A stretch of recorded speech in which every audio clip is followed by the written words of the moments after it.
I'm feeling high when I'm low. I need it more when you're close to me, close to me.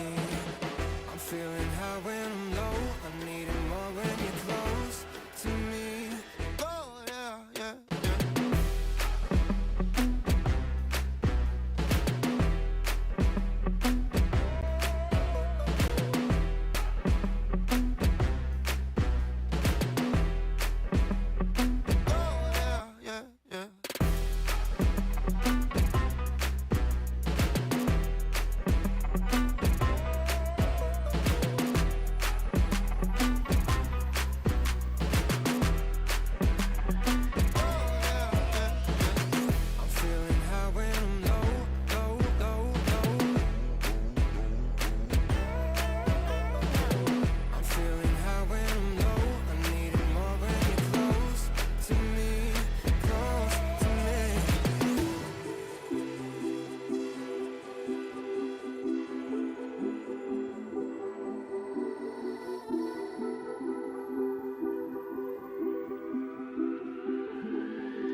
I've been coming up hot for a minute. Everybody know the drop when I'm in it. I drop the top when I'm in it. Everybody know the drop when I'm in it. Yeah, I go so cute. Everybody know I'm on. You know when the click through. Try to send this box to be a so big fun.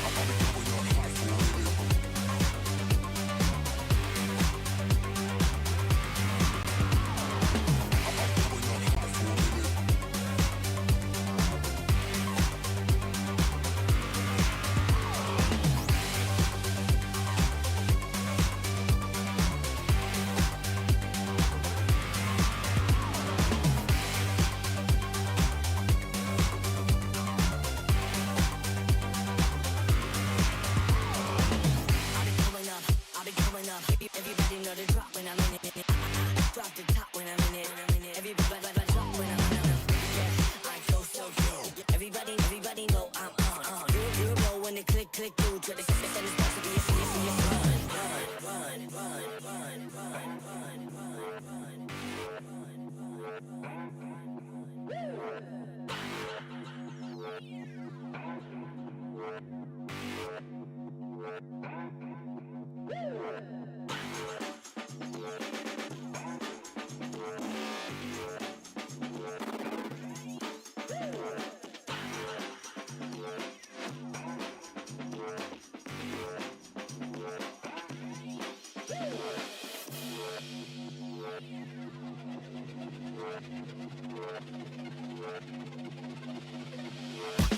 I've been coming up hot for a minute. Everybody know the drop when I'm in it. I drop the top when I'm in it. Everybody know the drop when I'm in it. Yeah, I go so cute. Everybody know I'm on. You know when the click through. Try to send this box to be a so big fun.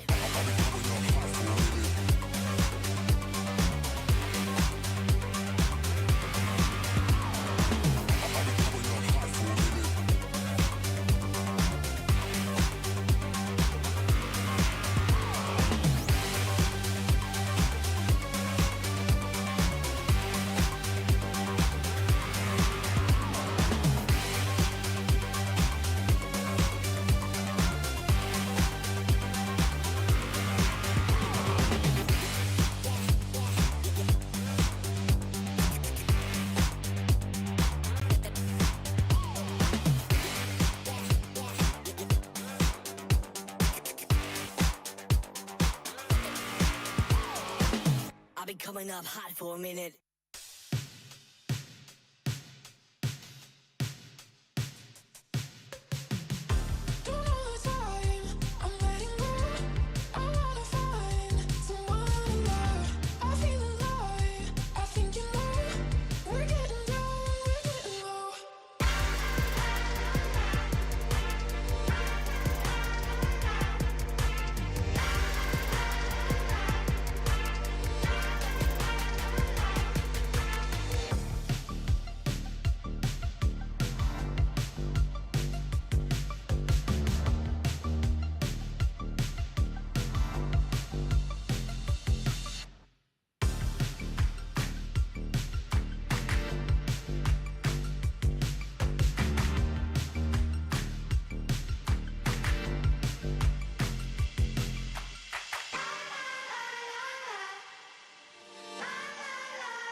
Ladies and gentlemen, welcome to the Samsung Odyssey Cup Dota 2 Championship. I'm Len, also known as Yololi, and joining me today is the one and only Train B, also known as Rojo. Rojo, we have a phenomenal game towards this weekend and towards the playoffs as well here to decide who's going to be moving on towards it as well. How are you feeling, buddy? I am feeling great. How are you, Leo? Well, still not as good looking as you, Rojo, sadly for that one. But still, we have great talents here today. And interestingly enough, I thought the last time when I last cast Samsung Odyssey earlier this year, I thought it's just going to be an annual event. But guess what? Samsung just decided like, hey, we have so many great talents, so many great chances to give them even more esports opportunity. Let's do it a second time this year, but with a little bit of a twist this time. Instead of just university combat level teams, we're also incorporating some pro teams into the mix as well. So in other words, all this now this new young talent will get this full experience in this competitive tournament. Yeah, I'm really excited to see it. And yeah, I mean, it's...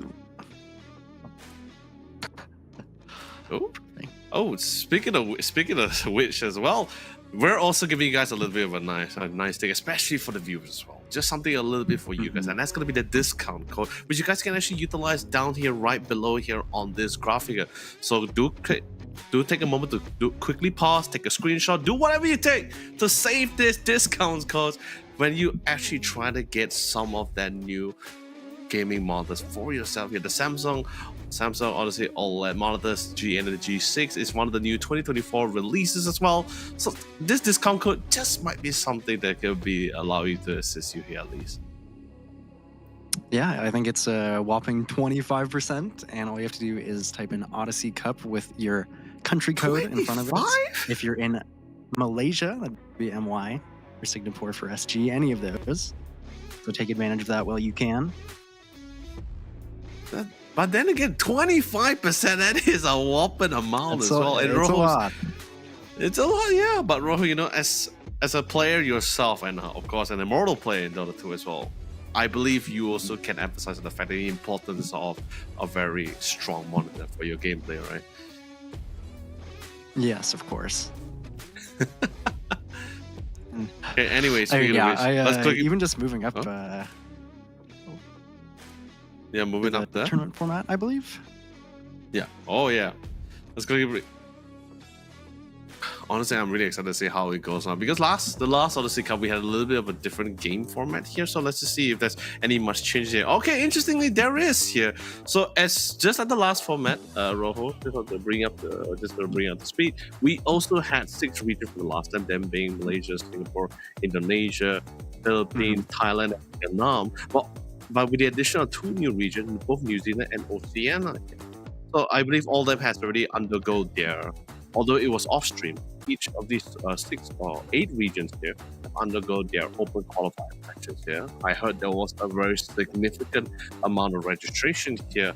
So I guess it was really like a slugfest, the really open qualifiers, before we actually got to today's broadcast, which is going to be mostly focused around the Southeast Asia finals. The open qualifier was for the 2 teams that were decided for Oceania and New Zealand has already been finalized, and they're comfortably settling down in the grand finals, awaiting the 6 crowned Southeast Asia team to meet them head on next week. Sorry, 2 weeks later, yeah. Yeah. And I believe we got a pretty decent prize pool for this one. It's a grand total of 20,000, 8,000 to the champions, followed by 4,000 and 3,000 respectively for second and third. I mean, that's got to feel pretty good, just even the opportunity at that for a lot of these teams here.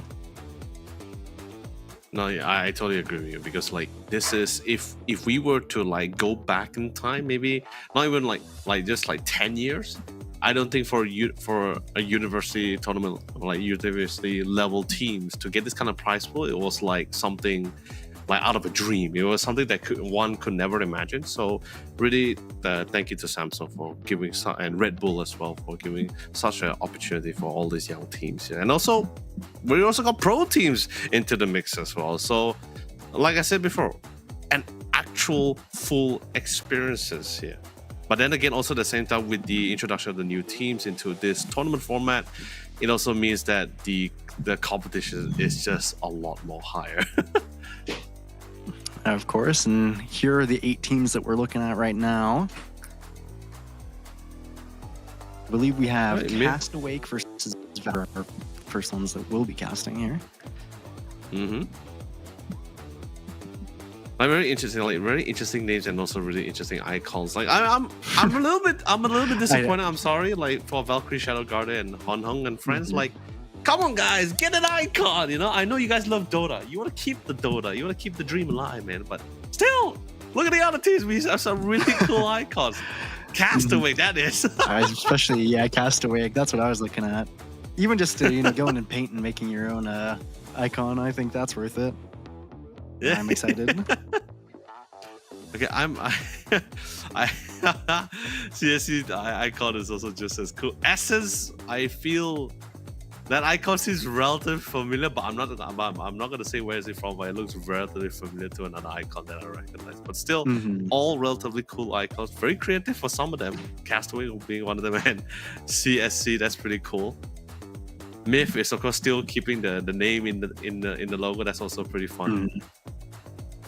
And then of course, that's with the team introduction. Let's quickly check out the Southeast Asia finals brackets here. By the way, we have 2 group stages here. Today is going to be Group A. Tomorrow will be Group B. So basically today we're going to be somewhat solidifying which of the 3 teams will be moving forward here, Rojo here. But let's just quickly go through like what are the teams that we have in this bracket.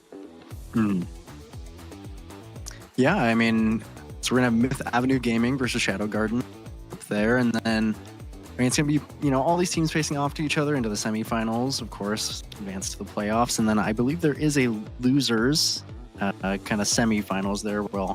So we'll get 3 teams from each group going into the final day. So 6 of these Southeast Asian teams. I'm excited to see what they have for us.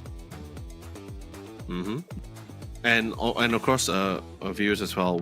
All these games will be happening concurrently, so we're not going to be able to broadcast all of the games here. However, don't be disheartened. Still show some love and support, even though you're not able to see the teams that you're trying to support on live. But still give the love and support to the other teams, because everyone is in it to win it. Everyone is really giving their all here, and the stakes couldn't be even more higher here. It's no longer a time and place where you're just gonna be like, okay, it's another casual university guy that I'm going up against. It's totally fine. There is some pro players, also pro teams into the mix as well. So if you have done your research, you could possibly try to prepare yourself here. Is there any much preparation can be done here, Rojo? I mean, definitely never enough preparation, I would say. I mean, $8,000 on the line for that first place, thanks to Samsung Odyssey. And I mean, you gotta give it your all, pretty much, especially if you're a university player. You'd like to take a bite at that.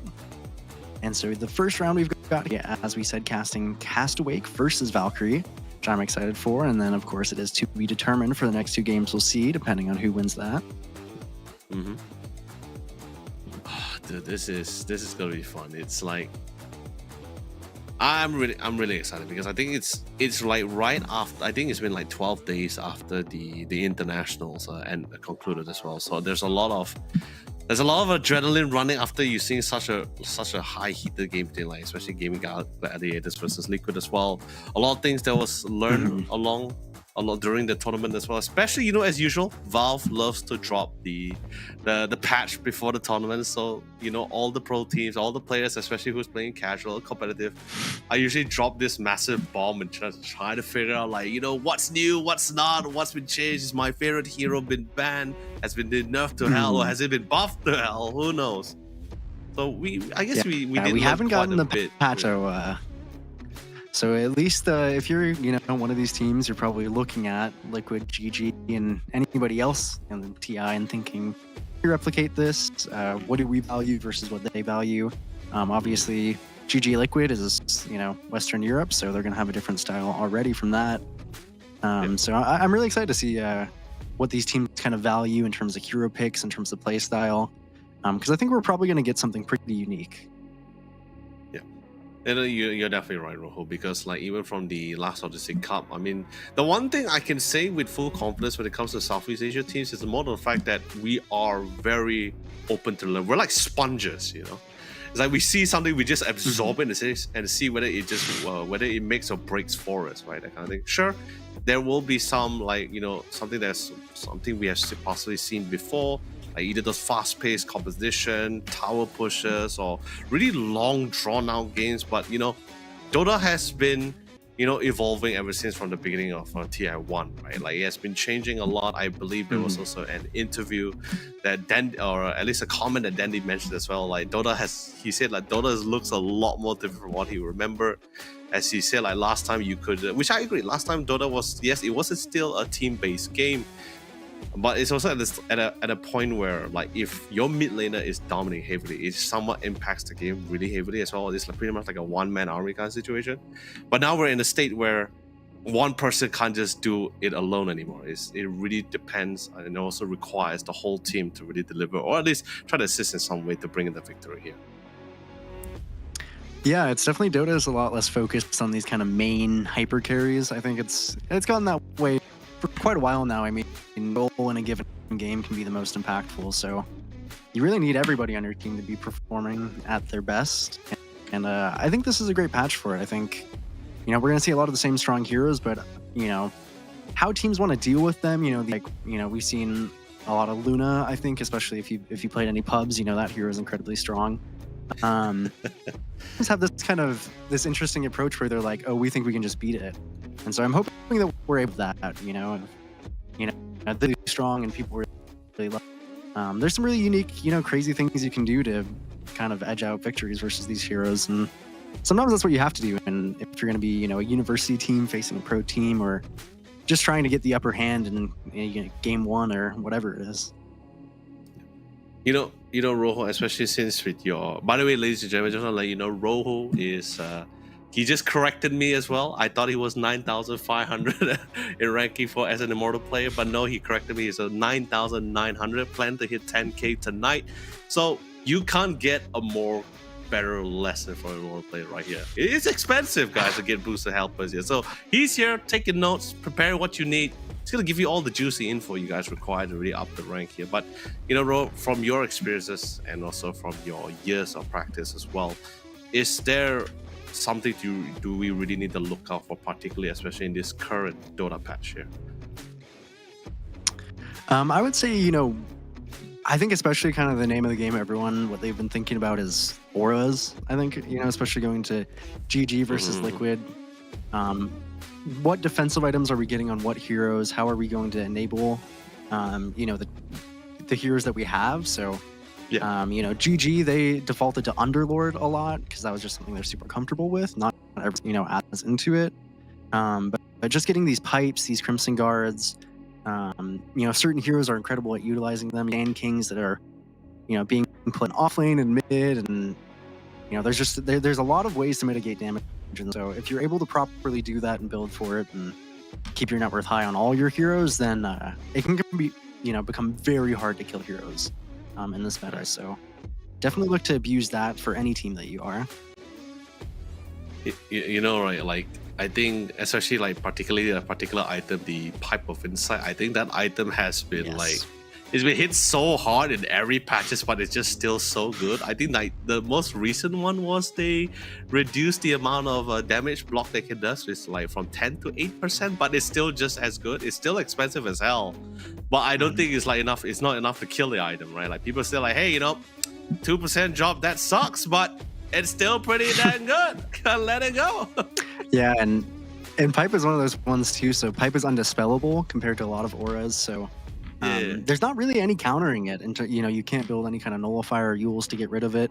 You just pop it in a team fight, and either you got to run away or have enough damage to get through it, and that is not easy. So you definitely got to watch out for those. And I hope sometimes I've seen teams. Occasionally they do have a Sand King or a Doom or something that actually goes for the blink first and plays a little aggressive. I could definitely see teams trying to switch up things, because as you said, the pipe is very expensive. So sometimes you don't get to that power spike early enough. You kind of get the map taken away from you, and then building that pipe as a second item is actually a better, way to go about the game. So curious to see what these teams value. Which is pretty much where we fall into the prospect of like team compositions, right? Like you sometimes like sure tanking is great, but at times you do not want to have too many greedy heroes in the same composition because like everyone wants the ancients farm, everyone wants the lane farm. If too many heroes are too dependent on item and too dependent on the farm, then the game just pretty much goes real south real quick, that kind of thing. But since we're on the subject of teams as well, and since we have also some amateur teams and pro teams in our tournament as well, what, in your personal opinion, what is the most important aspect when it comes to whether is it drafting or having or creating a team, at least, I guess? I would say, to be pretty generic, obviously drafting is super important, but just being coordinated, I think, more than anything, because I feel a lot of times, I've been on amateur teams myself. I'm sure a lot of people even just playing for fun in leagues and whatever.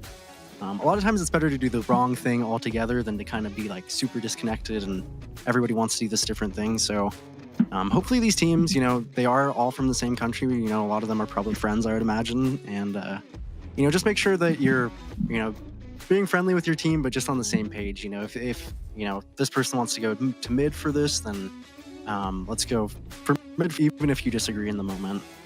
So especially for these amateur teams, I think, of course, you want to come out with a decent draft, but I think that if you have this kind of coherent playstyle together, you guys know what you want to accomplish in the game, then I think you can make mostly anything work.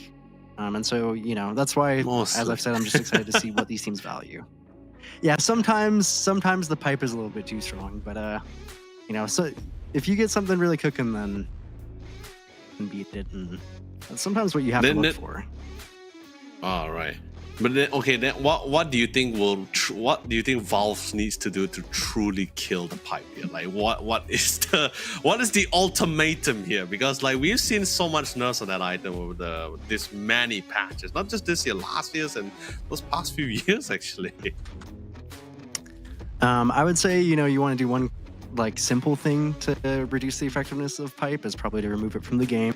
I mean, if they wanted to go that route, I could definitely see it considering how problematic this item has been. But I mean, my first step, if I wanted to kill a little bit, is maybe lower the barrier slightly, or I think particularly making it undispellable would be a nice kind of change. That way, you can buy Yules against it, you can have Shadow Demons and whatnot. Because you buy the Glimmer Cape, and of course it is a cheaper item and it gives invis, but you can dispel that, right? So it's an easy way to counter that. You can buy Dust against it, but Pipe just feels like it's kind of this end-all, be-all.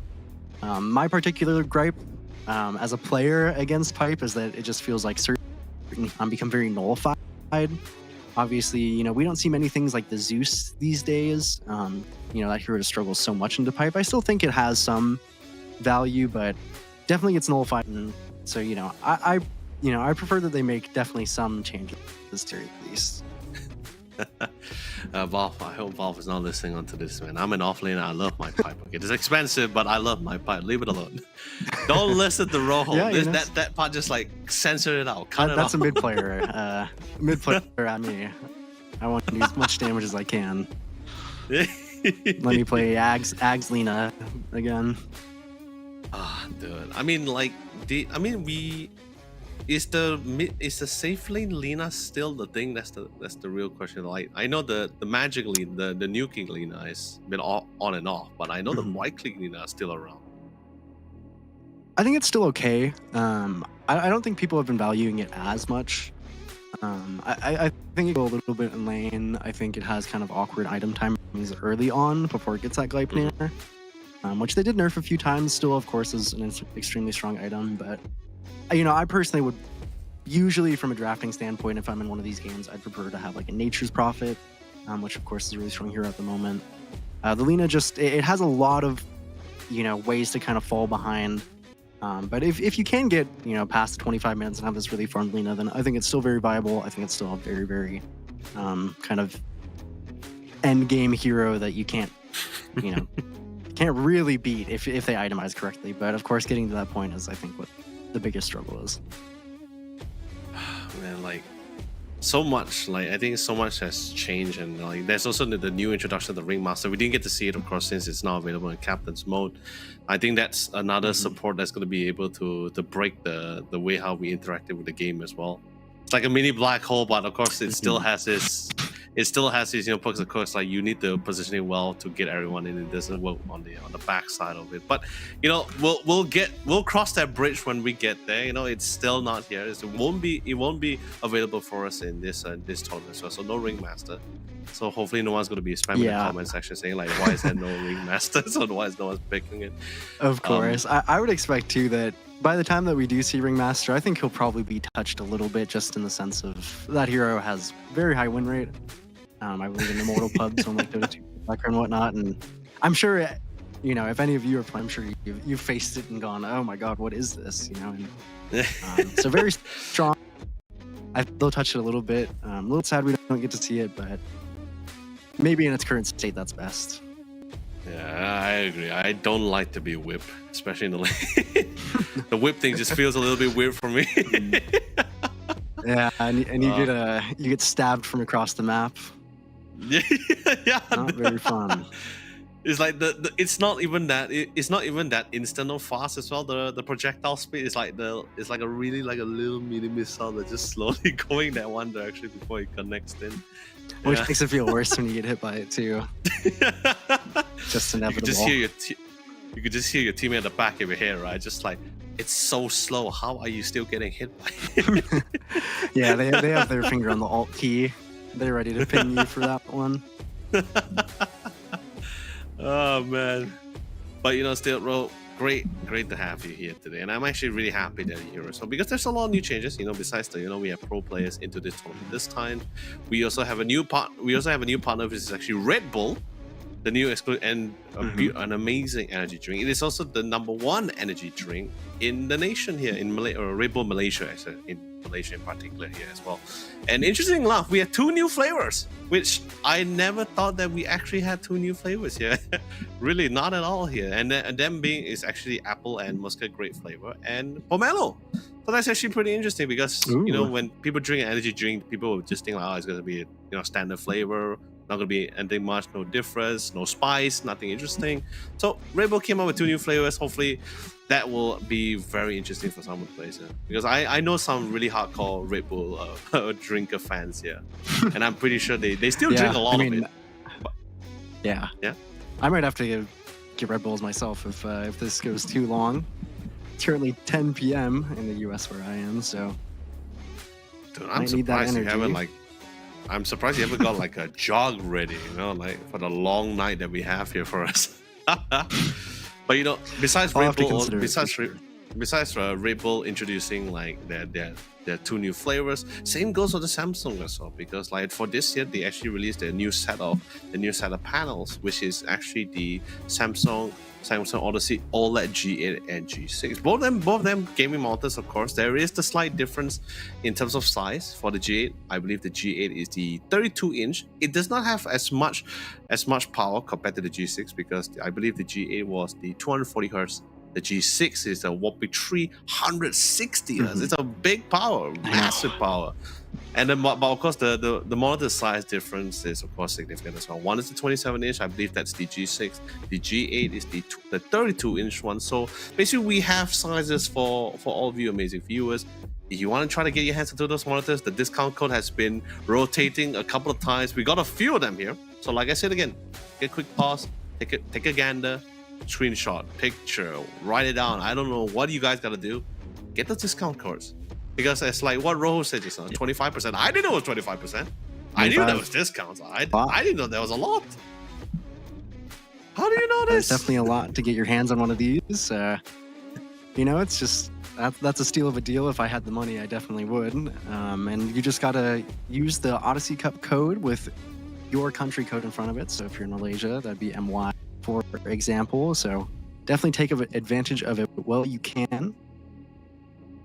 No reason to miss out on that. I mean, if you have friends overseas, whether it's in Indonesia, Malaysia, I think they can also help you out, Ship it through. Yeah, of course. man, but Probably would be worth am- it. So, I mean, thank you to those wonderful sponsors because, I mean, I'm excited to watch these games. Really want to see what these teams are cooking up. Yeah, especially since TI actually, we saw a lot of. I'm not sure. Okay, I know some people say it's innovative. Some people say it's new, but I feel the right word to use is more like returning composition because I remember like years back we had like this tower pushing composition. Although maybe the lineup might be slightly differing, but we still see some a little bit of the similarities like the Nature's Prophet, the Visage coming back here, the Chen, the Enchantress. I mean, the Chen and the Enchantress, even before the Nature's Prophet and the Visage coming back, the Enchantress, the Chen has always been like the best few support picks in the competitive for these past few months now as well. Like you can't disregard it. You always have. I remember Chen was like the priority ban every single time here. It's like, oh, Chen's in the pool. You gotta ban it. You gotta get rid of it. No way. It can't be there.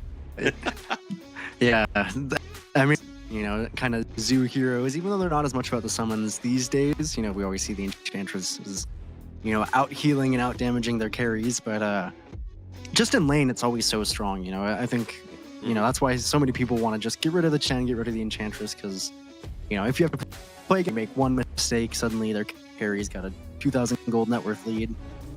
And that is never fun. So I would definitely expect, if you know that they plays one of them, if they have one pub on it in the last, month, I'd get rid of it personally. I mean, they're also so self-efficient, right? Self-sufficient, right? It's like they can farm the jungle by themselves, they can farm by themselves as well. Chen and Enchantress in particular, if you don't necessarily have to be in another lane, you can just, especially particularly for post 5, you can just send your Centaur to the mid lane to assist your mid lane as well. I think that's what we saw back. Yeah, I believe we saw that grand in finals. TI. It was was it the grand? I believe Whitemon did it a game as well. Whitemon with the Enchantress. He was assisting his teammate against the Viper.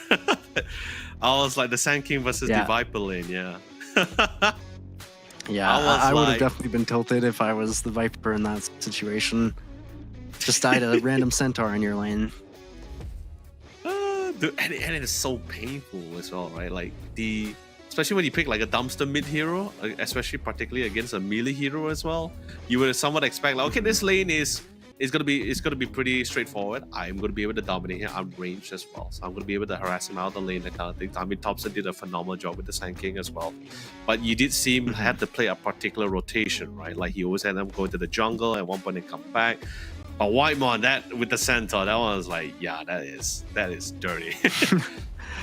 I think I remember I saw another Enchantress one as well at the bottom lane, right? I think they were going up against the support post 4 Tuska and was it Centaur? I remember he just went with the with the jungle creeps and just bullied them out of the lane. The pine cone. Yeah. That thing's scary. Sometimes that thing's scary. Oh man. But anyway, ladies and gentlemen, we all our amazing viewers as well and all the fans of the teams, we would like to apologize for this slight delay. We're going to be taking a quick short break to at least allow this player to pretty much set themselves up, and we'll be back here pretty quick and shortly as well. So don't go in for too long. The first Dota action coming to you guys right after this.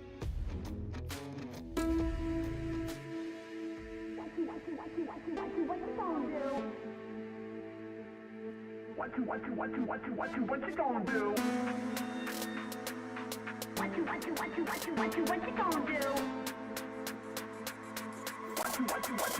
do? What you gonna do?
What you gonna do? What you gonna do? What you gonna do? What you gonna do? What you gonna do? What you gonna do?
Hey, well, ladies and gentlemen, we're back. Thank you so much for waiting out for us as well. I'm Len, also known as Yuli, and join me once again. It's going to be the one and only Shane B, also known as Rojo.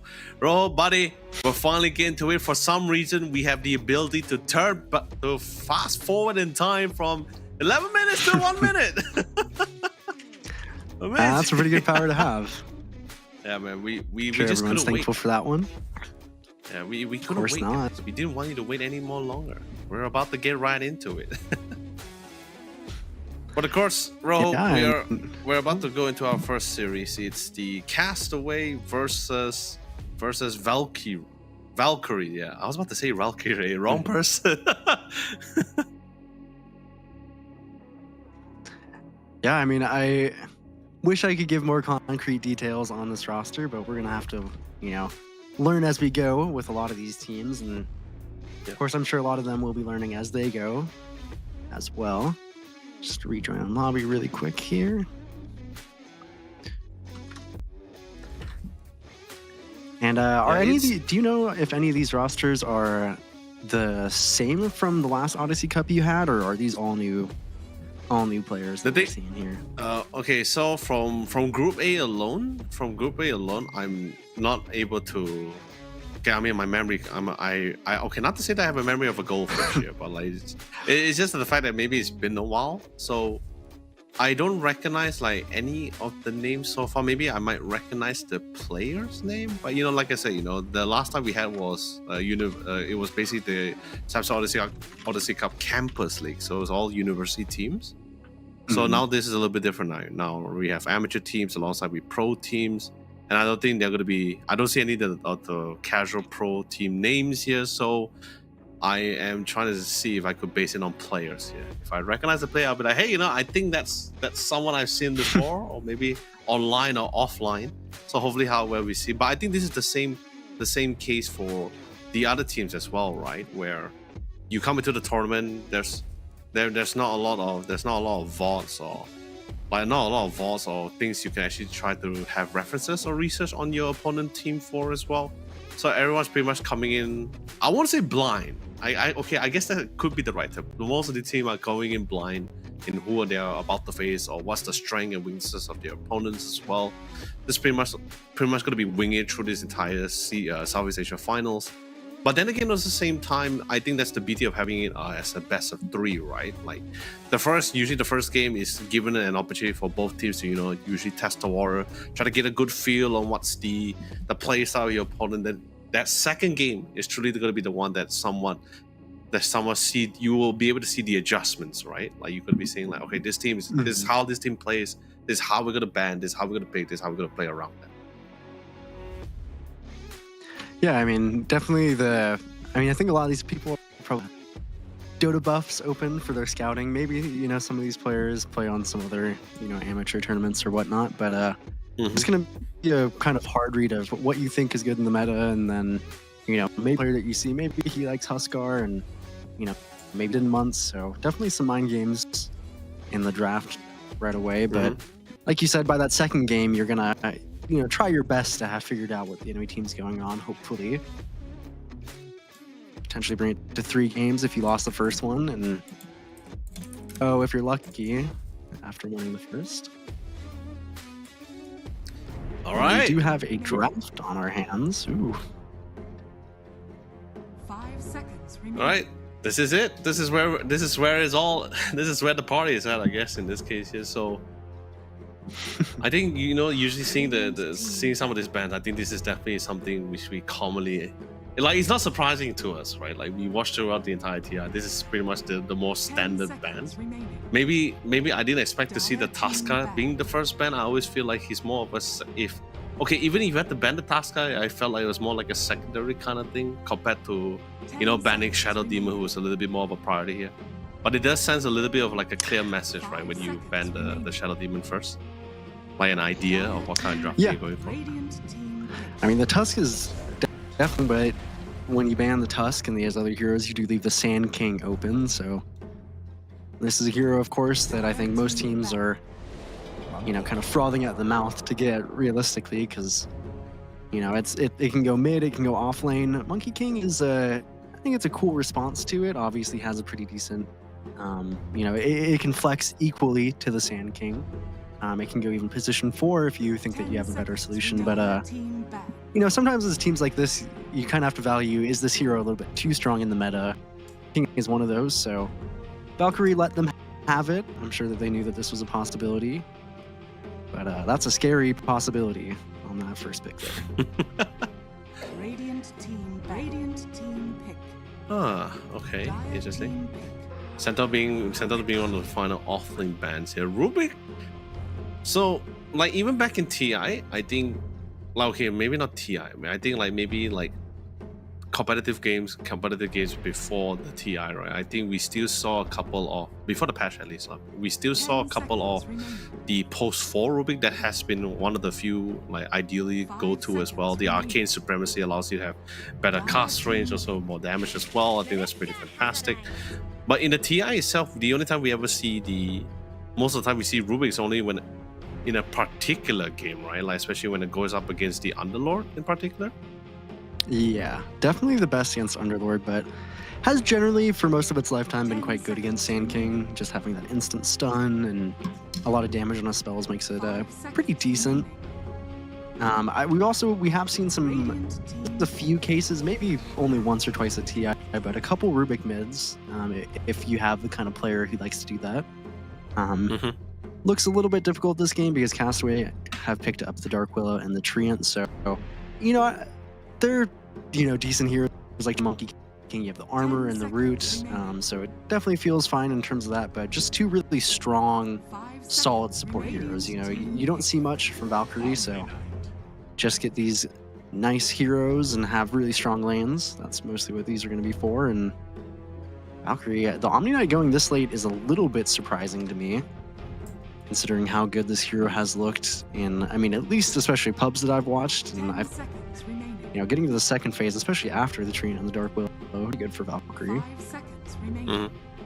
But this is something that we're somewhat going back to our previous discussion, right? It's just a matter of sure, like a particular hero is great, it's probably the best against this particular composition, but it always comes down to the question of whether the team members is comfortable or well equipped with the knowledge to actually utilize that hero in this kind of composition as well. So late or early, it's great to see him back here.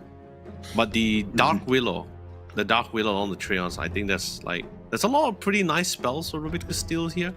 Massive ones, but of course it can be quite useless for like some of the members of Valkyrie potential lineup where you got to be walking into a lot of slows, right? Like the brambles an issue, the slow coming from the tree unprotected as well. He also has a BKB piercing ability with the overgrowth too. So there's like a lot of things that can be quite annoying to deal with, especially in the heat of the fight when you don't have a BKB or your BKB is currently on cooldown.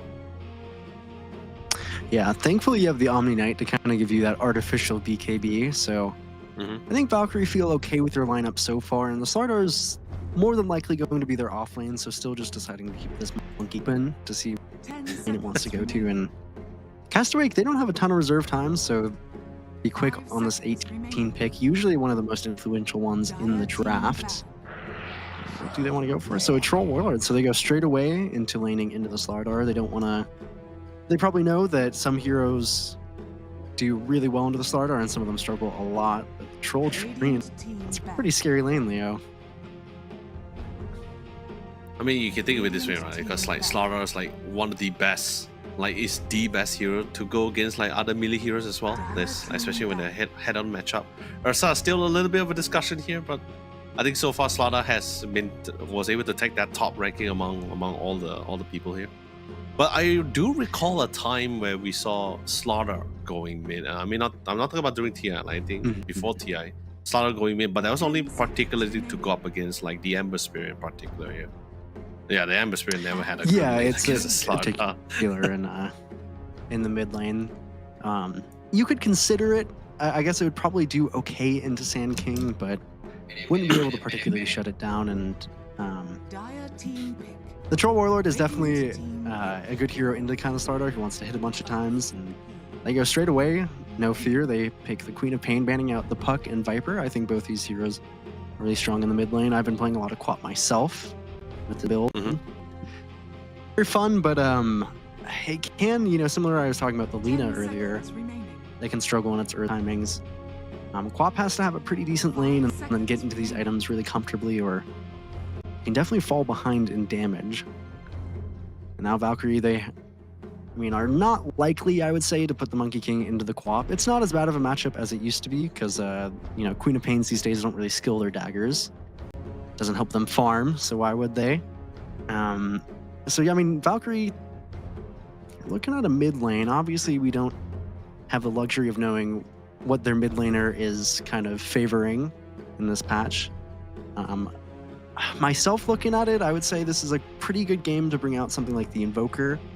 Has a lot of control, has a good lane into the Quap. Maybe something like the Storm Spirit, but of course, if you go for some of these kind of mobile spirit heroes, then you always run that risk of getting Blink Sand Kinged. Which is not very fun. A lot of chain stun from Castaway. Yep. Dawnbreaker. That's exciting. Okay.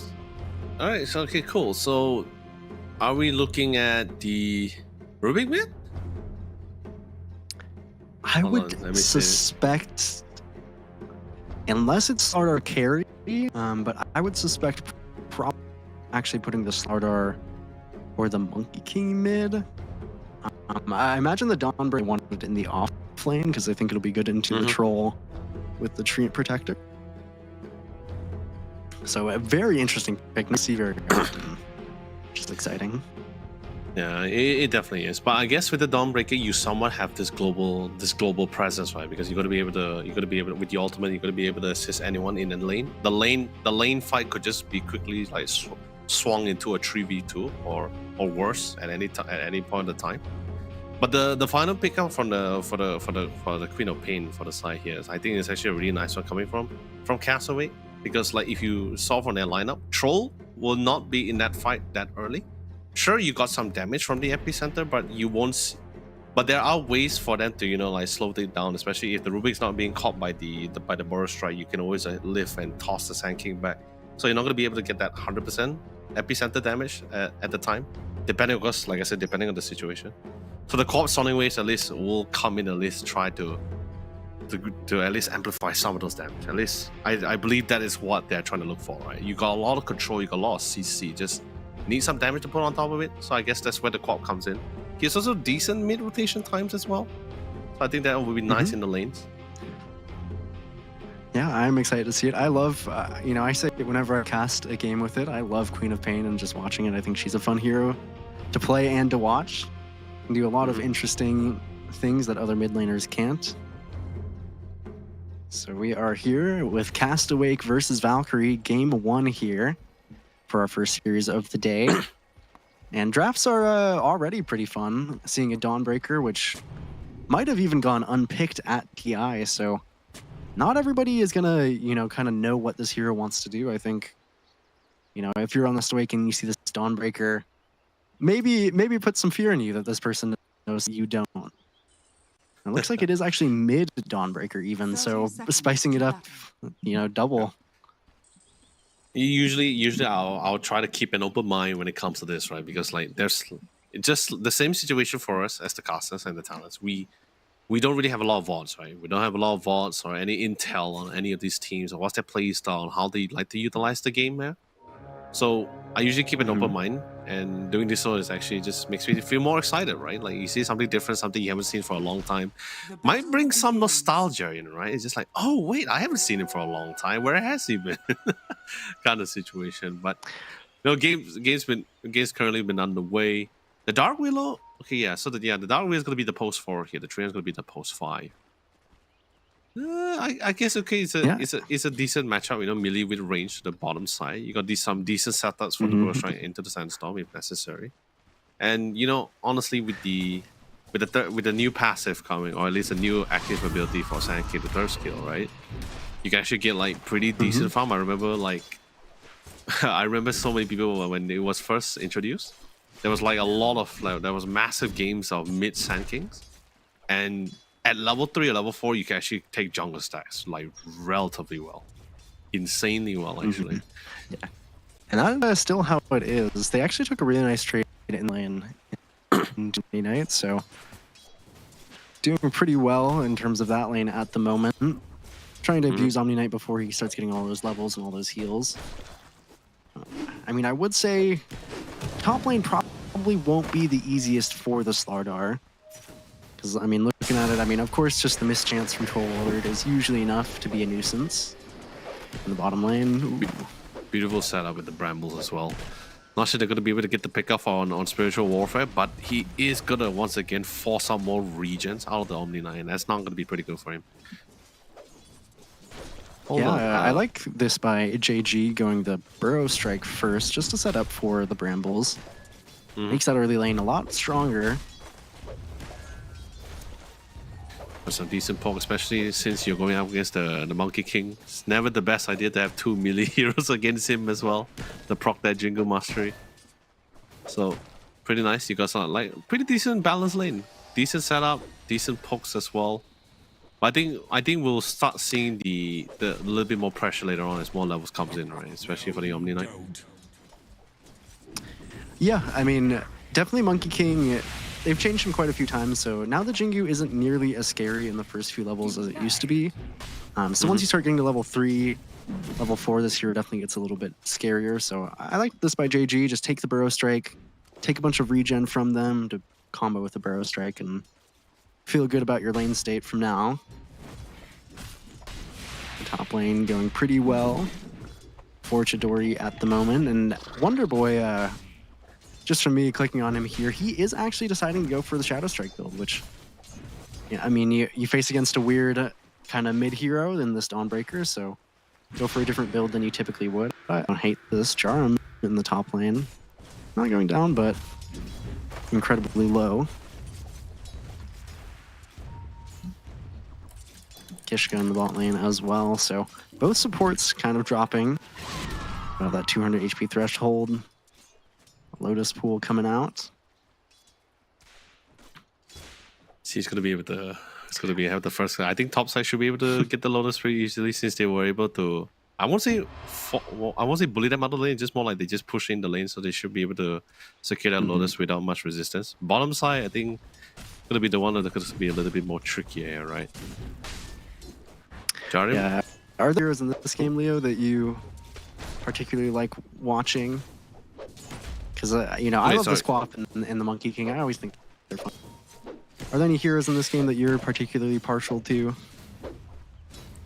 I'm actually interested to see where the I'm actually I'm more interested to see what's happening to the top side, right? Like, I think mid is gonna be the standard back and forth. Bottom is gonna be pretty much just pretty much be spell dependent to try to bully the Monkey King out of the lane. But I think top one is gonna be the one that'll be a little bit more contentious, right? Slara has been always fantastic against melee heroes. Troll but Troll also has his range. I mean, it's trying to good save with the Shadow Realm. Almost got him, no? Just barely. Dire's courier has Yeah, it was closer than they wanted it to be. In the top lane, there's actually some fighting as well. Going on to Chidori. Going back and forth. Yorisuke managed to get a one crushing Slithering Crush, but still not going to be enough. But with the Fade Bolt, though, level 2 is pretty much enough to nuke him out of the lane. Core for core, but I think Troll still had the benefit for that one since he was able to get the EXP off the Slaughter first. Yeah, and the first blood there was pretty big because in the bot side, they actually were able to bring down the Omni Knight as well on JG. So decent start for both the side lanes on Castaway here. Yeah, really, it was unfortunate as well, right? Because he did somewhat cap with the chase. He was a little bit out of sight from his safe lane partner as well. But I just do the top side again. Decent, nice timing with the slow. Chidori has no worries when it's not in melee race. He still has the range. Not going to be able to get the pick off on Yorishika, but still get some decent harasses. Going to be forcing. There's actually not much. There's absolutely no regen on Yorishika as well. So gotta be a little bit more aware. There's still the living armor and also leech. Sorry, not living armor. Leech seed on the side here for Castaway. So it's gonna be able to always keep Chidori up and well. Actually, pretty. Yeah, and actually, correct me if I'm wrong. Rojo, right? Is that Castaway from Neon? Like our Neon? yeah, I mean, it looks. Castaway? I mean, his tag says Neon, so I believe it is him. I think they have another player who Neon on the JG. If his tag isn't lying to us, so pretty experienced players in that case. Castaway definitely showing it in this top lane, doing quite well on the Stream Protector. So this lane is really only going to get harder for Yorishika. I think especially, this is nice by Chidori. He kind of gets, dies in the lane, gets to go to base for free, in quotations, but ends up getting these phase boots, which is obviously incredible for Chidori against the Slardar. They're trying to punish Castaway here. Actually, rotation from Monza, so nice timer. If they can get Chidori too, this is massive. This is trying to buy the time for Wonderboy. Wonderboy comes in with the Sonic Wave, was able to push all the way back. Jarim still get the Fade Bolt in here. That's a lot of damage and instantly reinforcement. This is no longer a 2v2. It's a classic 4v3 here. The co-op has no choice. The Wonderboy has no choice to fall back. Can't make any miracles here in this round. Not in this kind of fight or situation. But Castaway did manage to spot out Spiritual Warfare. Get a couple of hits in here. Should be able to TP out since there's there's no stun on the Deer Tree Unprotected, unfortunately. Yeah, but Wonderboy actually stuck around. Yorishika is fast in the first few seconds of that Guardian sprint, so actually might get to safety. They are going to give up the chase. So yeah, I mean, 7 I'm already seeing a lot of action. V3 in the top lane. Nice by Monza, I think, to recognize, we've seen a decent amount of Monkey King. It's a pretty high prio hero. They picked it second in the draft overall. And partially just because it is simple. You can take that so early in the game, try to punish Chidori, who was having a nice lane. That Troll Warlord is win against 4 heroes, even with the likes of Wonderboy. It's nice recognition by Valkyrie. 8-mana runes coming up. Neither team actually prioritizing the runes too much. It's like one support each. In the jungle from Kishka. The Sand King, as we said, just a few points is enough to actually take those stacks. I think they were just pretty much content with that big fight, right? Like they still open up the map. I think they wanted to keep things nice and dynamic and not static with the rotation coming in from Monza here as well. And I think it's also allowed to, right? It's Monkey King, right? With the tree jump, your cast like your repositioning range is just absolutely insane with the tree jump as well. But I think we see some a little bit of action to the top side here. Probably a couple of skirmishes. Yeah, just a small skirmishes. Just try to see if they can try to pull back the lane back to their control. Sand King so far, not much contention to the bottom side, but we did see a little bit of rotation coming in from Monza once again. He's back to the top of the tier 1 tower. He's on the tree jump. No one spotted him just yet, though. Yeah, this dire could ward be in the group. nice if they can catch Chidori before he gets that 6. Monza's gonna overstay a little bit, see if he can get something. There's a suspicious tree moving around. Castaway is a little bit wiser than that. Anyway, and the Dawnbreaker actually goes down in the mid lane. Meanwhile, catch that one myself, but a kill onto this Dawnbreaker is going to be a pretty big deal. Struggling a lot in CS 10 minutes. Under attack. Yeah, the unintended, I guess the unintended lane pull actually did somewhat play in the favor for Castaway as well, right? Like there was just no creeps being pushed onto the tower when Monza came in as well. Wasted a good chunk of time where Monza probably could have been farming, and it's unfortunate that they lost Dawnbreaker as well. That probably also implicated things, but Kishka tried to pop in with the Brambles as well, gets instantly slowed Ooh, and GG. stunned down, but the Burst Strike going to be able to trade the support for a core. That's the kind of trade you would like any time of the day. Probably not just one core, they might get 2 out of this at the same time here. Get a spiritual warfare. Here's some spiritual guidance here So about dear slow. friend from Anata. I don't think so. And a double burst, right? Well positioned coming in from JG here. That's going to be a 3 heads for the price of 1 support. That's the best kind of market deal you want for sure, Raul. Yeah, Dawnbreaker as well. So it is nice to have Dawnbreaker because you can turn these kind of 3v3s into 4v3. Comes in just a little bit too late, and that's basically just extra gold in the pocket of Wonder Boy, who's having a great mid lane so far. You take pressure off of Chidori in the top lane, who does have might have to pop it, but actually the telekinesis timing was perfect. Not able to get the battle trance off as they're kind of walking up to try and save him in this top lane. So Chidori suffers a little bit. JG though, almost 5,000 net worth on the Sand King with some stacks left to his name. Stealing Brambles on Jaram is quite nice, but there's an invis squawk here. And beautiful Sonic Wave, push him all the way back to one of the Brambles, but still not needed. Still will go down. Massive nukes here. And like, yeah, speaking of like, just continuing from what you were talking about regarding the Chidori popping into battle trance, right? I feel like that's a weakness that's also similar to the slot as well, right? Like you wouldn't want to try to pop it as early as much as possible. Like you just want to try to get as low as possible, then only try to maximize that kind of thing. If I'm not mistaken, I think this is just one of the few similar weaknesses this both hero has. Yeah, and especially too with Troll, you know, it's sometimes if you pop it at the wrong time, you just end up falling and then dying anyway, just buying yourself a few seconds. So not an easy ability to use. Most Troll players will understand that themselves fully. But Chidori, he's not struggling too bad. Thankfully, Valkyrie was able to stabilize the top lane a little bit. Kills onto this Troll, stop him from snowballing too hard, but that does leave JG on the bot side, who just cleared Ancients, just cleared a hard camp, is now stacking another pair of Ancients on the right side. I mean, you gave away this hero on the first pick, understanding kind of what it can do, and at the moment it's looking pretty 11 on the Sand King Leo. Yeah, it's pretty tough again to try to challenge the Sand King either, right? With just the Omni Knight alone, like you don't really have a lot of disables. Maybe if you had the Rubik or the Slaughter, it could be a little bit of a different story. But I think as it is, like there's just no real way for them to just stop the Sand King from just farming the side camps or the ancient stacks. I mean, like and most of the monsters should be like, He went for this kind of early Vanguard, which we don't see a lot. Obviously, the Crimson Guard is strong, but you know, it's not easy to walk into this hero. He does such damage, especially Earth striking onto Monster. Oh no, he got cancelled.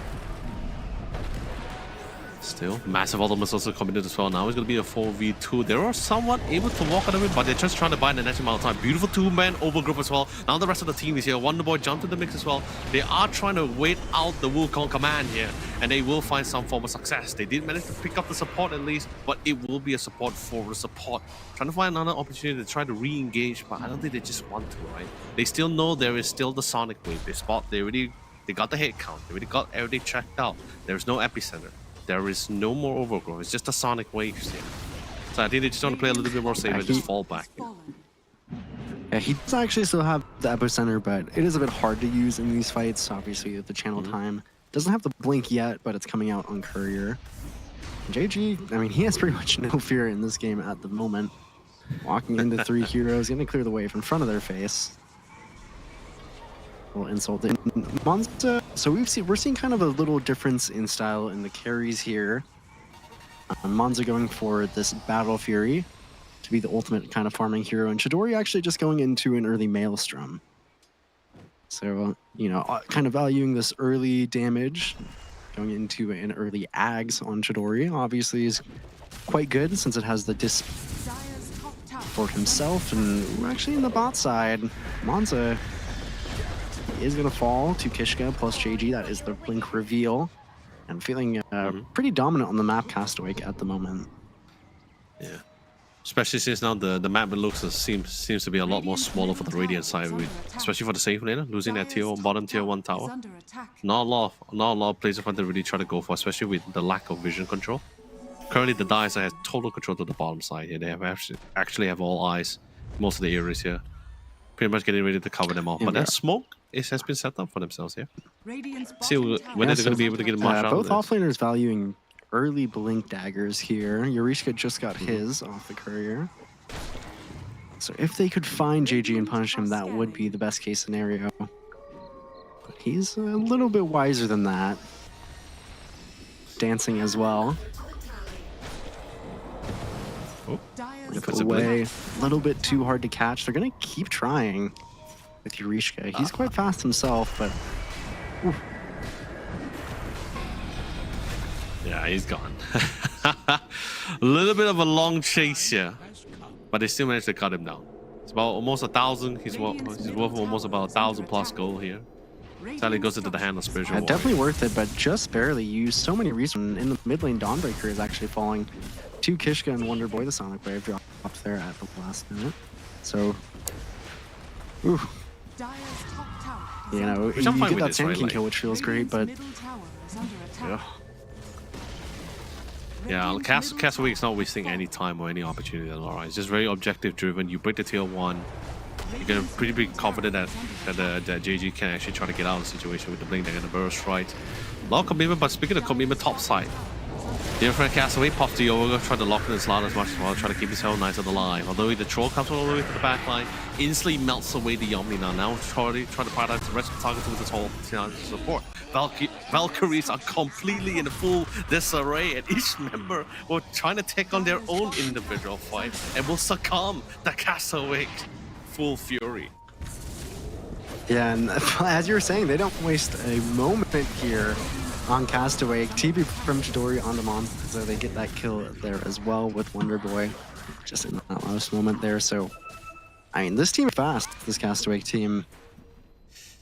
Oh, this, no. Here's the dagger. I mean, Kishka on the Dark Willow is almost at the same net worth as the mid lane Dawnbreaker, which you hate to see. It's been tough, right? That lasting engagement. Yeah, I mean, just a little bit slower on Valkyrie, and I like this to tell Castaway he's a master level buff, and mid lane really quick. He's out from the Dawnbreaker. Spiritual Warfare his life. Looks like it will. But Monza doesn't really have the Wukong command here. Still pretty much still on cooldown, but at least they want to try to get some pickoffs in their mixes. They cannot let some of this action go unpunished here. Unfortunately, they did lose the Omni now, but hey, you know, at this point of the game, especially when you're behind, any kill is still it's a nice addition for them as well. Slowly bring this back. Yeah, I think you can get. It's gonna be a slow game for Valkyrie here. or at least you're going to try to slow down the game. Maybe pick-offs with the Dawnbreaker ulti if you can find them. Not very easy at the moment. You look at these supports on the side of Castaway. They have a Pavise and a Solar Crest ready, so a lot of damage mitigation into that kind of heavy physical damage you want with that Slardar. I'm just concerned once they start sieging high ground, right? Because they don't really have decent wave clear abilities, maybe except for the Fate Bolt and Boundless Strike. But most of the time, you don't see Monza in the lane. Oh no, Smoke Spray! They spotted him. They're trying to find him. Not gonna find him at all. He was in the Wrong left spot. side there. Ooh, Kishka. Kishka did find him, though. Quite. Dire's top So tower is close, under and yet attack. so far. Dire's structures are fortified. Still totally fine. They're still asserting their dominance, I guess. Just trying to force him out of the jungle. This is actually going to further delay the case here for Monza here. Which leads to the bottom tier 2 tower out for the sieging here. And even mid, well, they're really just juggling between the two here. Dire's top tower is under Yeah, and they have that luxury since they are so far ahead. And just meanwhile, in the top lane, they're just trying to get this first tower of the game. Well, I guess second tower, but bot lane 1 wasn't as useful for them. And tier 2 falls, so scanning. getting this top tier 1 at 19 minutes is usually not a very good sign. But getting anything is what you'll take at the moment. Monza is still, they're still trying to catch the slippery Monkey King. Dire's Just top barely tower dodging is them. under attack. Oh, you spoke a little bit too soon, my friend. He did pop the Wukong command a little bit defensively here. I hope for the fact that it keeps him alive a little bit longer here. They spot the ult. The ult gets cancelled out. Now they have a little bit more confidence to say the fact that, hey, you know, if you want to choose the siege, we can still try to go ahead with it. We're still pretty strong. We're still pretty solid as well. We're all in someone in a decent spot here.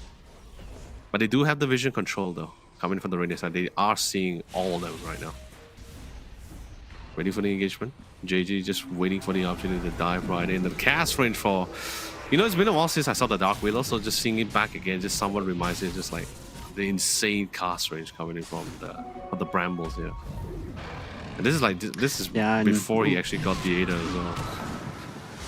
Oh, Boundless Nice Strike on dodge top from of JG. Monza. Monza is pretty much a goner because Spiritual Warp. Oh, yeah. Right over you. Oh, this is not a good fight for them. It is not at all. You lose your safe laner, everyone's just slowly falling down like flies, like dominoes in this case. Yeah, 3 people out of the picture, so and the glyph is also committed as well. So this tier 2s for the top, sorry, not top, for the mid tier 2 towers at least in this case. Yeah, they can actually try to siege for it if they choose to go for it. Yeah, and there's actually a Tormentor as well with the 21-minute Wisdom Rune. So this is probably the biggest thing you can lose on the map at the moment. No catch-up levels with that Wisdom Rune, and they're feeling confident, so they're going to hit this Tormentor. Won't take too much damage, it's just 4 of them. They're a little bit lucky on Castaway with that kill they go for Monza. They know the Omni Knight didn't have a TP, so Spiritual Warfare not able to get a repel off on Monza and save him. Radiant's top There's a tower full is Lotus under Orb attack. on JG. Boy has a Yule Scepter. Just looking around at whatever he's going for. Eureka does have an Orchid actually on the Slardar, so that's something you can play towards, but not if you're on the receiving end of a gank. Spot it. I mean, that's the beauty of nature guys in the hands of the Treant Protector, right? You're just going to be able to just be an actual walking version. Just scout things out. Hopefully you don't get caught up by the sentry alone.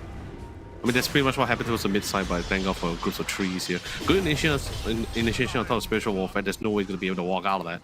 Not in such a compact area around with brambles and slows, but that is no way you're going to get out of that. No way. It's impossible. Well, I mean, if you have PTB, it's a different story. JG, Phoenix so come that he thinks the Solar Crest are the only bit of damage mitigation he needs. Dawnbreaker just barely gets TP there, so you're a little bit exposed in the mid lane. As Chidori, are they able to punish it? Does not feel like it would. You know, you don't have the auras on JG on the Sand King, but you do have 2 Sword Crest on your supports, plus the living armor. It's not easy to get any of these kills. I think Valkyrie, again, you know, you take a smoke right now. They have Harpoon on the Dawnbreaker. Can you get something? It's a little bit awkward. Good catch though. He did manage to pop No, actually no, correction. He was not able to pop the battle trance just in time, so he will die. That's a very nice pickup as well.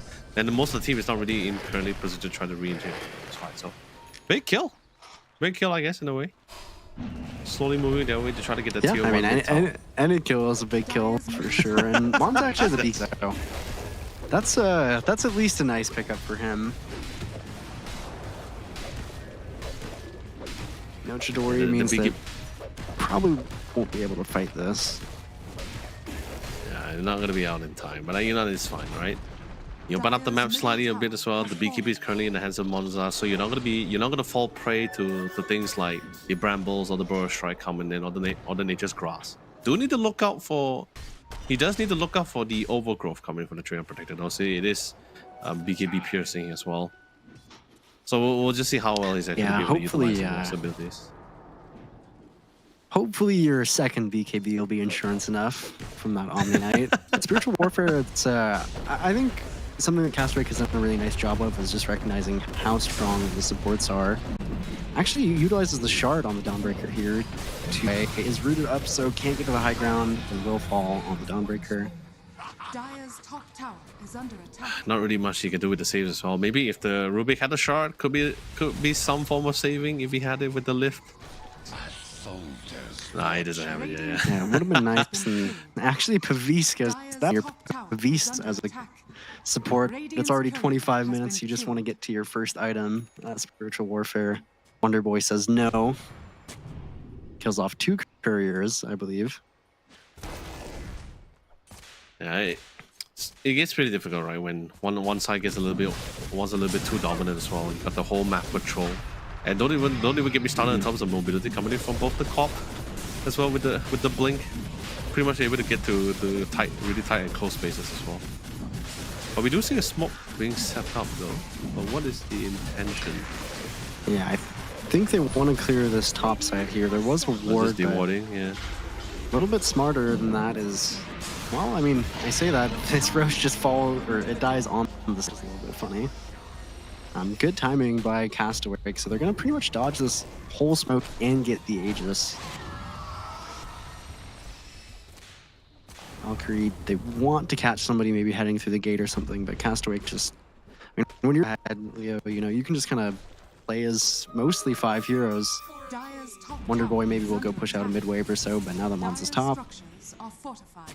pretty much in no danger. Push out these waves and start poking the high ground. As you said, Valkyrie, they don't have the best wave clear, so they're going to force out a really early glyph. Dire's top tower is under attack.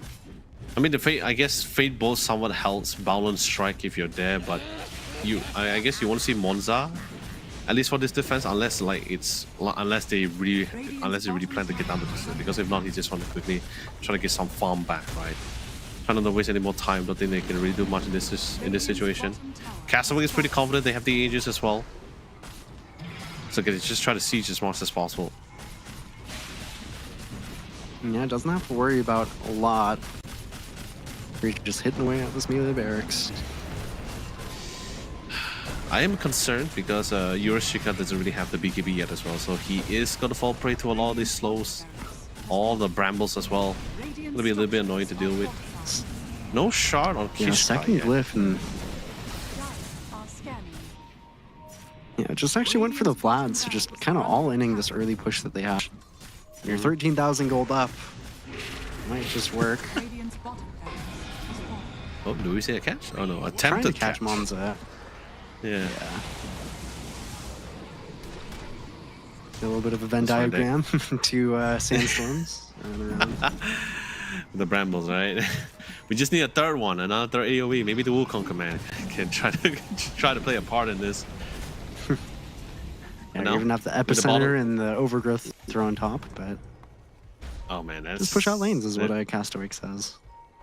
And let's just see how many circles do we have here? We have the Wukong command, we have the Guardian we have the ultimate coming from the Dawnbreakers, the Brambles, the Dire Epicenters, are and scanning. Sandstorms. No, Sandstorm and Epicenter is pretty much the same thing. So.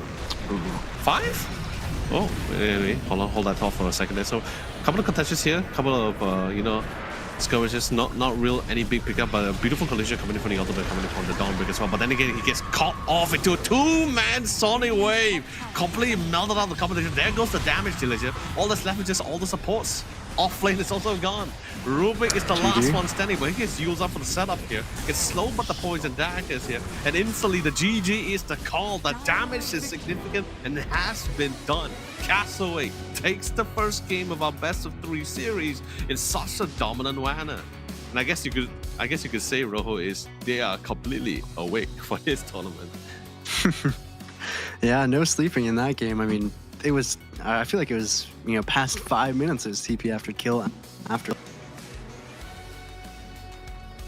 Few nice attempts. I think Monza in the early game with that nice rotation, but ended up just too long, unfortunately. And then, I mean, just so much net worth on this co-op. Unfortunately, we did not see the Dawnbreaker have the game that we wish it would have. So, have an incredible game.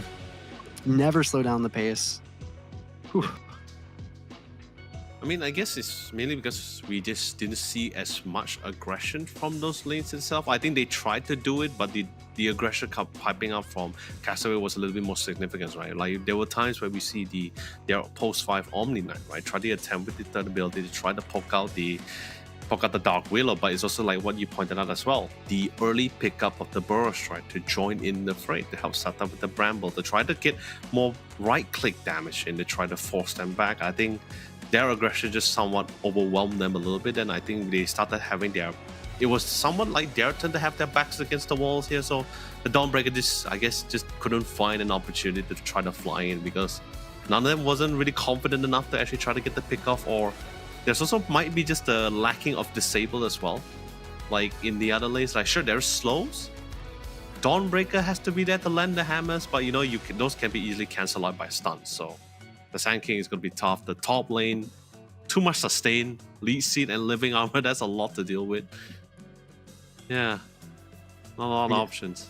Yeah, I mean, Castaway are definitely looks like just from that game that they're going to be a pretty big contender heading into these games. But hopefully Valkyrie can get as we said, get a feel in that game too of kind of what Castaway want to do. I would definitely myself opt to get rid of the Sand King. I think JG just had an incredible game throughout. Nice early Burrow Strike pickup, as we kind of talked about, and throughout the whole game, it's just Blink Burrow Strike after Blink Burrow Strike. Itemization was nice, and when you kind of have that consistent tempo, you can end these games before 30 minutes. Yeah, I mean, this is just one of those moments where like something like what Liquid said during the grand finals. Like, thanks for letting me have the Sand King. those kind of comments of course. But it's a scary hero. Yeah, it is a scary hero. But then again, also at the same time, I guess this is also one of the few problems that not just like teams from like tournaments like this face. It's also happening in pro teams as well, where there's just not enough bans, right? Like there's just so many heroes you would have liked to remove or ban, but you just can't because you just don't have enough. Yeah, I think Valkyrie's bans were good. I can't argue them, but man, you let JG have this Sand King and he just kind of runs away with it. Due to that co-op ended up quite well in their game. Didn't even die once on this Queen of Pain mid. So you've got a lot to watch out for on this Castaway team.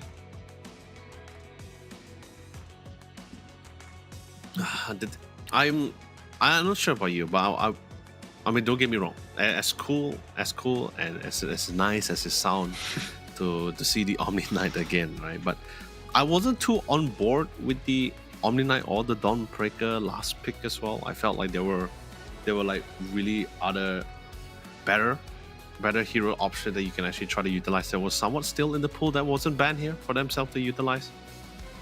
But like I said, I guess it just comes to those situations where the players will pick in what they're more comfortable with or what they're more confident in when you come to this kind of tournament. Especially when you have no idea like what's your opponent's ability is like, right? Like you just go with what you're comfortable, what you're strongest. At least that way you don't have to be too worried about it. But at least now they know. Game 2 is of course the nail biter here. It's the one that makes or breaks it here. If they don't succeed, that's just pretty much for their run here. Yeah, of course. And Castle will be moving forward up to the semifinals. Dire's middle tower is under attack. Yeah, so I mean, has to work. I mean, there is a lot to ban, as you said, and unfortunately, I would have to agree that the Dominant Breaker is not. We would have loved to see, but you know, this is how this patch can go. You just have a little bit of a tough early game, miss one or two moves, have a tough lane, and suddenly everything spirals out of control, and JG's blinks or Blue Strike everywhere, all over the map. So I'm sure Valkyrie can. Yeah, I'm sure that in the second game they have some idea of what went wrong. I'm sure they're talking about it at this moment. You know, maybe this could be just one of those scenarios, right? Because there was one game I was casting during the Samsung Odyssey Cup for the Campus League, right, Rojo? Where this one team, I was it Indonesia? I forgot which region was it from, but what they did was it felt like they were underperforming in the first game, but in the second and third game, my God, the reverse sweep was insane. Like you would like someone doubt like who, like, where was the team from game one? Who are you? You know, what have you done to that team? You know, but like I say, you know, at that game, in that tournament I was casting with the tournament, it was just more like a one-time thing. But I am still, you know, giving the benefit of the doubt here, because, you know, it's just one game. It is a best of 3 series here. So anything can really go down. But of course, our MVP for our game 1 is going to be JG with the Sand King here. And, man, let's be honest, man. It's you get to that point where you just really can't kill the Sand King anymore. Like, I'm not just talking about, like, its escape abilities or escape potential. Just more the fact that, like, he gets certain items.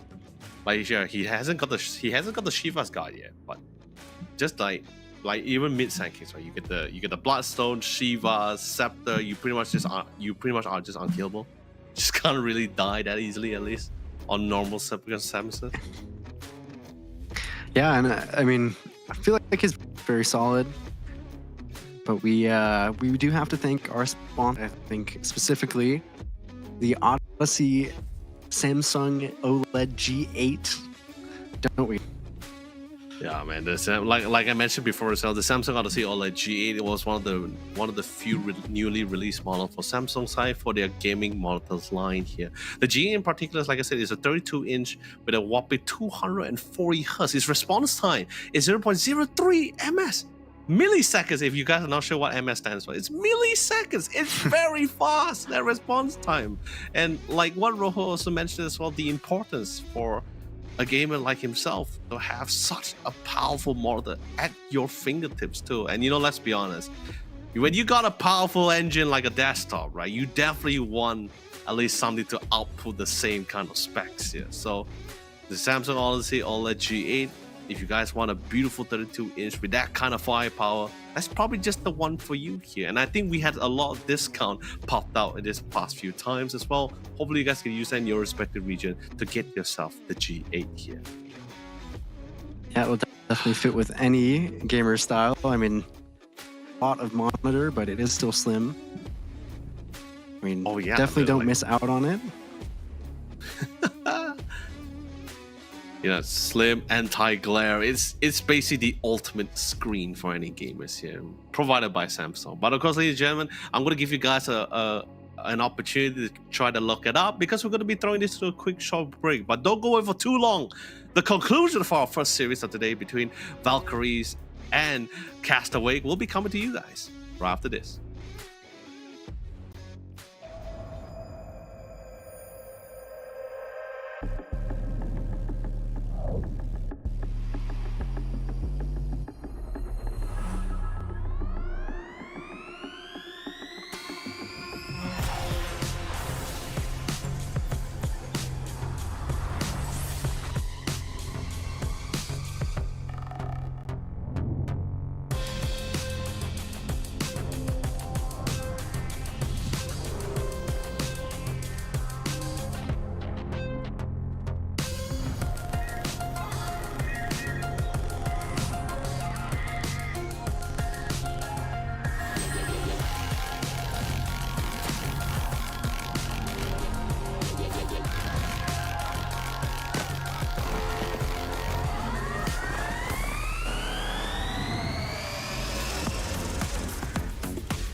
What you gonna do? What you gonna do?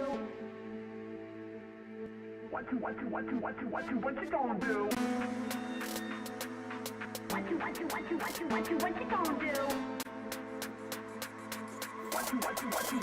What you gonna do?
And ladies and gentlemen, welcome back once again to the Samsung Odyssey Cup for the Dota 2 Championship. I'll let us know you only join me once again is the most informative, the immortal king, Shane B here, also known as Rojo here. Rojo, you have been giving us so much great insights on that last game here. So we need a little bit more here because that's just game one here. What is there to come for game number 2 between both Castaway and Valkyries?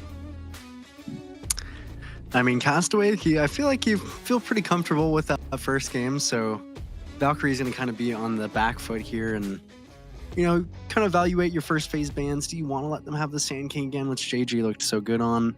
Do you still think that the Monkey King is a great response? Did you just do something else wrong in the game? Do you want to stick to your guns with this Dawnbreaker? So a lot of things I'm sure they're discussing. Well, Castaway are probably, you know, sipping away on some tropical drink, feeling pretty good about game one. Tropical drink, I believe that drink they're going to be sipping on is that new Red Bull drink. Whether is it going to be the pomelo or the apple and muscat grape flavor here? But you know, speaking of, before we talk about those flavors, do check out this opportunity of this discount code currently below. Wait, hold on, I need to do it. Yeah, you guys gotta check these guys out here, and on their specific region as well, because you notice in the first part of the code is actually symbolizing each of those regions here. So you're from that region, you can actually utilize that code and try to get some discount. 25% according to Rojo. I would trust this man's word and my wife and kids with my life here. So totally fine with it. So do take that chance, man. The Samsung, like I said, Samsung's released beautiful new models this year. They're both the Odyssey OLED G and G6. We talked about the G8 before we went to the break here. The G6 we can stress it on later on, but I can tell you this as a teaser. It's a 27-inch. But it's a whopping 360 horsepower. That's a lot, and that's something you can actually try to think about before we actually get into this second game here. And speaking of second games here, I'm not talking about our series second game. I'm talking about like our next game of discussion, which is which drink flavor is better, the pomelo or the apple and muscat grape flavor for the Red Bull side. Because let's be honest, it's new, it's definitely different, it's definitely fresh. I've always liked apple juice, I always like apple flavor. So seeing apple paired with muscat grape flavor, that could be my next best thing, you know, my best favorite combo this year. I won't know until I tried it out, but it's still something definitely very nice here. Yeah, I would have to agree. I mean, anything apple flavored, I'm usually a big fan of, and especially this is Big down for it, yeah. This is their sparkling with 0 sugar. So, I mean, even relatively healthier than you might get in a regular Red Bull with a flavor like that. Seems like a win-win to me. 0 sugar. I don't have to worry about being diabetic. I can still taste sweet drinks. Yeah, it's a terrible thing. Like imagine your doctor telling you like, hey man, like diabetes gonna get you in 2 years.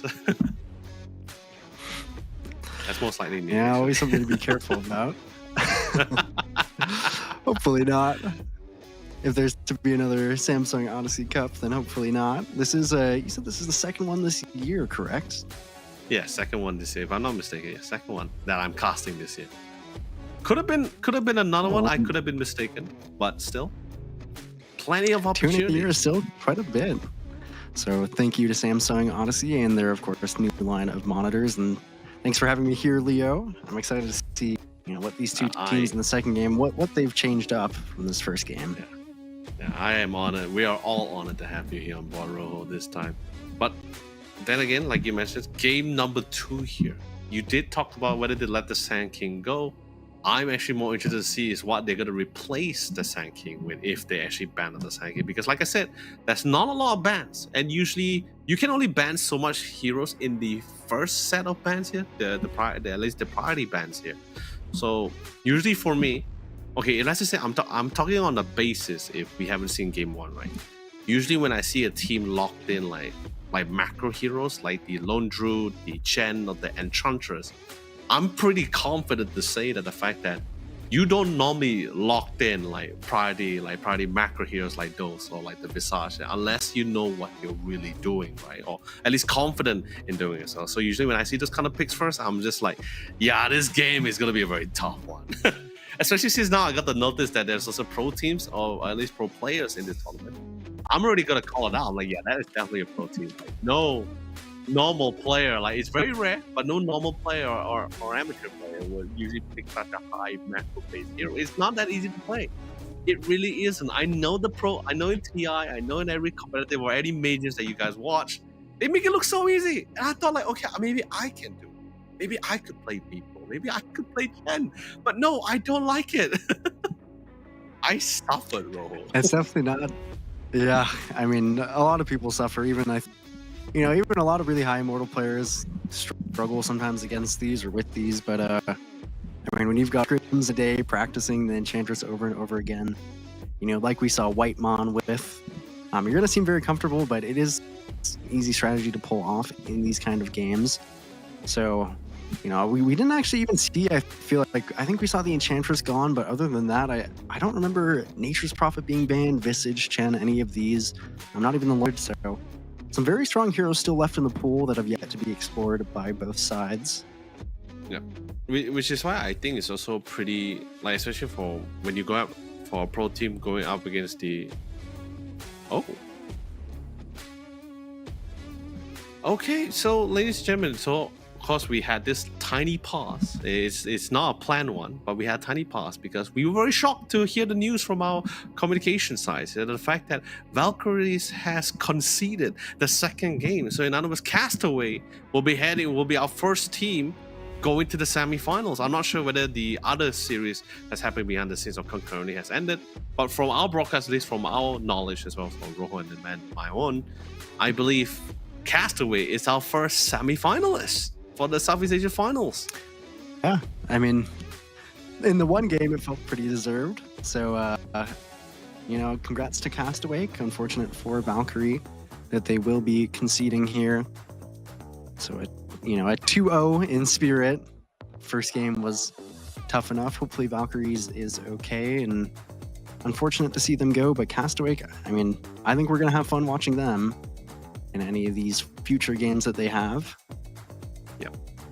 Yeah, and also at the same time, it's great to see them trying to showcase their skills as well. Their opponents is definitely one of the few giants in the scene as well. But viewers, please give a round of applause to both the same Castaway for making it to the semifinals, and of course Valkyries who participated in this tournament. And the open qualifier was probably a very grueling one as well. So the fact that they managed to get to these C finals, I think is also something that need to be applauded for here.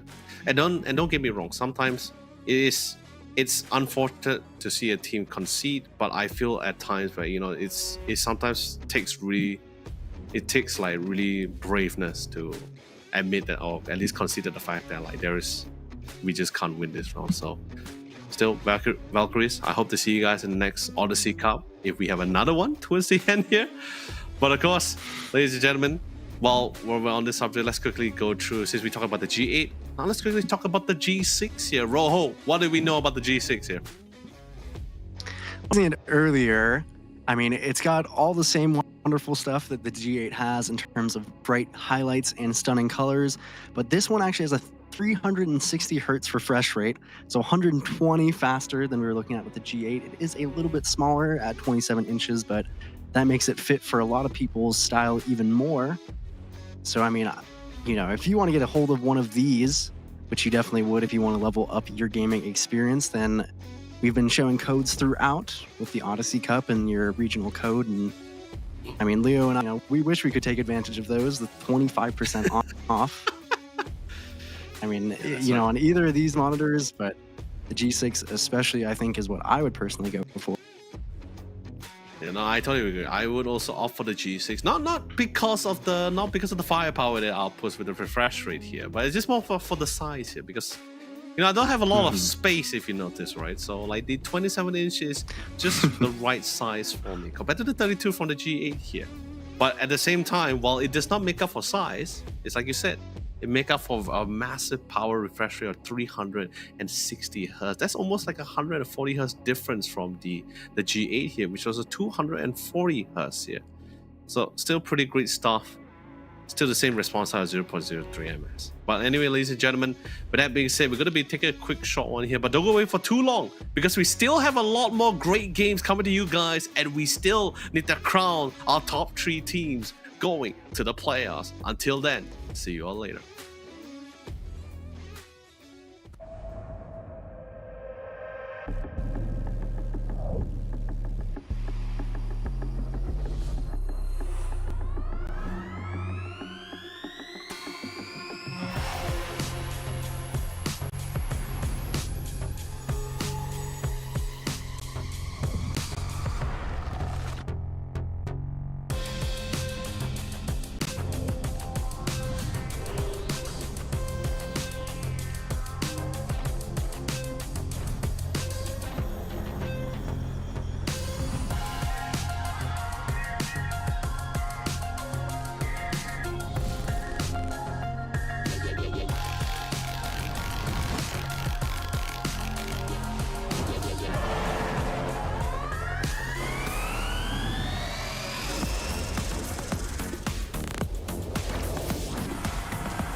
feeling high when I'm low. I need it more when you're close to me, close to me. I'm feeling high when I'm low. I need it more when you're close to me. Oh yeah, yeah, yeah.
To me, I'm feeling high when I'm low, low, low, low. I'm feeling high when I'm low. I need it more when you're close to me, close to me.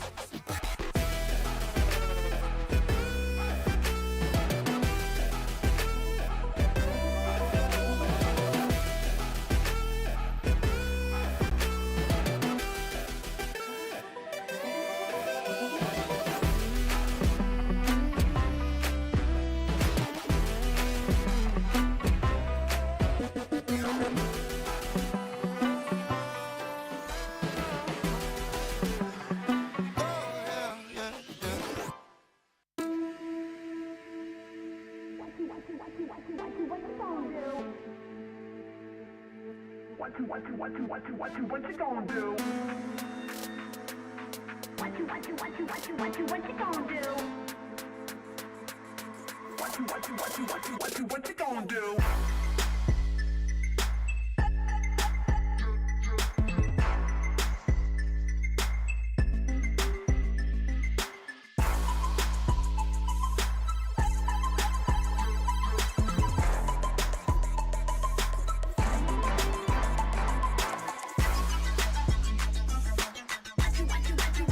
What you gonna do?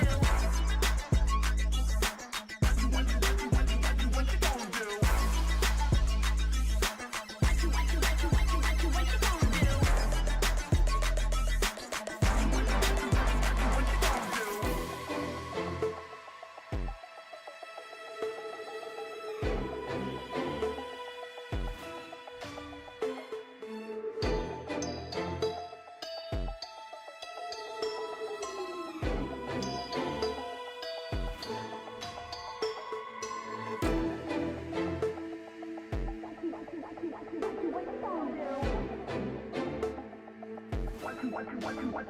you gonna do? What you gonna do? What you gonna do?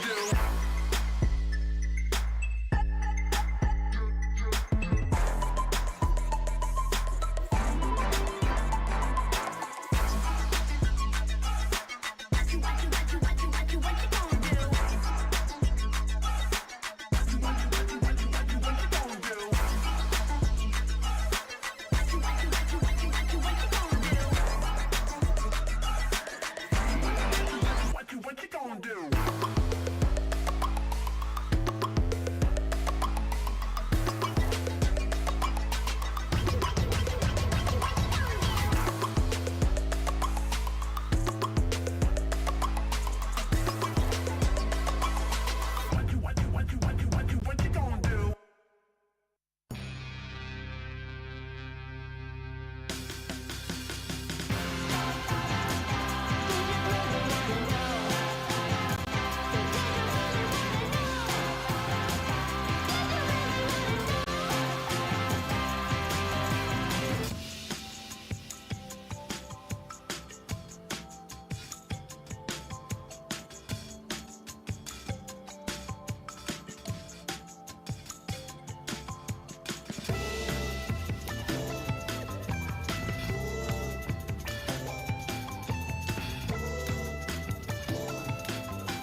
I've been coming up hot for a minute.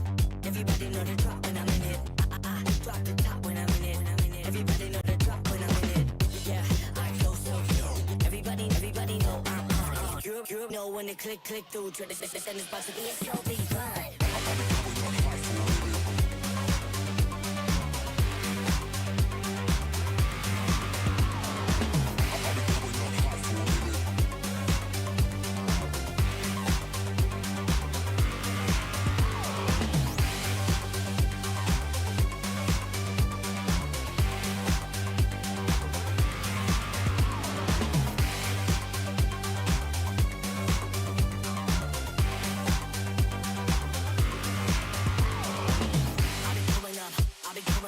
Everybody know the drop when I'm in it. Drop the top when I'm in it. Everybody drop when I'm in it. Yeah, I go so cute. Everybody know I'm on. You know when the click through. Try to set this about to be a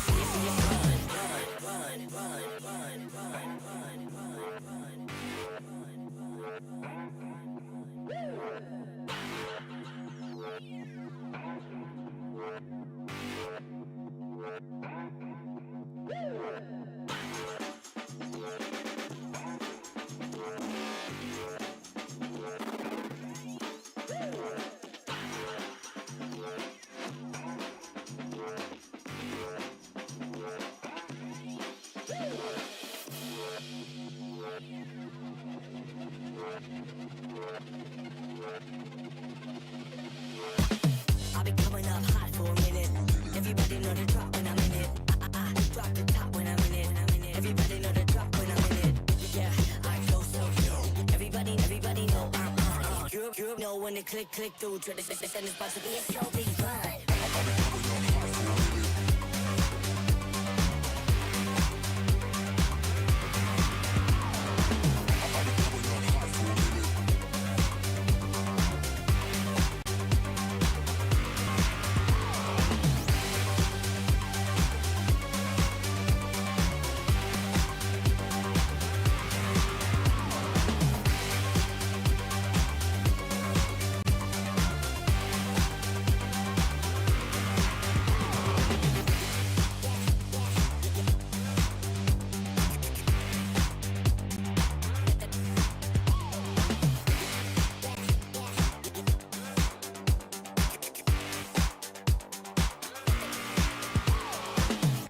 coming up hot for a minute.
All right. Well, hello, everybody.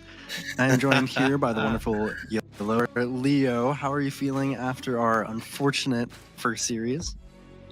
I mean, yeah, it's like, it's everything I could have possibly asked for, or maybe something I someone just kept an open mind about it as well. So it would have gone either way for me. But probably what I didn't expect is the fact that Valkyrie is actually considered for the second game, you know. But hey, you know, Valkyrie's coming to see you in the back of Odyssey Cup as well. Your opponents were giants in the scene as well. It definitely was not a simple game to go through here. However, with that being said, let's quickly move on and prepare for our second series. But before that, I want everyone to take an opportunity to quickly pause, screenshot, do whatever you guys gotta do for the discount codes. This doesn't happen often. Like, it won't pop up often, you know, so this is the one time. You probably get another moment later on, but at this current time, if you can do it, take the screenshot, take the picture, write it all down because you guys gotta need this discount code. If you guys are thinking of buying some of Samsung's latest models released for 2024, them being the Samsung Odyssey OLED G8 and G6 here. We talked about it, Rojo and I, we talked about it. Probably we'll talk about it a little bit more as the game goes for those who just joined in. And especially for those who just joined into the stream, we welcome you guys to the Samsung Odyssey Cup here, Dota 2 Championships here. We're currently in our second series here before we go to our last series of the day. But first things first, let's check things out, what's happening on the agenda here. And speaking of which, the next thing on the board here is going to be the Steam wallet code. It's 5436 here. Not sure what you get out of this, but it must be something great. It has to be. I believe it's, yeah, you just got to go to odyssey.gg and it'll be, I believe that was 15 USD in the Steam wallet if you entered that giveaway. So a chance at that. Woo! So keep note of these codes as they come. You know, we've got the discount and then these are lots of things for the viewers to get here if you're paying attention. There's so much stuff, man. Like, and this is totally different from the last Odyssey Cup as well when I was casting it. So we're getting better. Samsung is doing much more for not just for the talents, they're giving them the opportunity, and hopefully maybe some of the pro teams that's currently playing, some of the managers that's managing them, may actually take a keen eye and look at some of these young talents from these teams and probably recruit them for their boards and rosters as well. That'd be pretty great. But also at the same time, Samsung also want to give something a little bit for the viewers as well with this discounts, the Steam wallet codes. I never got that in the last one. So this is something great. So thank you so much to Samsung and of course the new partnership with Red Bull here. But of course, let's quickly get down to business, Rojo. This is going to be our updated schedule for today. We had our first series, which is Castaway versus Valkyries here, and they took the game 2-0. The next one moving forward is going to be the Hung Hung and Friends versus Karstenzs Esports here. Now that's going to be something that's going to be fun. Another team with an icon with a logo versus a team with no logos. Yeah, and I mean, I have to imagine Hung Hung and Friends. I believe that they must be the Vietnamese team, correct? If their flag on there is anything to say about it. So they actually do have a logo, I believe, in game, at least from what I'm seeing. So maybe that'll give them better chances than Valkyrie, just having a nice logo. Yeah, I mean, I'm excited to see this. Of course, about this game one is always about figuring things out. And heading into the draft here, we're going to see what each team values. It's the last game that we're watching, and we already have the first two picks on the board. This is very nice for sure. You bring it in. So we've been suddenly seeing the rise of the Tusker supports, right? And I like to usually, this is what I usually have to say to some of my other casters. I say that Tusker is actually very well equipped for most scenarios. You have two types of save. You have initiating ability. You also have a BKB piercing ability. So pretty much he covers a lot of different kind of scenarios. 5 seconds remaining. And the lane as well, acting always great for the chat. Yeah, I mean, Tusk kind of fits any scenario. You can, I mean, I'm sure some people are even out there to play him in different roles like the mid and the on, you know, but most teams just take the support. I think the Drinking Buddies spell, we've seen it a lot at TI and a lot in these recent tournaments, so definitely a hero to be feared, even a save against the X mark from the Kunkka. But you know, two picks, they're just, there's these strength heroes with stuns, you know, it can't go wrong. Yep. It always feels nice to kind of have that rock in the team and just.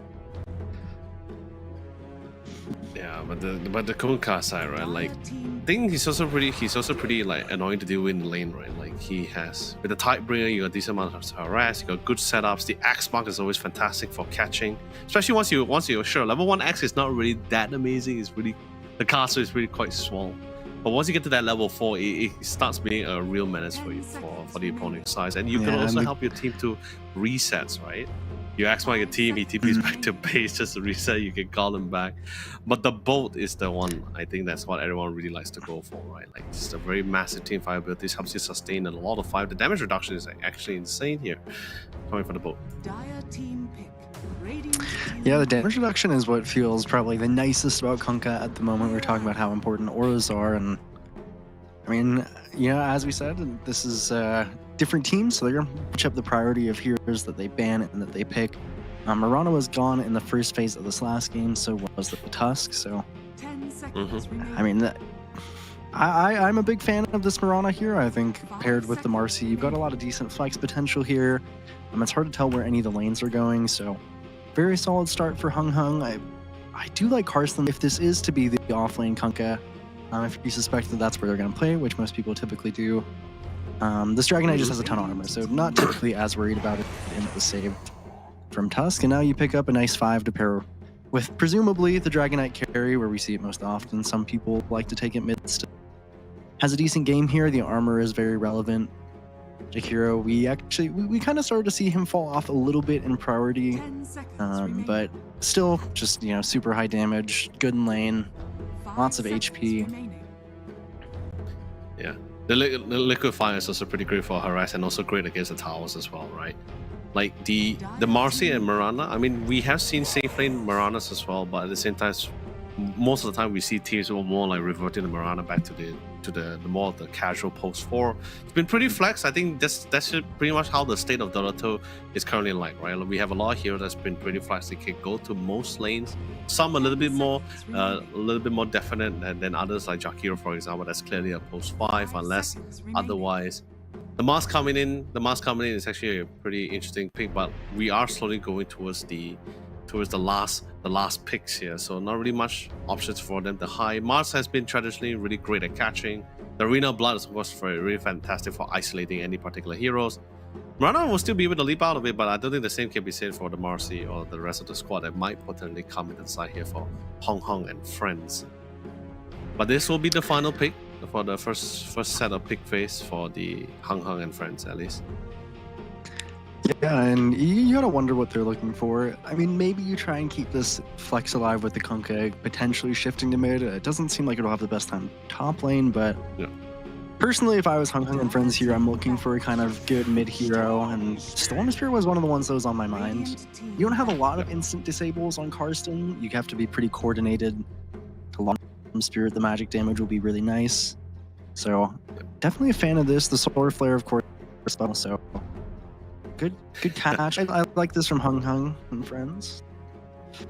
No, I agree with you, because like there's really not a lot of mid heroes that can somewhat answer with their kind of requirements for the side of a Hung Hung and friends, and you pretty much have already like an 80% view on what's your potential heroes you're going to be going up against as well with the lacking of disables. Sure, you got that stun from Dragon Tail, but it's not really like a.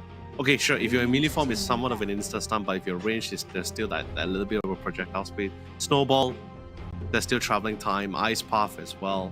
Take over Spear, so not very easy to catch the Storm. And most likely, they also somewhat predicted the fact that the Storm is going to be banned out in the last few matches as well. Also, good ban on the Huskar. Huskar has been pretty great against the Spirit hero so far. Ooh. They were fast on that on Hung Hung and friends. I was wondering almost if they were going to go for something like an IO to pair with the Marcy. We've seen that pairing be quite strong before, but they actually go for Tinker, so very seeing Marcy or Mirana safe lane here. 10 seconds The Tinker support. I do like it, because when I was, from my perspective, when I was looking at the Karsten draft right now, it feels like they do, if they don't come out of lanes really well, they're going to lack damage. And Tinker is one of the best heroes to abuse that, because you got so much healing from the bots and then the shield.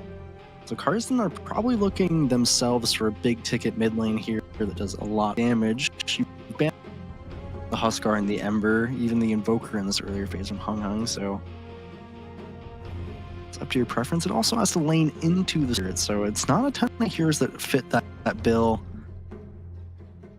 I would personally be looking at, I mean, I like playing Earth Spirit mid, and eventually it has a lot of damage, but in the early game it can struggle a bit. Yeah. I mean, there's also a little bit too much physical damage already coming out for the side for Karsten, and against the Tinker, once he gets that Scepter out, the laser is going to be a little bit of a nuisance for a lot of these physical hitters. So maybe that mid, you would want a little bit of that nice magic nukes, or burst damage at least in this case here.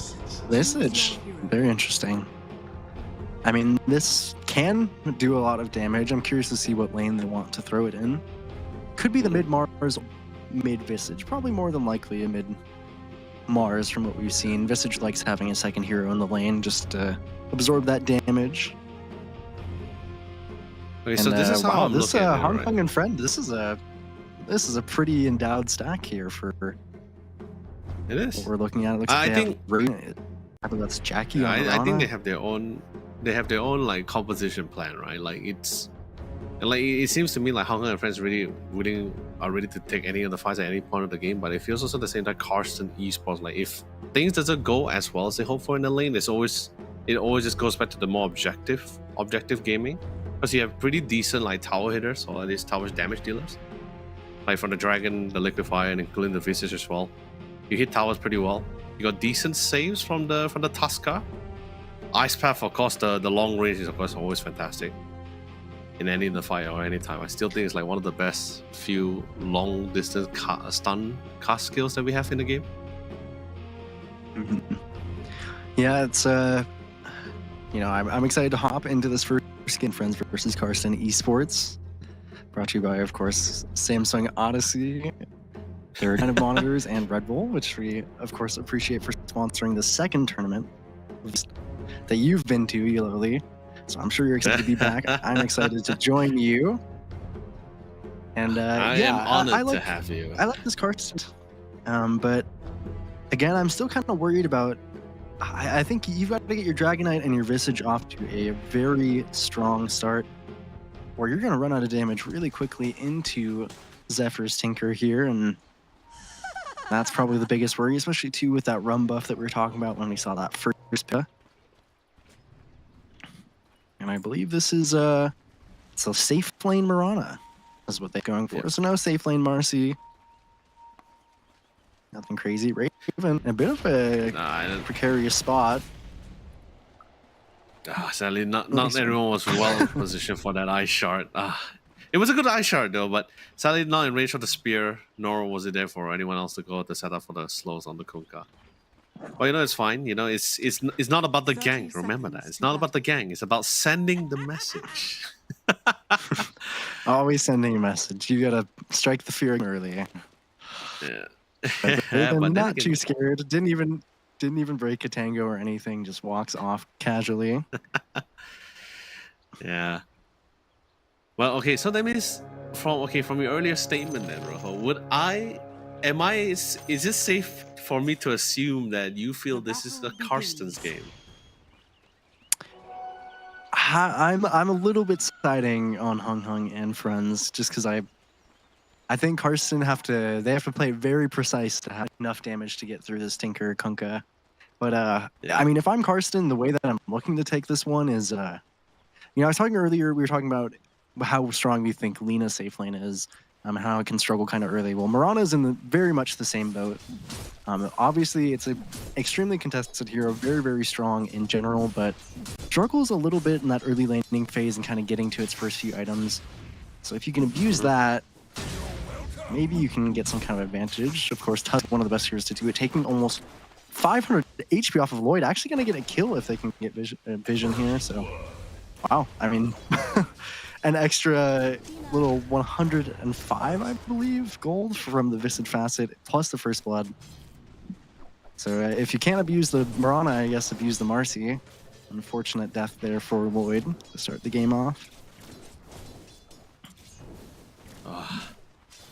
Definitely First Blood is definitely a little bit of a nice opening for Karstenzs, but other than that, besides the other lanes, I feel like the mid is, it's still pretty early. It's a level 1 Mars, and Mars damage is not really the kind of heavy burst kind of thing. He's more of those kind of heroes where he just eventually will you down, makes you runs out of regen here to really try to pick up for the next set of combos abilities. Not a lot of walls for him to really stun to, no trees either way, so especially since with the Storm Spirit he's ranged, so he's gonna be able to naturally poke out Leon from the competitions here. But he is eventually gonna be running out of mana. Yeah, but gonna do a lot of damage in the process. And baby feeling a little bit under pressure trying to get these last hits, but sitting at 70 HP with no regen left.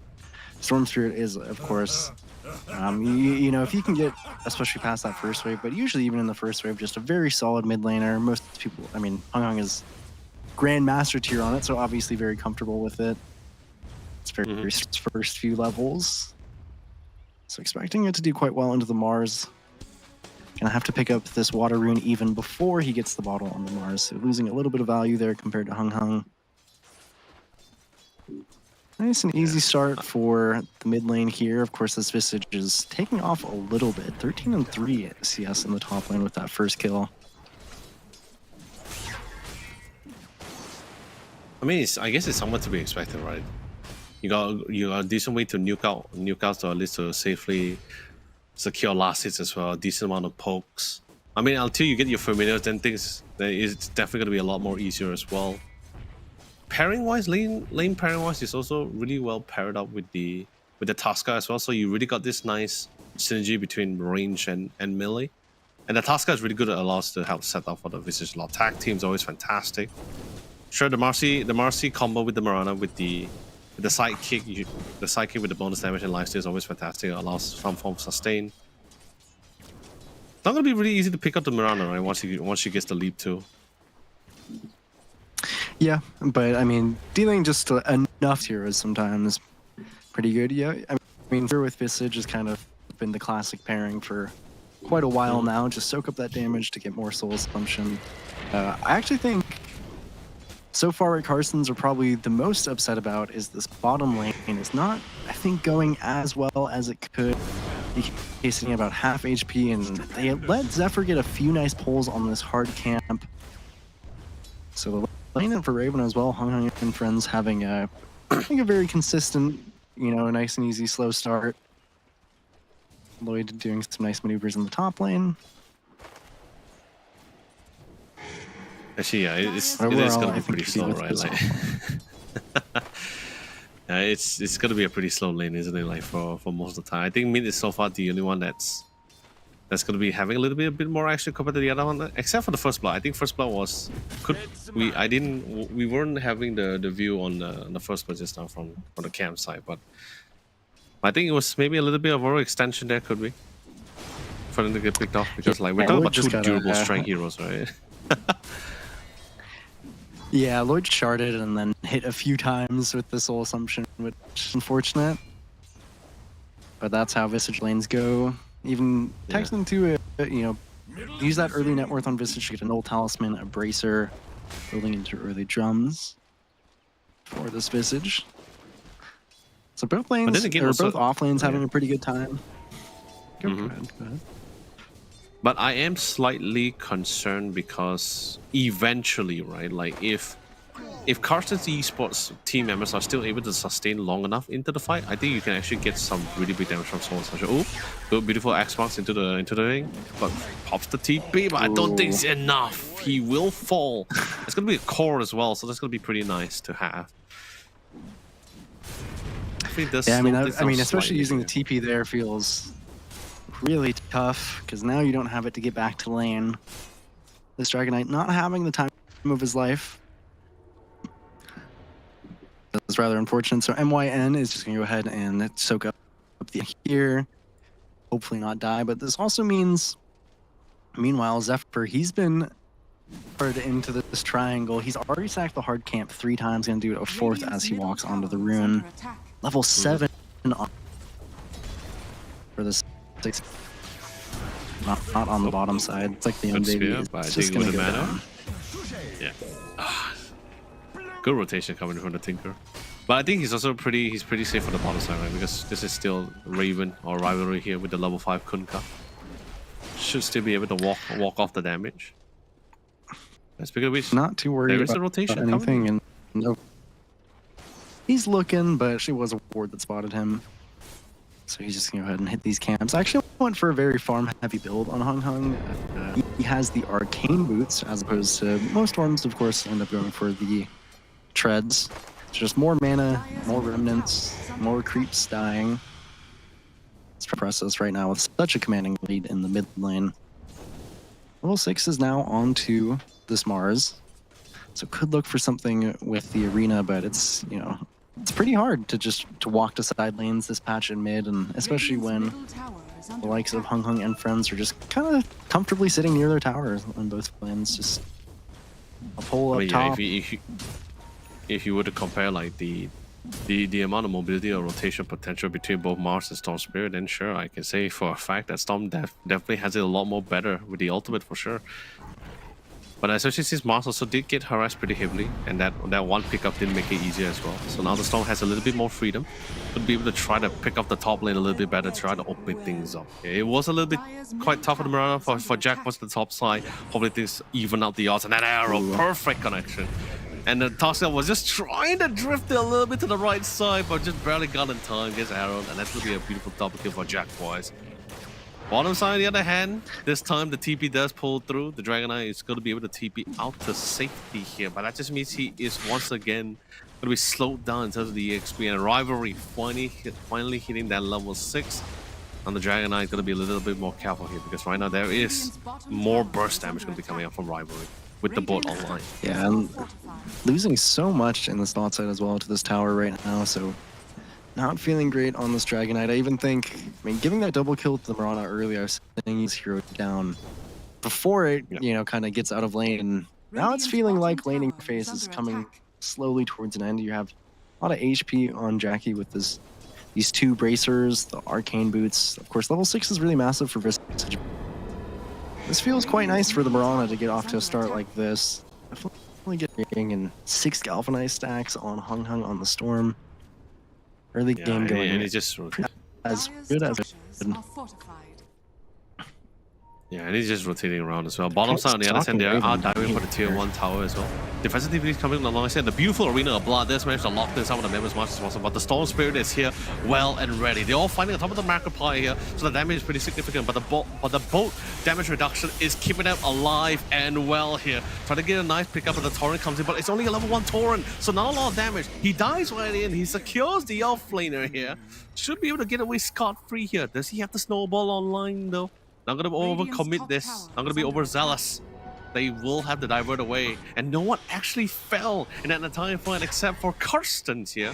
Okay, maybe I might speak a little bit too soon. Zephyr here for the side here on Dire. I think Zephyr could go down. He's trying to run away, he's trying to think out of this kind of situation, but he too will fall.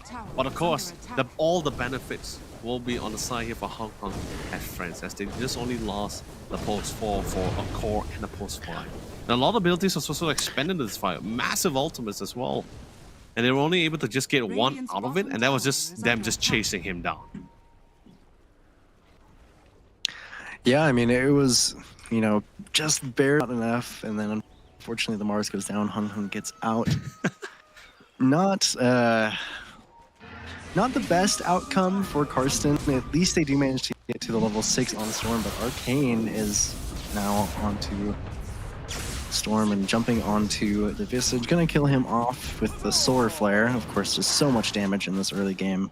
Even gonna kill off the birds, that is animal cruelty. I go clean up this bot tower.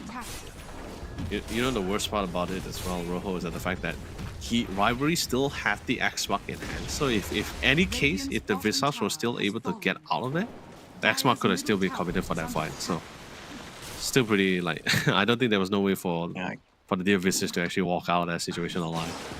It's pretty much a dead bird for sure. I mean, he's already an undead being. So.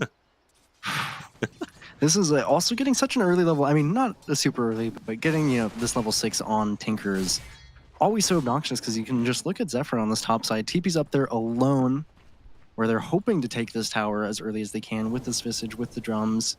You know, open up the map just a little bit, but the March of the Machines is a little bit too much damage. Clears out the way of getting pretty close to that Holy Locket as well for the healing. And game state, it's not getting too much better for Karstenzs. At least they have this level 6 onto the Jakiro and the Tusk. So if they want to make a move happen, they might be able to clean up one overextended hero.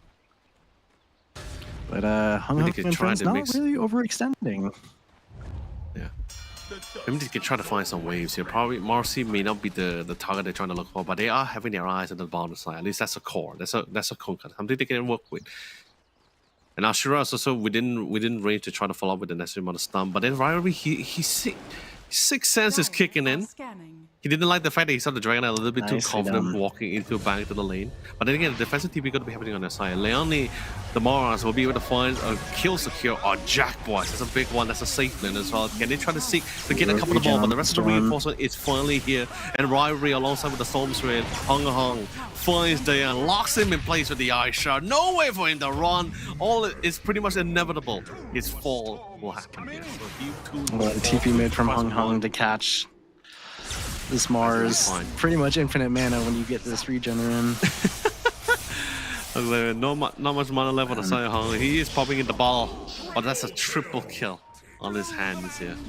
The best kind of market deal. It's force 5 for 2 supports and the core. That's fine by Radiant's him. middle tower is under attack.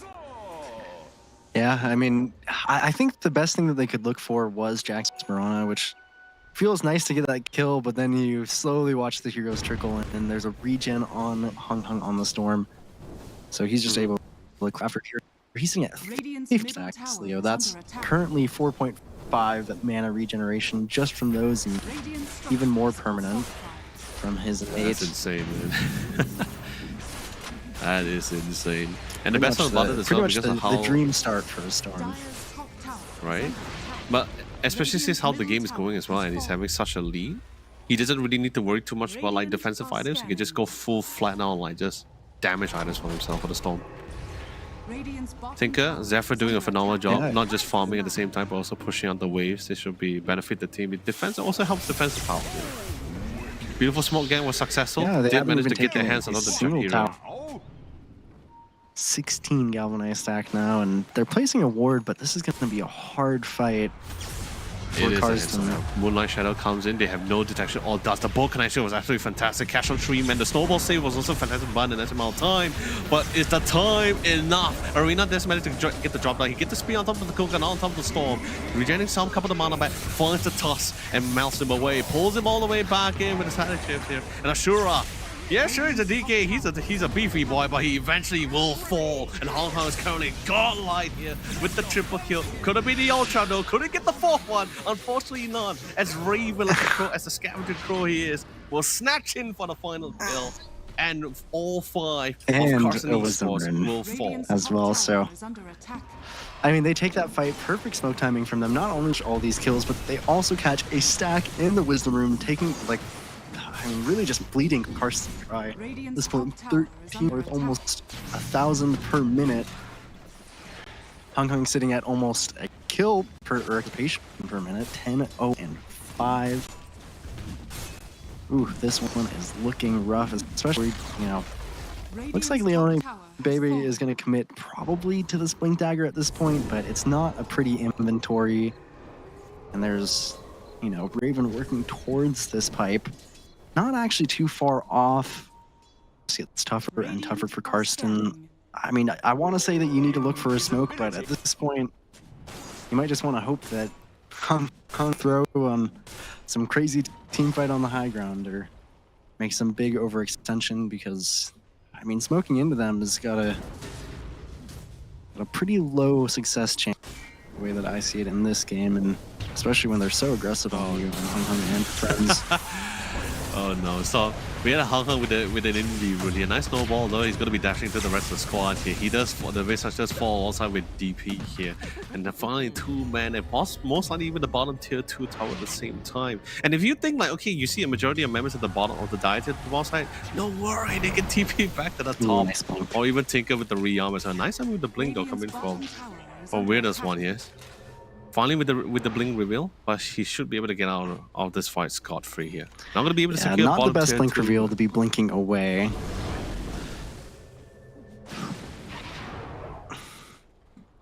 Even a bird dying on the bot side. They want a fight so bad on Karsten. Oh, beautiful Spirit Arena of Blood gets 2 of them at the same time. They also got intel that they actually spotted the Storm towards the mid side.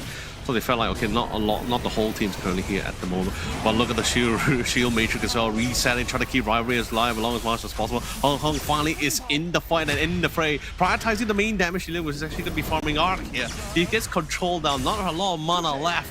Pops in the arcade here, trying to see if he can keep the fight going. Beautiful Spirit coming in from from Light Baby here to try to keep farming Ark alive. But Hung is so adamant on getting that kill and will secure it. The triple kill. He flies away to safety here, and Azura finally loses out. The dragon form is timed out here. Yeah, Hung kind of feeling like Superman's one. Just absolutely untouchable. Gets super low, but of Tinker is a nice insurance policy, if anything. So, I mean, you get 2 kills, nice from Karsten, but more kills over to Hung. He's basically a pinata at this point in terms of Earth. I want to kill him so bad, but Hung and friends, I don't think will let that happen, given their namesake. Almost a pipe on Raven. I mean, if getting a single or kills onto just the Marcy and the Kunkka completely isolated was goal, it's not going to get easier when this pipe rolls out.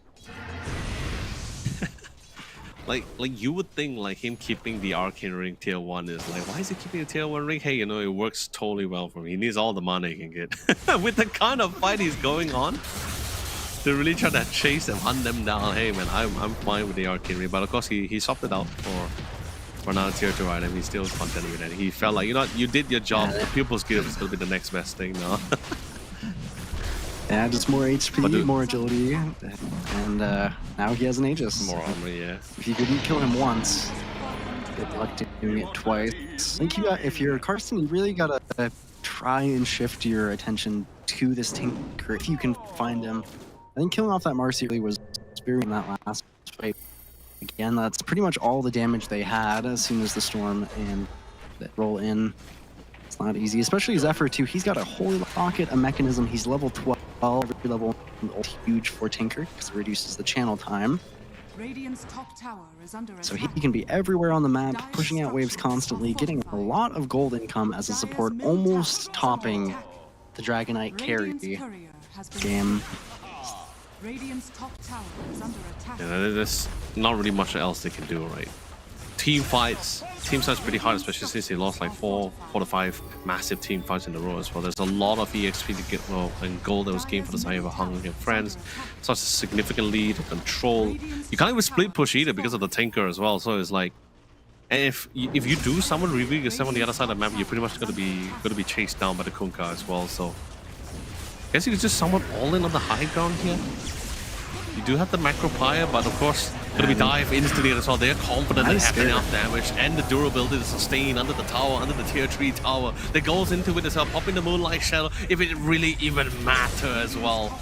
Dives in, the buyback also coming as well, throwing into the defensive Macapie here. The Tasker will fall, commits a second buyback. The Mars does have a buyback of his own here, but he just feels the fact that there's really not much he can do without the Arena of Blood here.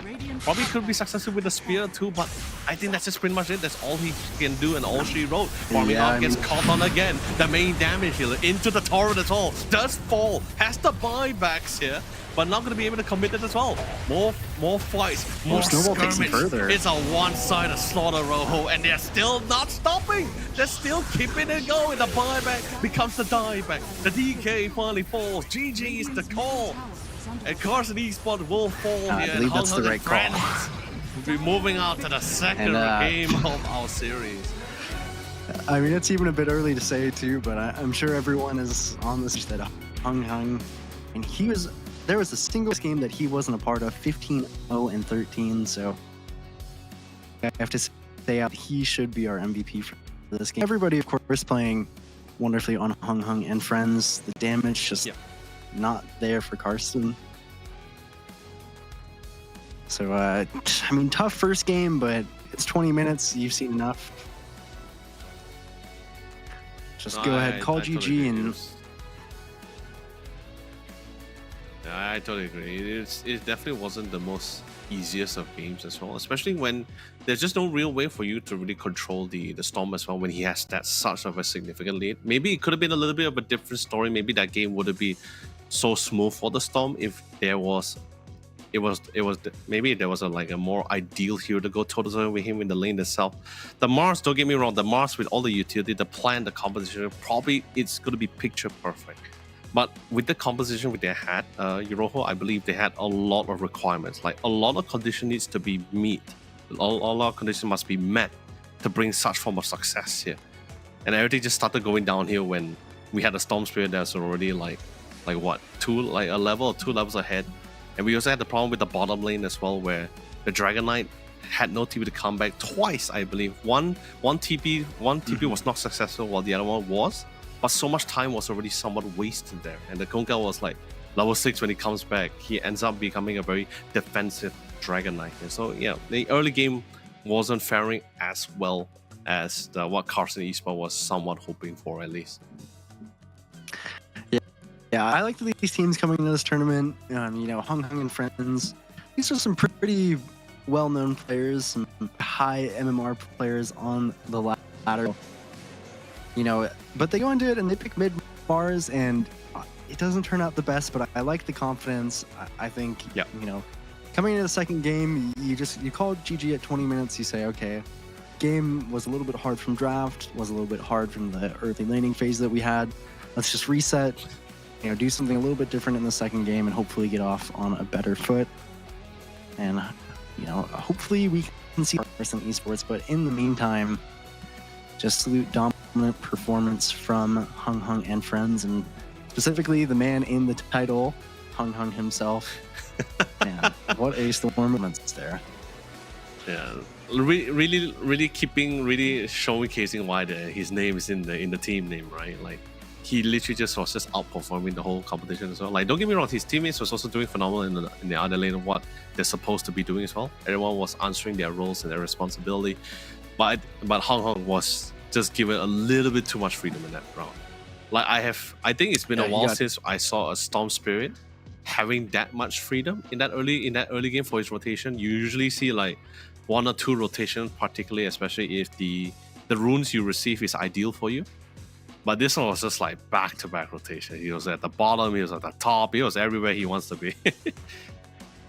Yeah, and I mean, we used to see a few patches ago, but there was this really big patch it was Pugna and Storm. And Pugna was, people would call him the kind of battery for the Storm. You just sit there and give him a re-up on his mana, he's good to go. It's like he has 2 to 3 lives, but Tinker is a good substitute for that in this kind of meta. I mean, the Tinker support obviously still is a lot, but he goes for this first item, Holy Locket, which gives a lot of mana, basically a second wand, and then the arcane boots into the greaves. So I feel like this was just the Hung and friends draft was definitely up for him to have this kind of storm game, and then he just took it away with excellent mechanics, excellent map movements, and we're gonna see a few of them here as we go to the highlights, and it's gonna be all Hung and friends pretty much. Even this first kill.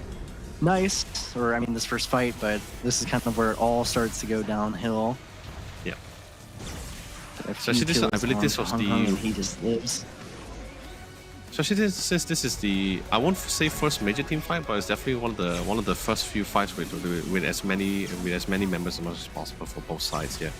This one was a very decent, it was a decent smoke gang, but the only problem was that the positioning for the rest of the members of Hung and friends was relatively nearby. So yeah, sure, they did lose their safe laner Mirana, but it didn't really matter because they were able to escalate it, or at least transition into picking up 4 more members for Karstenzs Esports. Yeah, but this is one of the I was just gonna say that as a mid player, I think at night I go to sleep, I would and in my dreams I can see playing Storm Spirit mid. He got the first rune his support rotated on, and he got, I think on 8 minutes he got an arcane, and at 10 minutes he got a regen, which enabled that first major team fight we saw that went horribly. So perfect kind of rune luck into also utilizing the runes he got. The solar flare, of course, buffing him as well. So with a game like that, of course, you're going to take off. So congratulations to Hung and friends. Yeah. If anyone's curious specifically when he had that Witchblade around that 11 minutes and 30 seconds, that was just how fast he actually got the Witchblade. And this is with the arcane boost. Extremely early. And he was 5-0 by then, at that time at least. I think he had a net worth of 5,700. That's a lot at that time. Yeah, but it's not, even though the highlights are just kind of Hung and friends over and over until a GG call, I still think Karsten, I think they have very strong mechanics. I think getting that first blood was really, even though the Mars, he had some really cool spears into the arena. I don't think you go away super sad It doesn't feel great, but of course, Hung, our MVP. But Karstenzs Esports, I hope they can back into the second game and kind of laugh off this last game, because this just happens sometimes. You know, sometimes Hung goes 15-0-13. Guy looked incredible on the Storm. I mean, this is like what we were. I think it's like a long going on debate, right? Like which kind of composition, which kind of playstyle is always better? Like, do we, like, is the early game composition always better, or is it that long drawn out game kind of better, that kind of thing? Because I think that game was a very clear example, because like it definitely, like you mentioned as well, Karstenzs definitely has had some form of plan going on with the kind of composition that they can go on. And let's be honest, if they somewhat succeeds, you're talking about a lot of walls and a lot of sustains coming out of them, where you have this massive DPS coming in from Flaming Out with the Visage, right? That eventually will just out sustain, out tank the amount of damage or durability coming out from the opposing squad. Whereas like Hunger and friends, they're just like, you know what, if we're already succeeding, we're already having some form of advantage, let's just keep going on with this advantage that we have. Because I think we have seen teams in the past where they will have a lead, and then they don't stomp the lead. Yeah. They just went back to like casual farming. It's like, hey, you know, let's just give the opposing team like an opportunity to slowly bounce back. Yeah, that didn't happen in this one. Hung and friends just kept going on the offensive here. So, you know, we're not going to give them time to bounce back. We're not giving any breathing room as well. But maybe the plan that Karstenzs had could have probably been better if they had maybe a different type of hero. Like maybe you, like it's always that situation where like you want to play a certain early game, you want to play a certain long drawn out games. It's always ideal if you have more options. I felt like in that game in particular, there wasn't much options for Karstenzs to really fall back to here, even if they were on the back end here. Yeah, it was definitely tough from draft and the early map movements that were made. But speaking of, I do have two options from our wonderful sponsor, Samsung Odyssey, in terms of their monitors, the G8 and the G6. But specifically, the G8 is what we're going to focus on here. What do you think about it, Leo? Well, let's be honest here, my friends. The Samsung Odyssey OLED G8 is definitely a more bigger frame, right? It doesn't have a lot as much power as when it comes to refresh rate compared to the G6. It is still a 240 Hz refresh rate. It is literally a 32-inch monitor, massive, slick, anti-glare. Is thin, is a very thin design, so you don't have to really worry about whether is it too bulky for your background or at least your gaming setup as well. It also has a response time of 0.03 ms here, so you're pretty much getting everything you can have a hope for, and of course it's able to meet the same rivalry with a powerful desktop rig which you have for your gaming experience here. So definitely something to look out for the G8 here. But if you think it's a little bit too big, there's always that G6, which is 27 inch. But we'll get right on about that later on. But anyway, ladies and gentlemen, we're going to be taking a quick short one here, but don't go away for too long. The conclusion for our second series of today is going to be coming to you guys right after this.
when they click through. Try to send this box to be a show, be fun.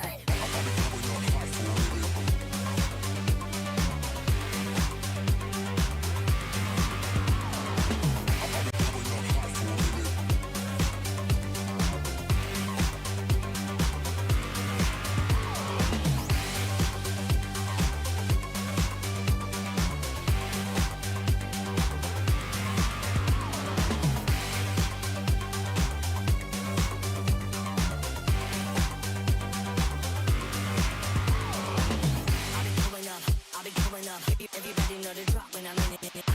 Drop the top when I'm in it. Everybody drop when I'm in it. Yeah, I go so yo. Everybody know I'm on. You know when they click through. Try to send this box to be a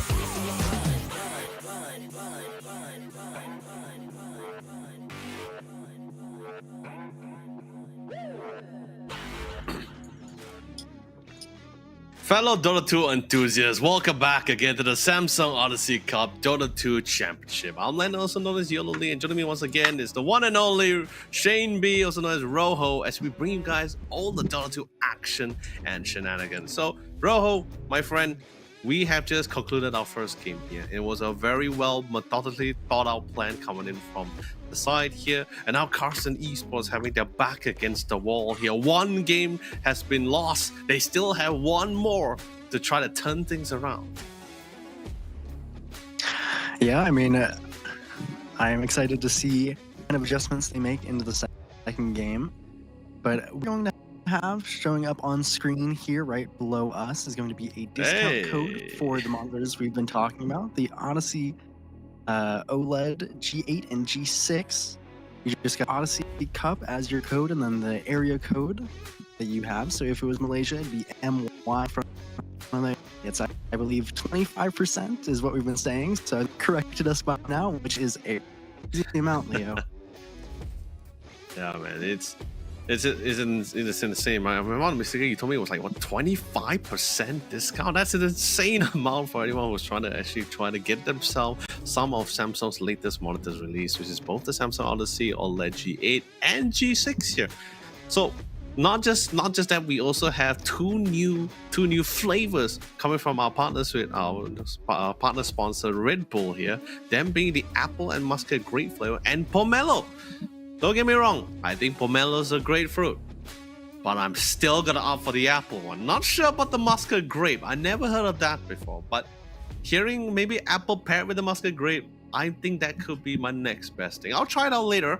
Maybe you guys can try it out first on any viewers, because let's be honest, especially you, Rojo, we have a long day. We still have another, like, including this one, we still have another series. I believe it's like, what, 12 in the morning on your end as well? Gotta need all the energy you get. After I'm here, yeah. Could definitely see myself needing some Red Bulls. So excited to have them as our partner sponsor as well for this second Odyssey Cup. Yeah, and as from my head as well, it's also zero sugar as well. So it's like health, man. Thank you, Red Bull. You know, looking out for us there. You know? Just appreciate that. Yeah, but of course, speaking of which, I just got the call from our amazing broadcast team here. So we're jumping into the draft here. This is going to be the second game of our second series of the day between Hong Hong and Friends and Karstenzs Esports. And if any of you who just joined the series, we welcome you and thank you for being here to support your favorite team. But just to bring you up to speed, this is right now Hong Hong and Friends is currently in the lead by 1 point and looking to secure the final point before moving forward to the semifinals. Yeah, and we already will switch up. So, Hong Kong and Friends valuing the Marcy that they had this game, but Karstenzs Esports, this nature's prophet, first pick. Nice for them. Of course, we've seen, I believe, Liquid had this all 3 games in their finals, I believe. So, GG wasn't scared enough to win it, but they did lose to the Euro, of course, being one of the best nature's prophets. But, you know, I think this terrifying on its own. It's got the global map presence. Of course, we were talking about kind of zoo heroes earlier. Nature's not as much of one, but that Treant feels like it in lane. So, but you know, typically when pick up here for Karstenzs. Radiant team ban. Oh yeah. But you know, typically when we see like even back in TI, when Nature's Power gets picked, right? What is it like? The second pick or the first pick? It usually ends up leading towards either a Chen or an Enchantress pick, right? Mainly because of the fact that I won't say it's a direct counter. It's just more the fact that if you were to, if the Nature's Power were to go with the two, the Enchantress and the Chen can actually make it their own, you know, that kind of thing. That's usually Yeah, how we actually haven't seen any that's of the that common problem. banned out, and Hung Hung's actually avoiding those heroes for the Primal Beast, which isn't as high prior of a hero as we've seen, but it feels great into the Nature's Prophet. You jump through the sprouts, you just have a ton of damage. Not as scared of the Treant with your high base armor if it's going to be an offlane, can be flexed mid. Karstenzs Esports, they go immediately for the Clockwork, which is a great pairing with the Natures, but specifically they're not just for Primal Beast getting stuck in those cogs is annoying, the batteries interrupting you, and then just the pairing to go with it. So Dark Willow, I like this draft so far. Karsten, nothing too crazy. You know, and more importantly, there's definitely a lot more options, right? Like you have an initiator, you have a somewhat of a lineup that allows you to have really great catch or really fantastic long prolonged fights and control, decent amount of CC. You got global presence at the same time, and also I like the fact that you actually brought up like why Hung and Friend wasn't really looking towards the Chen and Enchantress. This is coming back to what I was telling you earlier, where some of the players in the pool wouldn't have to worry about banning certain heroes because they're more confident on the fact that, or at least taking the bet that they would not have the knowledge or the ability to actually utilize those heroes, like Chen and Enchantress in particular. Because like I said, these are macro heroes. It's not like your regular heroes here. They're macro heroes. So it definitely requires a more higher skill based player to actually fully utilize them here. So I think them not being, like even for Karstenzs Esports, them not banning them out just shows the fact that, yeah, I don't think they know how to play these heroes. And but if they do release it like now, if they do release it like now, they're just more like, okay, great, someone does know how to play it. Or maybe not for Enchantress. I think for Enchantress, even if it's not like TI level or Immortal level, right? I still think it's somewhat annoying to deal with, especially if you keep stealing away the greater trions. I think that's still somewhat of a win here. At least. Yeah, it's just such a strong hero, and I was wondering if they would go back to the Storm Spirit because it's a decent game for it, but I think they're saving that kind of last pick for Hung or just to keep that Primal Beast flex. And if there's some kind of weird role, Primal Beast can do a lot of fun things. But now we are in a position where we're at the 18 pick, so this is going to be probably the most pivotal part of the draft. Usually Nature is going to be the safe lane hero, so they're kind of obviously, I would suspect, looking for a kind of offlaner or a mid laner. I don't know exactly what they want. I mean, you could always go kind of typical like the Centaur, which is too much into the edge, has good initiation, but it doesn't feel great. They've still potentially got a last pick for the carry if they want to keep this Primal Beast open. So any offlane you pick, you're facing the last pick, but the same goes for mid. So they actually go for a Doom, which I like. Can struggle in lane. The biggest fear for Karsten at this point in the draft is if Hung and friends can keep up tempo like they did last game. This Karstenzs Esports draft kind of levels, it kind of needs time. Yeah, I mean, it's just. But I'm totally fine with this, right? Like, especially since, like, sure, Doom needs. I mean, Doom definitely needs a little bit more time before he can really come online. But if the lane does goes well for him as well, he actually can actually be greedy and go for the minus first. That surely helps him to escalate his item by a lot more higher than usual. But I think in this case, like Doom, I believe Doom's role here is just mostly to be that kind of hero where you press one skills and someone most likely dies most of the time here. So I think that's got to be part of his role, I guess, in this game. Yeah, I was thinking just along. Oh yeah. Oh no, sorry, you were saying? Yeah, go ahead. No worries. No, I was just saying, like, I was, besides the Doom, before we got to the Doom, I was actually happy they actually brought up the idea of Centaur because it helps them. It's an aura item user. It's a great initiator. You got decent escapes or initiative with Stampede, and also comes with stun. He's pretty durable. Or Sand King, because you do want like a little bit more magic news to play around the Enchantress, since physical attackers on her is just never fun to deal with, at least the first time at least. Yeah, the Sand King is and so the Doom fills the soul. I just always get scared Sand of King's Doom bad, yeah. lands. Doom, I mean, kind of early on, but as soon as Enchantress gets some levels, the lane can be quite difficult. So you got to be really careful with this Doom. But having the hero is always incredible because you can just hit that one button and eliminate a hero from a team fight. Actually ban out the Dusa, which is a pretty classically good hero into Doom. In the last pick, they go straight into it, and they take Spirit from Hung Hung and Friends.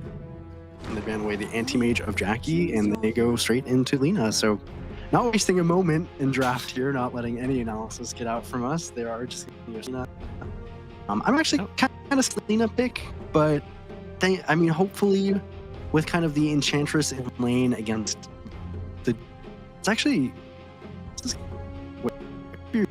Swan Karsten and the heroes that they locked in. But, we were talking about Lina earlier, how it can kind of early game, but when you have a hero like the Enchantress, which wasn't banned out, that can fix ums. It's so strong in the lane. Yeah, and we're talking about a lot of range damage coming out from them. So a decent amount of CCs, a lot of stuns, decent amount of control. So most likely it's the... Hold on, let me check the roles. Yeah, so it's Hung Hung going to the mid with the Primal Beast. We have Jackboy as the safe laner. Zephyr is the post 5 and Lloyd is the post 4. Okay, cool. Bottom side, as obvious as it can be, farming out is going to be the safe laner who's playing the Nature's Prophet. Same goes to the Doom, which is Leona Baby. Ashura's going to the mid this time, and DP with the Dark Willow. Any takers, real takers here, coming from you, Rojo. I mean, I'm a little bit interested about these role swaps coming out from Karsten, but I'm sure they're more comfortable with the picks. I think heading into this game, just looking at the drafts, I would favor the Karsten. I think it's a very nice Storm game ahead of Azure 4 on here, and they just have a very solid, very easy game plan. You get off, you press Doom on a hero, you zip in on them, and there's not a lot to stop the Storm. So I fit in the draft, but having seen that last game, of course, to discount Hung runs.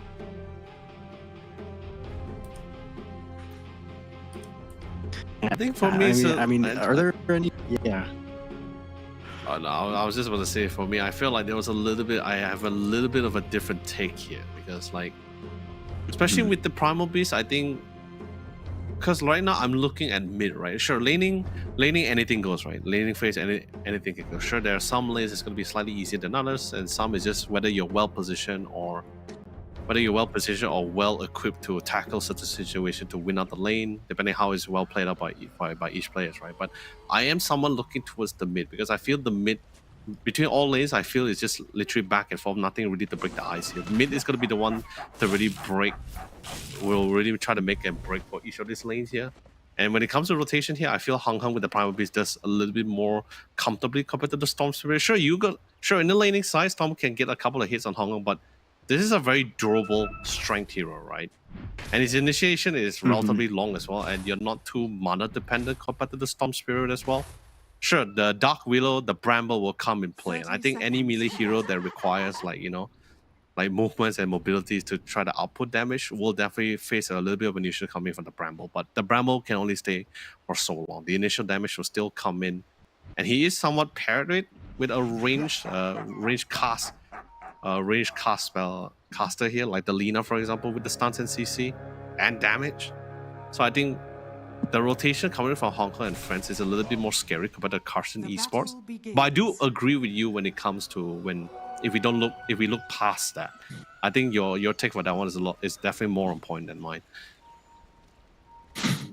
Yeah, no, I mean, I think you have a pretty solid point. I got strong lanes with Hung Hung and Friends, which, of course, they already dominate in the lanes from the last game. And Primal Beast he's one of those kind of weird heroes where you can leave lane and go in and rotate at 4 minutes in the game, extremely early. On the natures. No. Run. Blaming our hobble back to lane. He actually Like, uses his trust- TP, which could be scary. Yeah. No, I'll be flat honest with you right now. Trust me. I know a lot of people disagree with me, but trust me, the difference between like 10 and 20 movement speed is so significant in this kind of situation. Like the Yeah, nature prophet had definitely 295 movement speed, while the Marcy had 310. So it's like she was always going to be able to catch up to me. But speaking of Never catching up, farming our first blood drawn, double kill on top of that. Wow. I'm gonna check net worth right now because it's 1600 on Raven with the facet and the first blood. Oh man. that is insane. And no TP for the natures Unbelievable. at the moment either, so he's got to walk back. 30 seconds. If I'm not mistaken, it's 30 seconds. Yeah, 30 seconds. God. No support for the dear clock, but I mean he still has cogs. So if the Master gets if Zephyr gets a little bit too close, he's gonna be able to be defensive about it. But then again, he does have the rebound, and sorry, he has to dispose. Now he also has a rebound as well, so gotta be a very simple catch on mid if he chooses to go for it. It's just juking cogs now. You know, Rojo, I remember a time when I remember a time when just a level like when Clock went with his new cards with the new facet, right? I remember there's a level 1 Clockwork. Sure, you may not be able to kill the tankiest guy, but you got to be able to bring it down relatively so low. It's just so scary to deal with at that moment. Oops, soul assumption. Yeah, and actually, nice call to try trying to utilize it dice right now, but since Raven is in the creep wave, not gonna fall. Sure. But you know, yeah, they got some decent it's trades in. still very strong. But yeah, when this cogs first came out, a little bit too high on the numbers. You could take almost somebody's HP bar at level 3 if you enough. Mm-hmm. Thankfully for Leona Babe in the spot, or Leona Baby in the spot lane, he got the lightning creep, so his lane's going a lot better than it could be, for sure. He also ate that first creep from Lloyd, and actually in the top lane. Open opportunity? Ah, no, it's just too fast. Zephyr's still just outrunning Min. Let me confirm that, right? Yeah, like you see the difference. Like their movement speed is just a difference of 5 between both the Clockwork and the Marcy. Ooh, good repost into the dispose as well. Locks it down. Try to fly through the trees here. Got the Soul's Assumptions here and farming arc. Another kill secure for the side here for a rivalry, or at least Raven here. Yeah, and this is why some teams definitely value the Visage. And the net worth, as I can check it in the lobby, here's almost 2.5k on this Visage right now on Raven. C is of course just a very nice, and it's really this death toll facet. So any time that you get a kill with Soul Assumption, you're getting extra gold to 140 at level 2. So really taking off. Could definitely be a big issue, especially considering Visage is one of the best heroes in the game for getting those early kind of auras online. Becoming a huge nuisance in terms of map movements. But I think we see a little bit of How contention important towards the the mid bottom lane is, lane, though. though. Yeah, but I think we see a little bit actually towards the bottom lane, especially with the Doom. You can't just leave Leona Bay alone for too long. There's just a little bit too much control for him. There's no way for him to also purge out the enchant as well. So it's like a slow into the light strike rate. Yeah, that's a lot of beautiful right clicks you can get out of that. Dire's top tower is under attack. Yeah, it feels very nice for Jackie because you're, same thing. He likes to play these type of heroes. Zephyr just barely goes down, but Mana will also fall. A lot of action in the early lane compared to this last game that we watched. Mm-hmm. Jackie's also farming, or he's stacking this bottle. He's actually even going to kind of start farming it at level 4 this early Lena. Azure trying in the mid lane actually gets flipped backwards. No. Very fire. Trying to fight it out with the Marcy, but just a little bit too strong on Zephyr. I can tell you this right now. Zephyr's been a menace from the beginning of the round, from the Nature's Prophet all the way to the mid lane, top to mid lane. My Visage in the top lane. But I mean, at least they're going to punish Raven. yeah, no, that is definitely a very clear opportunity right now. Back to back doesn't really action, have Leona the Babe is also going on inside. No time for analysis here, Leo. This Yeah. is SEA, and we are. He wasted the Shadow Realm, then so. Oh, DP. Ooh, nice branch block from him. Still has the wand, but not able to use it in time. It's still totally fine. But you know, top side, like I think it was a good opportunity, right? Like he spots the Zephyr going to the mid side. Visas doesn't really have the best of mobility as well, especially especially with both the Clockwork and the Nature's Prophet on top of him. I don't think there's any way for him to run. And speaking of Clockwork and Tree and Protector both farming in. Yeah, and Zephyr. And Karstenzs Give is a kill hunting over down to Zephyr. And they finally put the good man down, yeah. It's like, Zephyr, you've been a menace. You gotta get out of here. Get out of my lawn. I feel like MYN on this Clockwork, because I think he's done a very good job of kind of punishing these movements. You know, getting kills onto Raven, Zephyr gone, walking into mid, he does go towards the mid lane. Actually looking even to snipe this Wisdom Rune. Gonna be tough into the Marcy, but Are scanning. could be a nice attempt from MYN. Already having so much impact on this Clockwork, and lane's not going great for Karsten. Going slightly better than last game. Really nice cogs. Radiant's middle tower is under attack. I said a god, from but that Zephyr? was pretty fun. Oh no, this is not fun. He also had Laguna Blade as well, so I don't think it to be with the outguard. But nice timing with the support coming in from DP. Drops in the Bramble. Leon Baby should be able to walk out of this. Is under The attack. same goes to DP. Yeah, I on was the top concerned, lane it was mid especially on mid rotations, and even more action, Oh, Leo. Hold your breath. Level 6 for Yeah, man, Raven. I'm trying to hold my Azure breath, but I doesn't just have can't. I know. So many kills in this first part of this game. Going over to Raven is a big deal, though, who now has level 6. Ooh, man. Definitely increased the tempo from last game on both teams. Got 15 kills in the But- first 8 minutes. Yeah, but I'm happy with this, right? Like it is back to fourth. It's not like it's gonna be that one side. I think there's like, and just like what you mentioned as well. The team is able to best utilize like situation where like, oh, okay, you rotated here. We're gonna take our opportunity to try to get a kill here. And speaking of getting a kill, again, beautiful center control with the stun. So much control, by the way. Didn't even need to expand the rest of the abilities. Just literally right-clicked him to hell with the sidekick. On the other hand, on the mid side, gets out. What? I mean, okay, like yeah, it's two supports, right? It's the clock and and the Dark Willow. Yeah, mid MYN and They DP. had I don't it. think they're gonna be able to get much out of that. Yeah, if he had the rocket flare, yeah, that rocket flare. Thank you, Observer. Radiant's middle That could have tower probably is been the under one to attack. secure, even though it was level 1. I mean, could take the chance there, right? Speaking of taking chances, Min spotted two, was able to beautifully cog Zephyr right into place here. The Stormfly is in the sea, and Pasha can get a couple of kills, but here comes the safe lane on Lina here to try to support here, but all he can do is just drop the light strike away from the stuns here, and literally all has to be forgotten here. A little too scared of the Enchantress to keep going. But so far, Karsten, I really liked their rotation kind of in response, but it just hasn't been enough. MYN, I think, is playing this Clockwork beautifully, but it's still 4,000 gold for the likes of Hung Hung and friends. A lot of it sitting on this Visage and Nina. Almost 6,000 on Raven before this 10-minute mark, thanks to this death pull. Working towards the drums already, so this accelerated Visage, and Jackie has just been left faces, already has the Maelstrom. It's a pretty great game state for Hung Hung and friends. On to the Visage. Beautiful hook shot to the Raven. No way he's gonna be able to get out of that one. Can he falls up on top of Zephyr? No, not gonna be too greedy about it. Gonna be satisfied with just getting at least one of the main cores here. But Hung, on the other hand, has a little bit of a different perspective here. But no, okay, no, he decided. I think, I believe everyone was like yelling on the comms, right?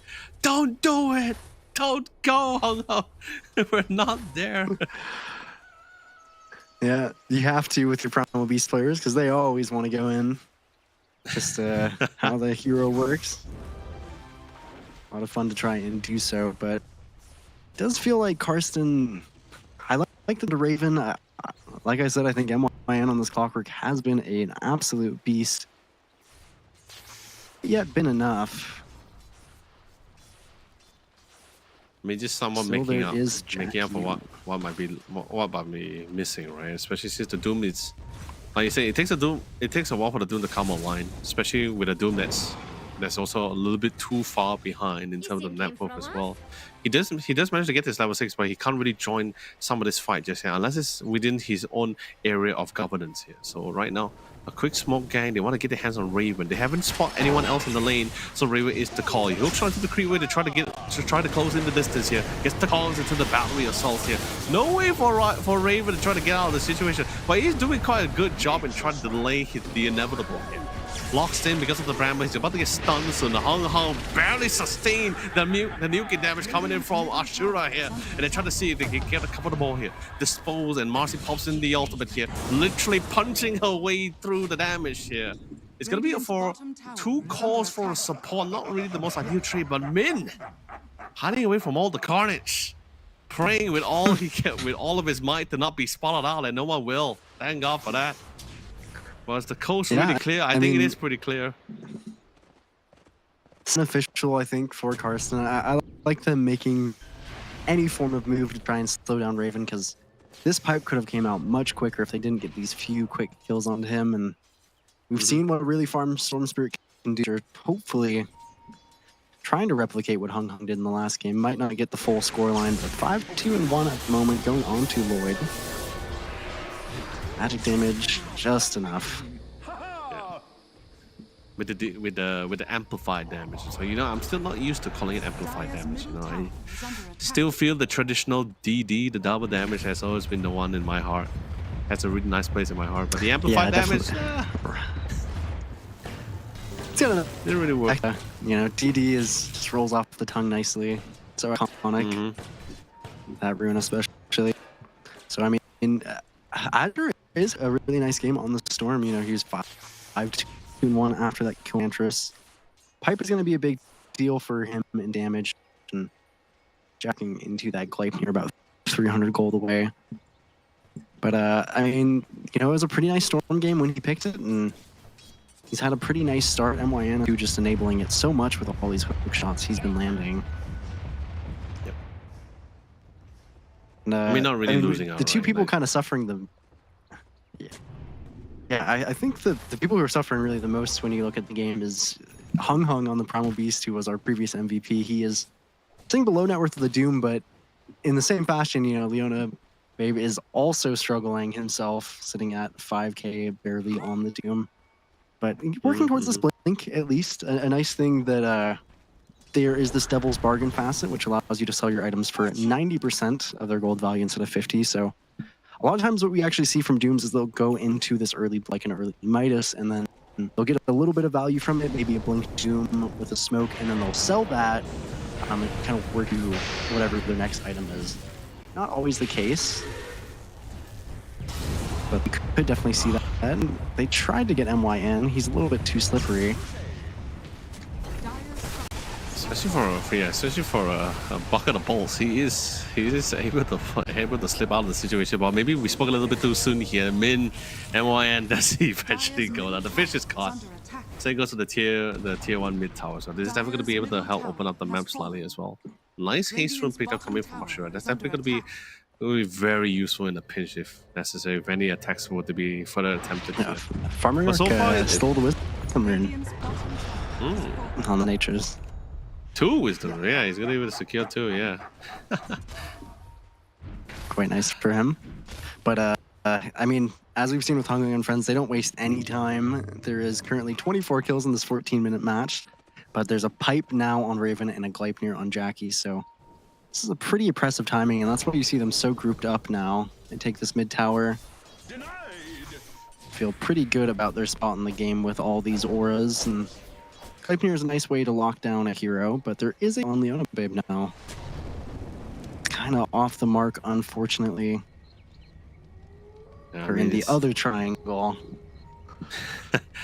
I mean, I guess they really took a gander about this, right? Because not a lot of intel, not a lot of vision. Like even that ward was just freshly placed as well. So they took the chances. They're not going to be able to find both sides. Actually, not going to be able to find anyone as both actually intervene here. But in terms of objective, I think Hungry and Friends is pretty much still having the advantage with that one, right? Like they got both the mid, top, and bottom one. So the map's pretty much open up for them. They have most of the controls of the map, which makes it a lot more harder for the Doom to farm now. Like, for the Doom and the rest of the people, and they're safe in the farming as well, because there's just no real safe spot yet, or defensive walls to really like assist them in any way. But now they're currently sieging with the tier 2 tower, especially with now, like you say, with the pipe in hand, and the attack speed coming out from both the from both the Lina and also the familiars is just absolutely insane. That tower did not last that long. Yeah, and they even are trying to take a smoke. So what's been nice for and friends is there's all these wards on the tops. They've just been playing on this bot side. Now they're walking into them. Could be a good opportunity for Karstenzs. Oh, smoke break. Could also be tough if they out. They did commit quite a bit. Zephyr pops the ultimate as well, tried to join into the wire and into the fray, and instantly, before he even got the chance to try to go up the Doom, the stun was fantastic alongside with the ultimate coming from the Marcy here. Moving on to the next point, the target at Min was pretty much the closest target for Jack Boys. Completely diverted away. This managed to get picked up, but also equally traded out. No money on the hands of Ashura here. Sadly, he only had the H rune here. It did manage to somehow time out. 2 for 3 here. But you know, since it's been pretty close between both sides here, but of course, losing both your Storm and Doom does definitely hurt a little bit for the side here for Karstenzs Esports. Yeah, and it was really unfortunate for Leona Baby. He lifts his hands to catch onto Jackie, which would have really swung that, but wasn't quite able to get it before he could really utilize this Blink Doom. They still have it, is the nice part of that. They won't be able to use it into farming arc.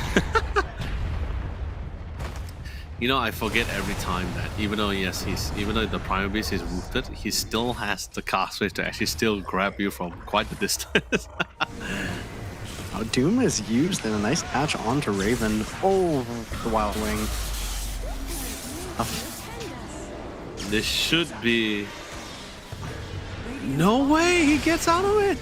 Pops the wand, still sustaining, finally does go down, but they are forcing Karstenzs Esports to further extend themselves out of within the safety nets of the rest of the team members. Now all the rest of the members are in a complete disarray and not in the correct position as well. The Storm with no mana for them to outrun this instantly get run down by Hung Hung. The rest of the squad is still on the hunt. Thank God for the Dark, we were able to get into the shadow with the TP to get out of it. But Min, are you gonna hide the same spot again, my friend? Nope, different spot this time. He's thinking about it. Actually, kind They're of still looking for him. Want to do Roche if they, but they are not. From Leona Babe onto this top side to see if they can maybe get something. Actually found the natures. Oh. Where are you gonna run, my friend? Where are you gonna run? Nowhere. That is for farming arc. I mean, he's living up to the name, right? He is definitely farming his heart out, but don't feel hot while he's doing it. Ooh, interesting interaction there onto the Dark Willow. There's a shield rune on this. My God, he is sustaining for so long and still alive, still pretty well. The pipe comes in time to try to mitigate even like slightly more damage. He does go down in the end, but he did force out a lot of abilities from Karstenzs Esports members here. Completely expanded them. Not really much way for them to try to reinitiate back into the fight here. Now with the goal was just trying to pick up Hung Hung, actually transition into losing 2 additional members of Karstenzs Esports here. With 2 lacking members, it feels like the way gives that it a little bit burst of confidence. The way that Hung Hung and friends are kind of grouping and just their very solid map movements have meant that anytime that Karstenzs even gets 1 kill or trades a kill, it's always kind of just an unfavorable for them, especially. I mean, you're very happy if you're Jackie on this year because he's sitting on Hurricane Pike, Gleipnir, 13k. He's having an incredible game in all these fights. You know, he just barely died in them out. Otherwise, he's 4-1 and 11 at the moment. So, reaping a lot of benefits, and they're actually making a TP move. I think they might try to steal this Tormentor, but I actually see the Clockwork instead. Cost not gonna matter. Light strike into the Glyph here, there's no way for him to run. I believe Hong Hong also had revealed the existence of the Blink Dagger as well, so that's gonna definitely help him to at least maximize the amount of damage he can do it. At least now he can blink in, you ult, then at least you can try to get your onslaught, try to put your onslaught damage into it, either to further or at least to get out of it. So it's been pretty great so far. And the cast rate for Lina is still abysmal to me as usual. A couple of stacks from the Fury Hearts would hit away. Yeah, but you don't need cast range if you have attack range. They've got Drum and Boots of Bearing with Vlad's on Raven, so same timing as last game. Beautiful, coming for the Dark Wheel as well to try to buy the next amount of time. They did manage to break the racks and the tower at the same time here, but Min, no way for him to run. Good cash coming in from the Primal Beast, but the Doom did manage to pop off here. But Lina is still just so strong. Storm falls into the process as well. She's still right-clicking away. Doesn't really need the skills. She has the damage though. The buyback comes in, trying to see if he can get on top of Jack Point. But here comes the Solar Crest to mitigate even more damage. This is nothing they can really come out of it. The back he has to run. He has to try. He gets rooted down in place. Thank God for the glyph near here, because if he got the enchant off, I don't think farming Arc is going to be able to get out of that. There's 2 Linas on this team with how much damage Lloyd is doing. So many buybacks so early into the game. The lead just doubled, and they're going to take a Tormentor just into injury. And Sproink for the ancient. If Lloyd wasn't strong enough. Looking like it. I mean, they lasted longer than the last game. I think they've had some very nice showings in this early game, especially on MYN on the Clockwork, but not able to beat kind of solid ball from Hung Hung and friends. I'm going into the...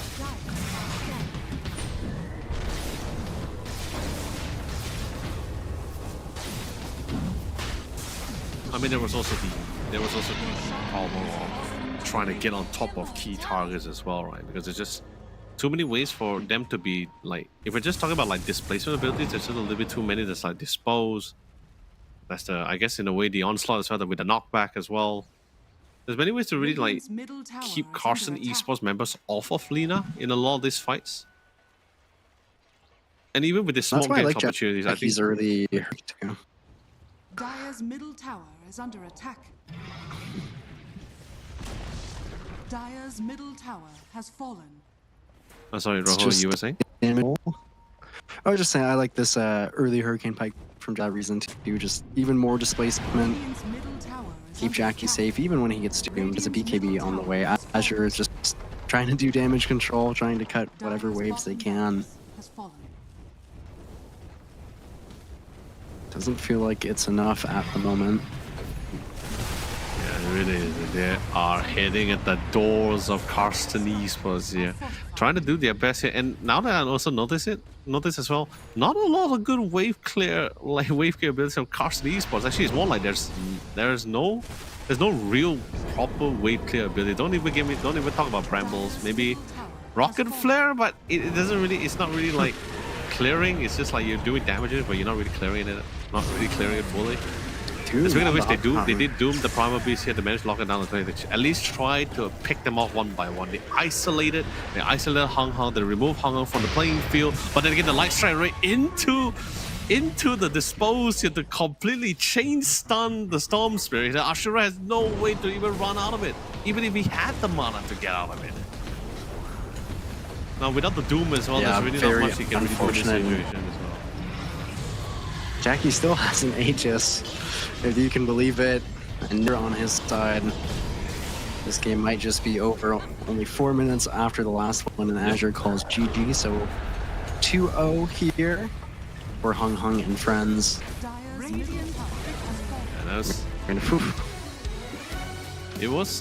It definitely wasn't as one-sided as the previous game as well. You definitely see there was a lot more option. It was a real back and forth as expected as well. But I guess, like I said, it does come down to the individual skill plays of each of the players, and I think Hung Hung and friends really showcase like why they are deserving to move forward from after this series as well. So really well done coming from Hung Hung and friends here. But of course, kudos to Karstenzs esports too. Like the way they adjusted. They quickly adjust and address the problem which they were facing for the first game. And this is, like I said, this is a tournament where a lot of these teams have no idea on what's their opponents like, nor are their strengths or weaknesses here. So with that kind of adjustments coming in from Karstenzs esports for the second game was definitely a lot more better I think it was really nice to see you as well. Hope to see you guys again for the next Odyssey Cup. But for now, Hung Hung and friends will be moving forward as the clear victor. Yeah, I mean, they looked incredible in both games, and I think really small map movement things. I mean, everyone had a great game, as you said, and friends, but I throw my MVP in for I don't know if you feel the same way, but he was always in this game doing so like and Karstenzs Esports just barely not able to keep up with that kind of tempo. It's unfortunate to see them go, but Hung Hung are going to be, I think, a very serious competitor moving forward.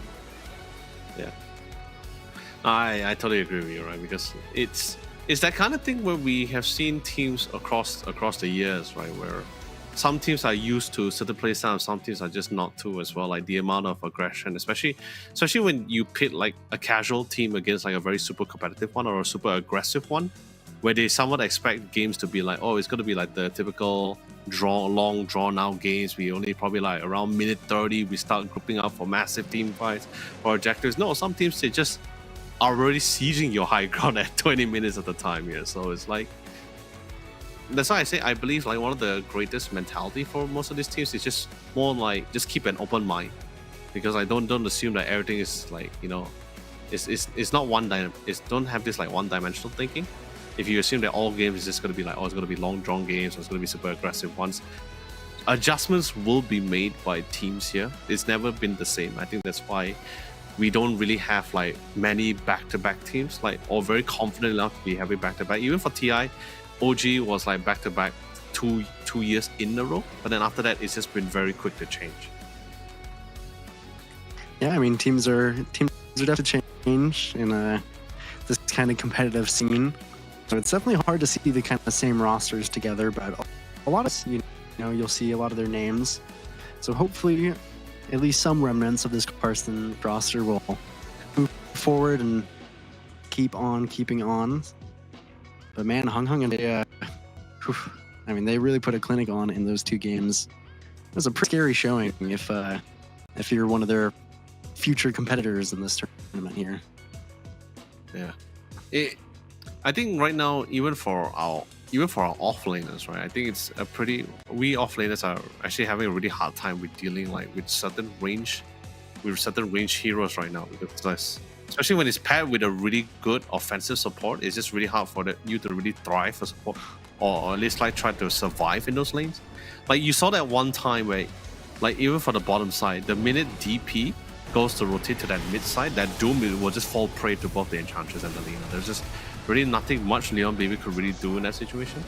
But we saw some really good like rotation coming from the rest of the team. Like everyone started grouping up, although a little bit late to the party. But we could definitely see that like the advantages that comes in from them having the edge in their own lane respectively here. That top side fight was a very clear example there.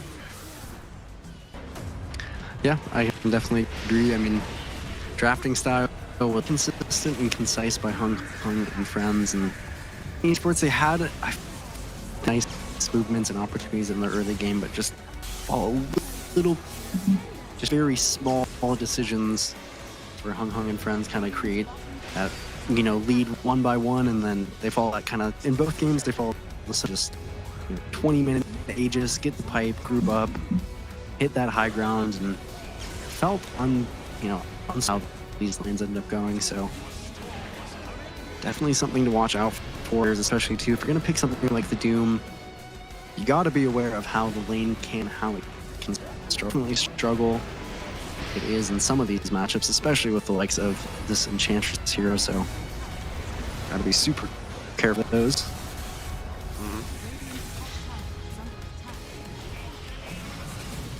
But then again, I'm just picturing the lane synergy, right? Like it's so devastating to deal with like certain lane combination. And, like it's something like the Enchantress and Lina somewhat reminds me of the old synergies, like when you have a Lich with a Savan, or a Dark Willow or Lich with the Ursas as well, or a Slark.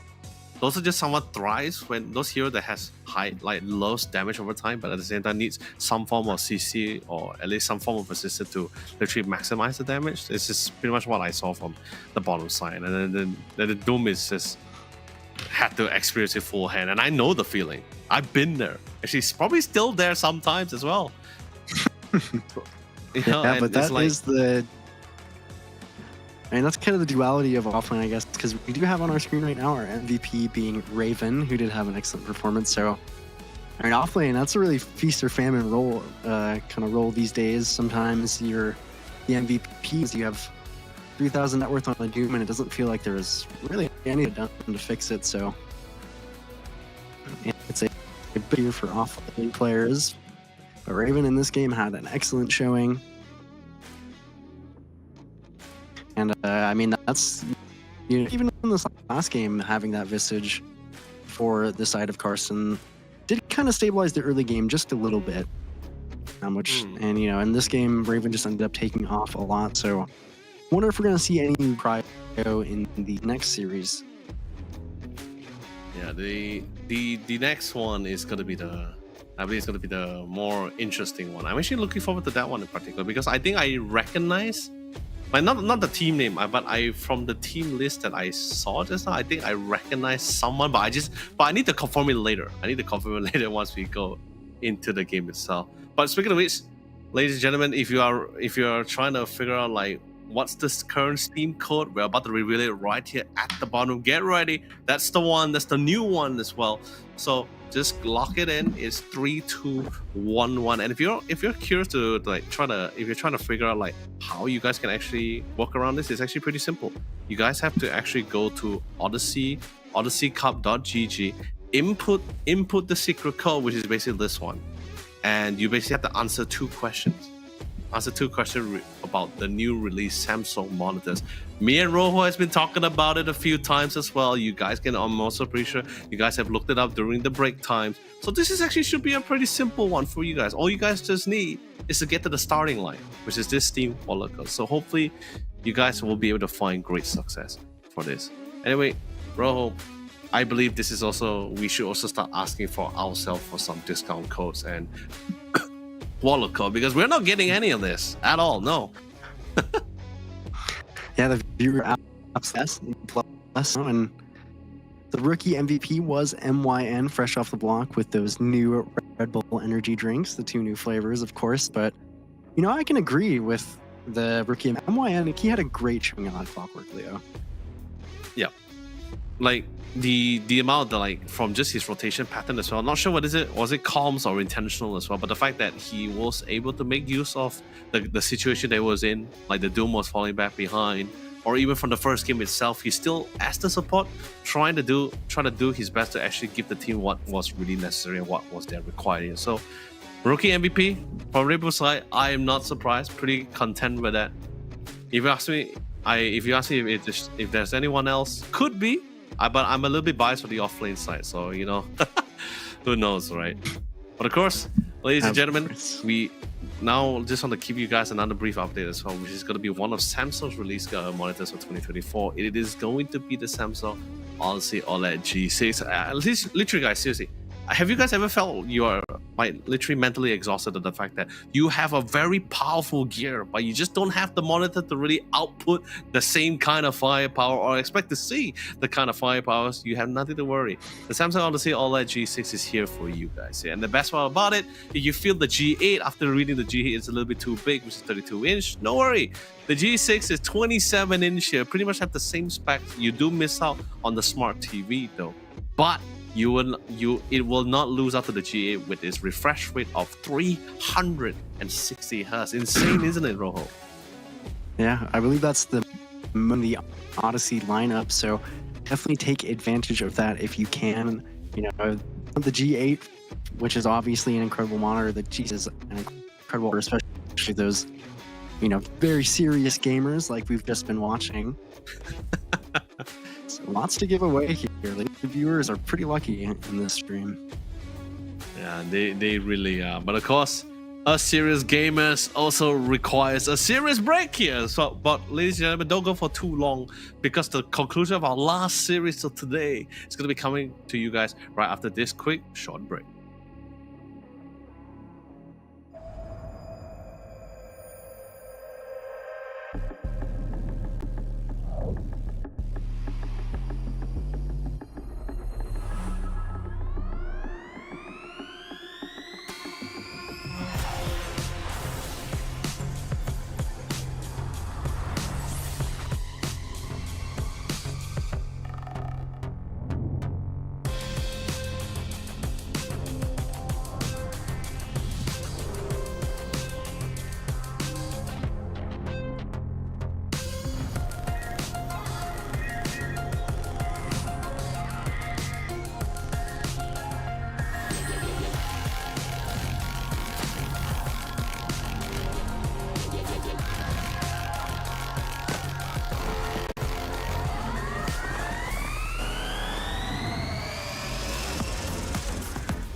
know when to click through. Try to send this box to be a so big run.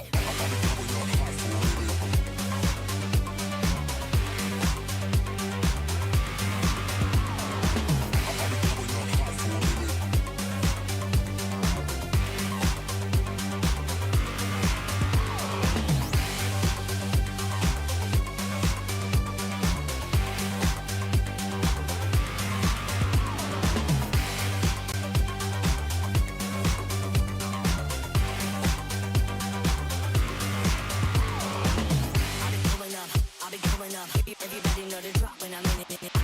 Drop the top when I'm in it. Everybody drop when I'm in it. Yeah, I go so good. Everybody know I'm on.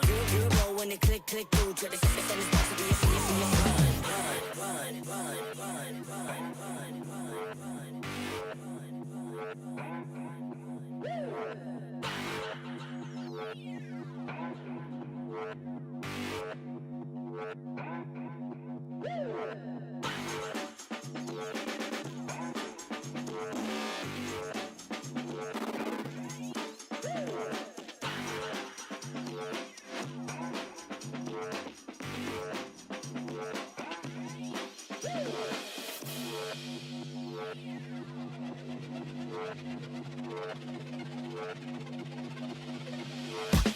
I've been coming up hot for a minute. Everybody know the drop when I'm in it. Drop the top when I'm in it. Everybody know the drop when I'm in it. Yeah, I go so good. Everybody know. All right. Hello, everybody. Here again, heading into our third series of the day. The first two were a little bit short, but I'm joined here by Elo Lee, or Leo. How are you after these first two series? Well, so far the first game was interesting in its own way, right? Like it's just an introduction of like what kind of competition that we're going to be expecting between both the pros and amateur teams, right? The second game, on the other hand, we saw a little bit of tug of war between the two sides, right? We saw the video of adjustments and of course a quick change in the composition to try to meet the skill sets of the opposing side, but of course, so far, Hang and Frank still was able to barrel their way through to secure their spot forward here. Of course, kudos to all the teams that couldn't make it, even for the teams that we weren't able to cast online.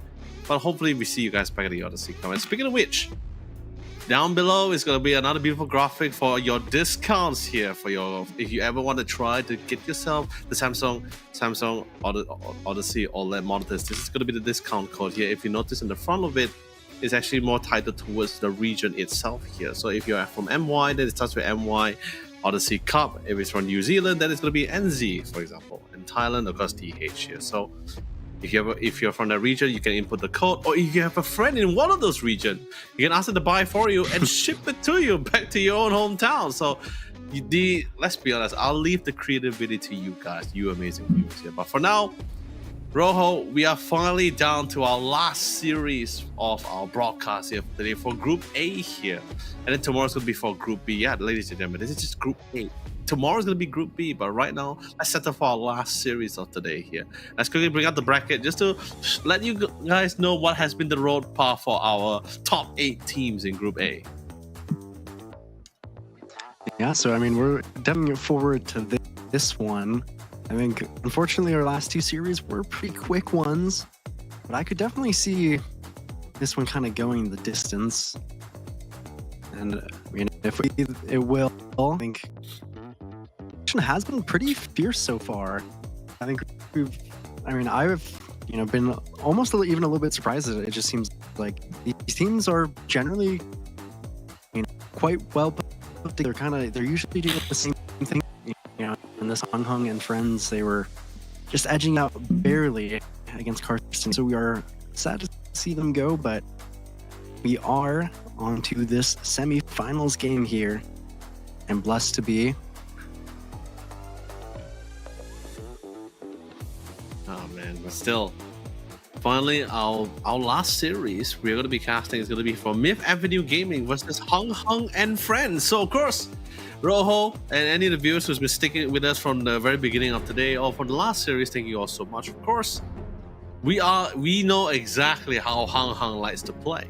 But what about Myth Avenue Gaming here, and you know what they say, right? There is two types of challenge when it comes to a competitive tournament. One being the fact that you're fighting against your tournament, but also there's also the endurance competition, because we have seen teams who are. There are times, I think you also have noticed as well, Rojo, where when teams play a little bit too many games in a single day, exhaustion starts to kick in, and it starts implicating certain decision making at times. Although pro players we have seen in the past, where they have they're built different, they have trained for it. But this competition is not just for pro teams, but we also have amateur teams as well. Yeah, they got to keep their stamina up. They got to be vigilant in every game, which is not always easy. I do like to mention this, at least in the draft screen here. I believe both of the position 5s, we have Lloyd and Fake Ollie. So both of them impersonating each other. Hope we've got a little bit of camaraderie in this game. Of course, a lot of these Southeast Asian players know each other from the ladder. Some of them have probably even been on teams together at times. So excited to see how that plays out in itself. It's fun to see friends battle against each other. Yeah, definitely for sure. I mean, it's cool, right? If the fact that if you're able to play against your friends, it gives a little bit of a different feel in the game, despite being the competition kind of thing. I mean, sure, don't get me wrong, they're definitely keeping their own. The ones like coming back or I think there's a different type of competitiveness that comes when you play against a team that you're somewhat close with or friendly with. Because it's like that kind of like brother, it's like that sibling rival, right? It's like, nah, there's no way you're gonna be able to beat me. No way. I think this game is actually gonna be a pretty fun one in both sides. Hong Kong and friends and Myth Avenue game. Yeah, I agree. And we're also, we have started the draft here, and here we haven't yet sniper here on this stream. Up with that second pick treant from them, and we have seen Tusk a few times, obviously an incredibly strong, so no surprise there. And now we have the pleasure of seeing how Myth Avenue Gaming, how they draft and how they play, because we already know Hung and friends, they don't take foot off the pedal. They're right in your, they're right in your lanes, they're taking every tower, they're picking these kind of tempo heroes and taking an early Roche into a few early games. With Avenue Gaming, they have, they might, if they are friends with some of the people on there, or their own kind of style that is going to go against it, and always interesting to see how that plays out. They actually do value the puck pretty highly, which I can personally agree with. As a mid laner, I feel like this is definitely one of the kind of go-to the pack.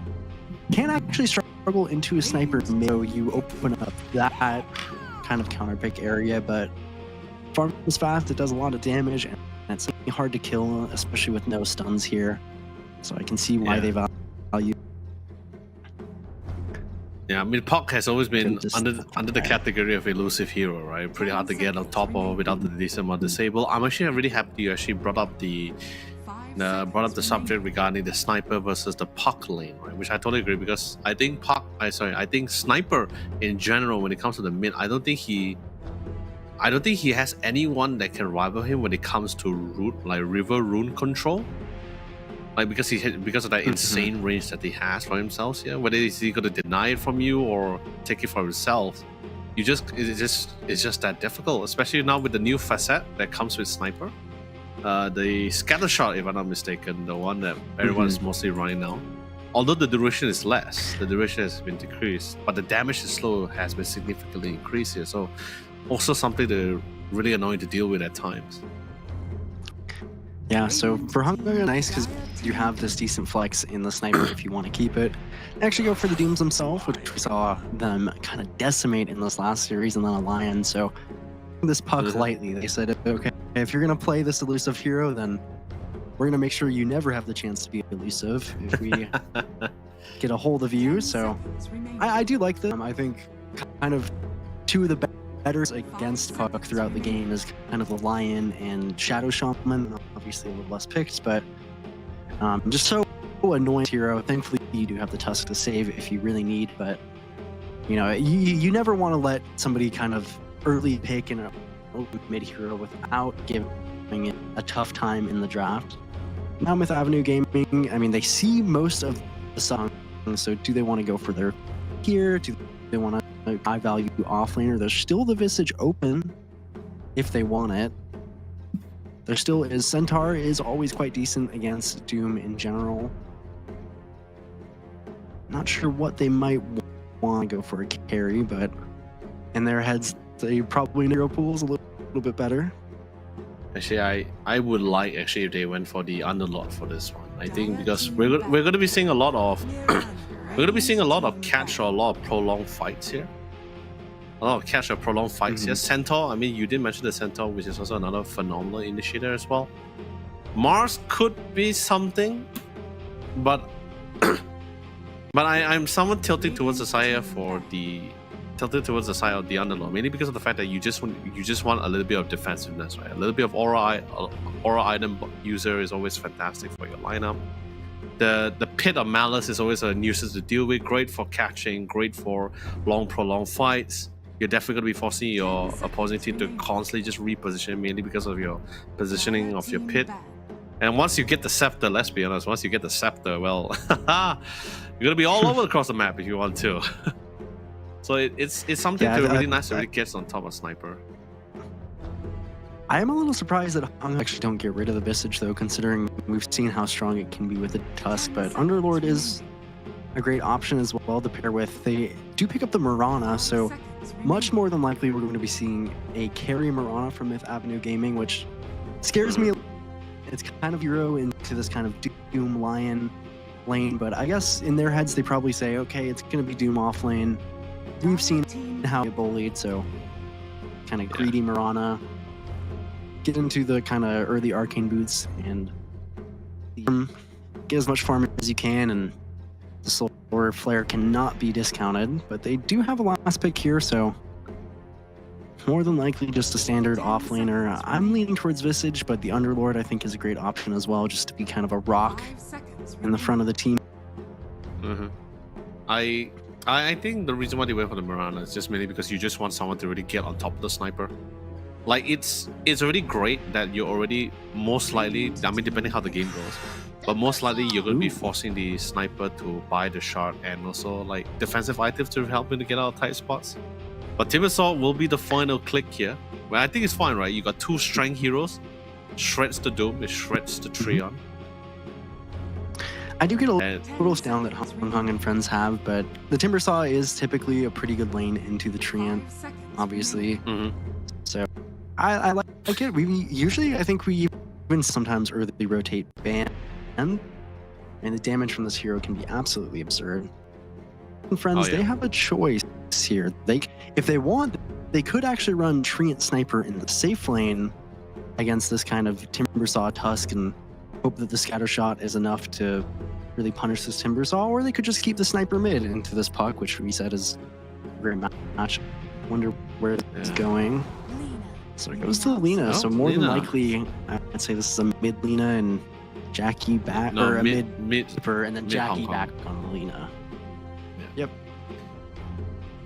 I am a little bit concerned because, you know, the Doom ultimate is like the Dooms, okay? The Doom has always been like the natural counter, like a lot of this like self or health regeneration heroes like Timbersaw, right? The Alchemist doesn't like the Doom, the Timbersaw doesn't really like the Doom as well. Don't get me wrong, Timbersaw is really good at getting to the back line. Probably will be easily able to close the distance, the closer distance on top of the Sniper as well. But I'm just looking at like, it's just most likely going to be him diving into the fight alone. Like maybe the puck can be playing alongside with him, but that just gives a like you're just walking into the fight of the disabled controllers, like both the Lion and the Lina as well. You never want a puck to go defensive items like the EOS or the BKB first. You want your puck to be like the damage dealer with the Witchblade and everything. So like, I think this is something I forgot whose interview was it, but I remember him saying like the fact that if you're able to force him to buy defensive items as a puck, you pretty much won the lane.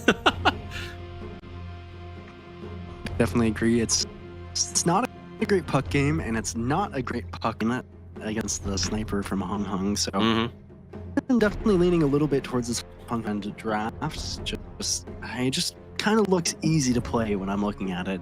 I think Myth Avenue Gaming have great ways to counter Hung Hung. It's got to be very technical. It's got to be very mechanical, and one slip up can really kind of spiral this game. Is at least how I'm feeling from draft here. Yeah. Very high risk, very high reward heroes like the Puck, Timber, and Marana. I mean, you gotta land a lot of spells there.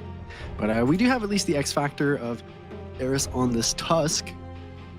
I mean, if the, the drinking buddies with the snowball, I think it could really kind of throw a wrench in the plan of kind of chain stun throws from Hung Hung and friends if he shouldn't. Oh yeah.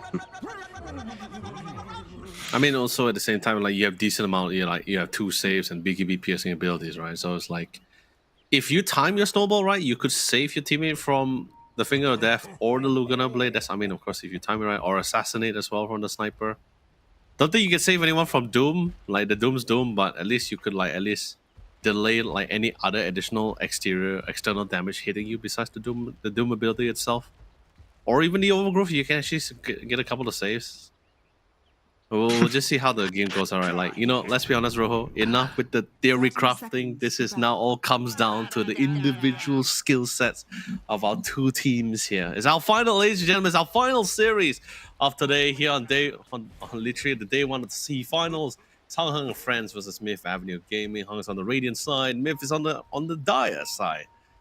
And they're relatively close by, like really close by. God. Yeah, and I think close by in terms of knowing each other as well, because there's a little bit of all chat. Oh Zephyr. no! Ooh. That was a. I mean, there's going to be something shot, said in all way. chat if the beginning of the game wants to be anything, but looks like nobody wants to do it yet. Really nice kill from them. In the bot lane, there's actually some fighting as well. We weren't It's. Oh wow, another beautiful pick. Although Jackman was able to get a support, but I guess it's a support for a support. But Myth still had the initial first blood as well, so I think that's somewhat fine, right? I actually bamboozled my brain just now, Rojo, because I remember Sniper's first set is Scatter Shot, but the Snapfire's first kill is actually called Scatter Blast. Well, that's actually a very big kill on the top side, yeah. Yeah, it is. I mean, getting that early kill onto the Marana, this is, I've said it before and I still stick by it. Marana can definitely struggle in this laning phase. Be really careful, hero.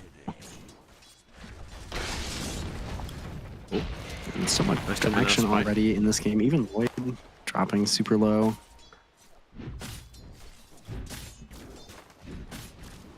I mean, there's someone buying the time, right? Like what are we looking at here, like right now, Rojo? Especially for the item timings between both sides. I mean, I definitely think that for Hungry, honestly, I mean, there's definitely, of course, going to be the blink on the Doom and the Lion. Looking at Gleipnir on Lena, those are all very classic ones, but just seeing the item timing of Myth Gaming is pretty massive as well. Hung Hung in this mid lane already doing quite well because this is not easy as Puck. So if you have to force this Puck to go early items like Lincoln's to deal with the Lion and the Doom, then it's to get to those items. If you have to build this Witchblade and this Blink, I feel like Yona is a big point of contention in this game. If he's able to kind of stabilize the lane, make a good rotation, I feel like he could be okay, but Hung Hung is probably hell-bent on stopping that from happening. Same goes for the Timbersaw. We've seen how much damage Timbersaw can do. I'm sure everybody at some point in their lives has died to Timbers and, just kind of stared at their screen blankly for 5 seconds, wondering how they... if you can deny this hero getting the gold, you might be so surprised when you die, because you might not be dying to a Timbersaw who has to rush kind of pipe. So it's gonna, I think, if you can just play consistently and get your item timings on Hung Hung, that is good for you. So Myth Gaming, I think their game plan just coming out of draft has to be something like, get kills, Instructions are fortified. disrupt their game plan, make good smoke, pull off Zephyr on the Lion, Oh no, Scotcher. and go Rose. It's a level 2 Scotcher. Should be able to be fine. Yeah, just barely. So nice kill, but a little bit scary for the Mirana here. Yeah, the damage coming out from the Inferno Blade as well. You really gotta look out for that one too. But it was still a really nice lead up to a pickoff, yeah, with the drinking buddies into the shot arrows. I think that's pretty nice. And then also one of the few cool things about the Mirana, right? Is as long as you're not disabled, you should be able to leap out to safety. And he will be fine, but of course that's quite nice. pretty much all the regen, right? Yeah, 2 bracers on Raven, just movement speed on Zephyr at the moment. Mm-hmm. Couple of So far, tags big here and there. winners in this game is definitely Jackie so far. I mean, I paired Lina and Mirana kind of similarly, and both have this kind of early lane usually kind of have awkward to get their Gleipnir, but Jackie in both these games that he's played Lina has not had to worry too much. Just kind of casually laning, 11 denies on him at the moment. Raven as well having an incredible lane, so creating a decent lead in the start of this game for Hung. Pretty scary if you've seen these last 2 games that we were watching in this last series. Yeah. I think like right now, even for bottom side, right? I don't think they need too much actions here. Like they had a couple of skirmishes earlier on, but they don't really have to like force upon it. I think they. Not quite. Yeah, I think they're still pretty fine. They're pretty especially particularly for Jack Boys. He's pretty content with the kind of lane that he's currently having. Not much aggressions. He's pretty well positioned as well. Don't think the teams already want to dive under the tower against both forms of control heroes. Top side, I think top side is the one that we really need to take a gander for, right? Wait, hold on. We got defensive TP towards the middle side. Ooh. Gets cancelled out here. Instantly gets snowball on top of Raven here. But here comes the rotation coming in from Loyal. Not gonna be able to find on anybody here. Not really in range, but the Earth Spy under the ground here will be able to connect on top of Rose, but they did see the defensive TPs here. iShot sadly doesn't really connect to lock out the Doom here. But Chucky Boy, you want to see if we can try to get something out of this, and they failed to find anyone. Radiant's middle tower Doesn't is feel under good. He was attack. already fairly tough, the likes of this Lina. Now he wastes TP and 5 mana to get to the lane, 75 to get back on the portal. Oh no! Nice drinking buddies for the saves. Gonna be able to reset, allows it to leap out the tiny. Aisha locks him down. Not gonna be able to get their hands on the Mirana here, but they should be able to somehow be sufficed with Eris here. So there goes. There goes E-Rise. Totally out of the picture here. It's not really a core, but it's something that they would like. And a TP from Yona. Really luck.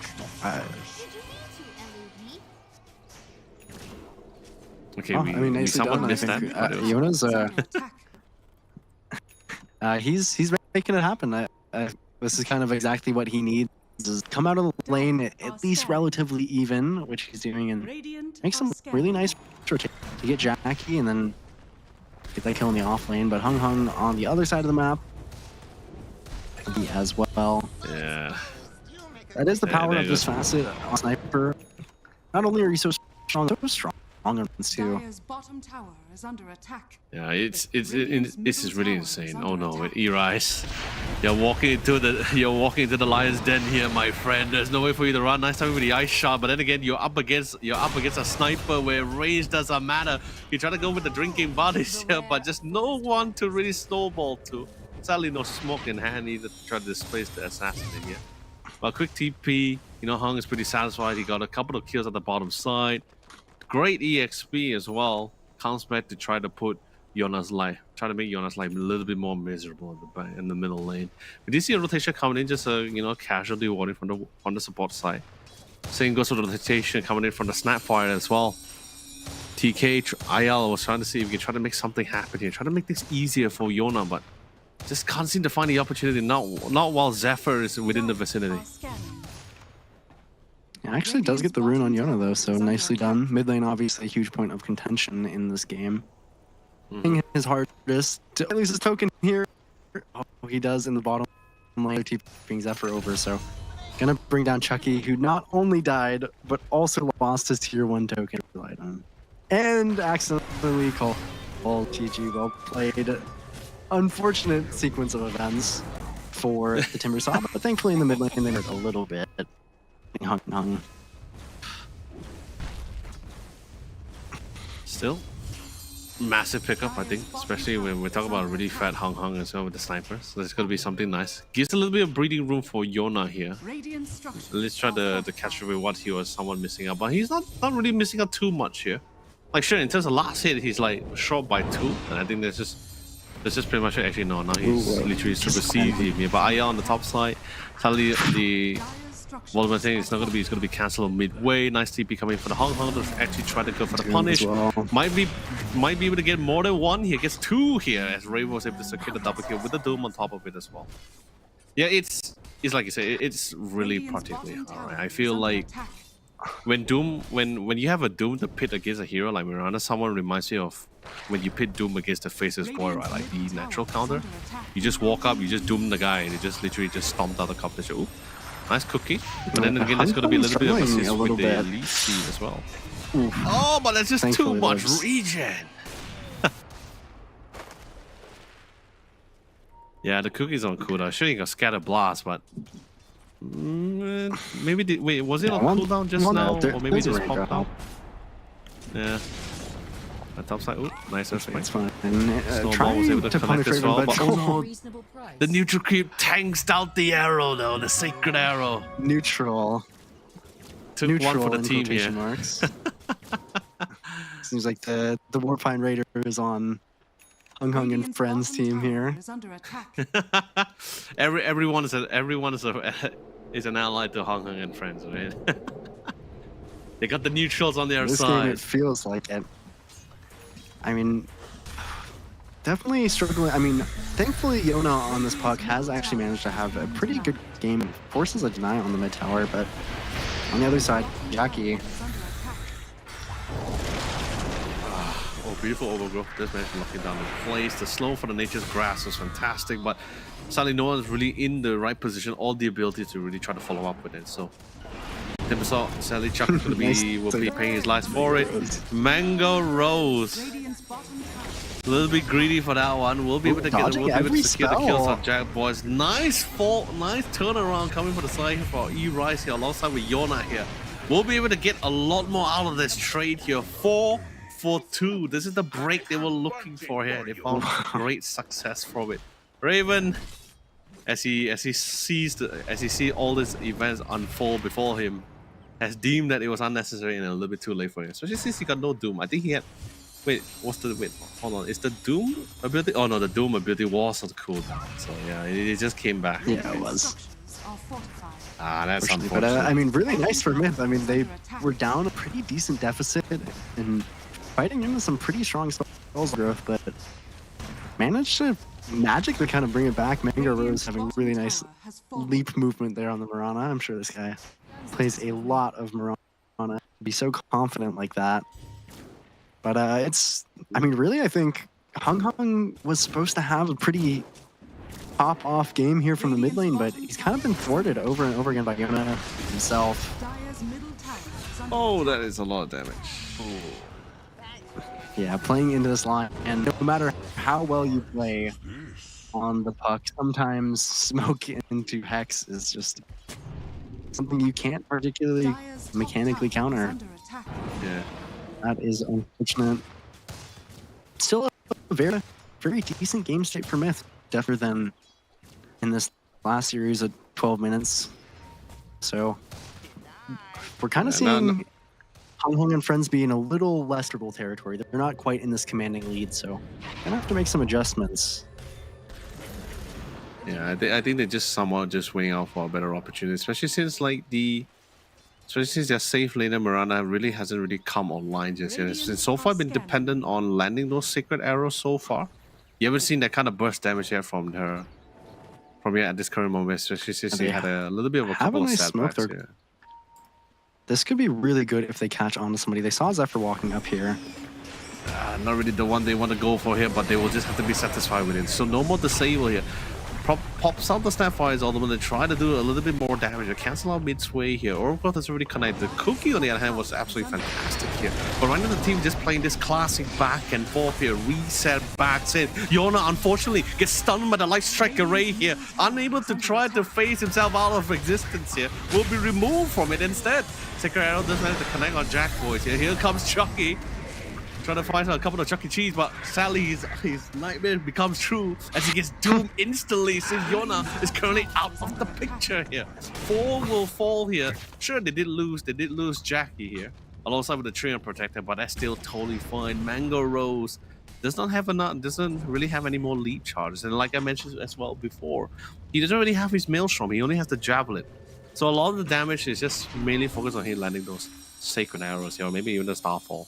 And by the way, Rojo, I just somewhat confirmed the player that I saw on the playlist on the Myth Avenue Gaming was actually Mango Rose. I believe I remember like I was casting him in a different team back in the previous Odyssey Cup. I think he was in another team at the time. Oh, I mean I could be wrong. Yeah. They're very similar name. Oh yeah. I definitely the observer confirmed for me. Yeah. Thanks, buddy. It's gotta be you, Zero, right? Love you, buddy. Thanks. Oh, Hobo as well. Oh, it's Jun Song. Hey, still great to hear from you, Jun Song. Yeah, I mean, you know, sometimes it's like nice to see returning players. I'm playing sometimes I'm playing roulette, you know, like trying to picture who's my observers. Haven't won yet. I'm just letting you know, Ro. I haven't won yet. Been failing every time. You know, can't quit too early. One of these days you'll get it. I'll get him one of these days. Can't quit on us too early, and the game's taken it's slowed down a little bit. Kind of Myth Avenue Gaming. I've really liked the times that they've gone for smokes, but Raven now has this pipe, so Dire's top tower is under you're a attack. little bit back into the spot you were before as Hong Kong and Friends, where you have these auras, you have decent timings. Are scanning. Avenue Gaming is a spot to contest you. There goes the sniper. Main damage is currently out of the picture, but there goes Jackie. Now remember, this is the multi-core lineup as well, so losing out the sniper, losing out Hong, that definitely does suck. Yona gets stunned once again, but just enough time to literally blink back into the illusionary orb to safety here.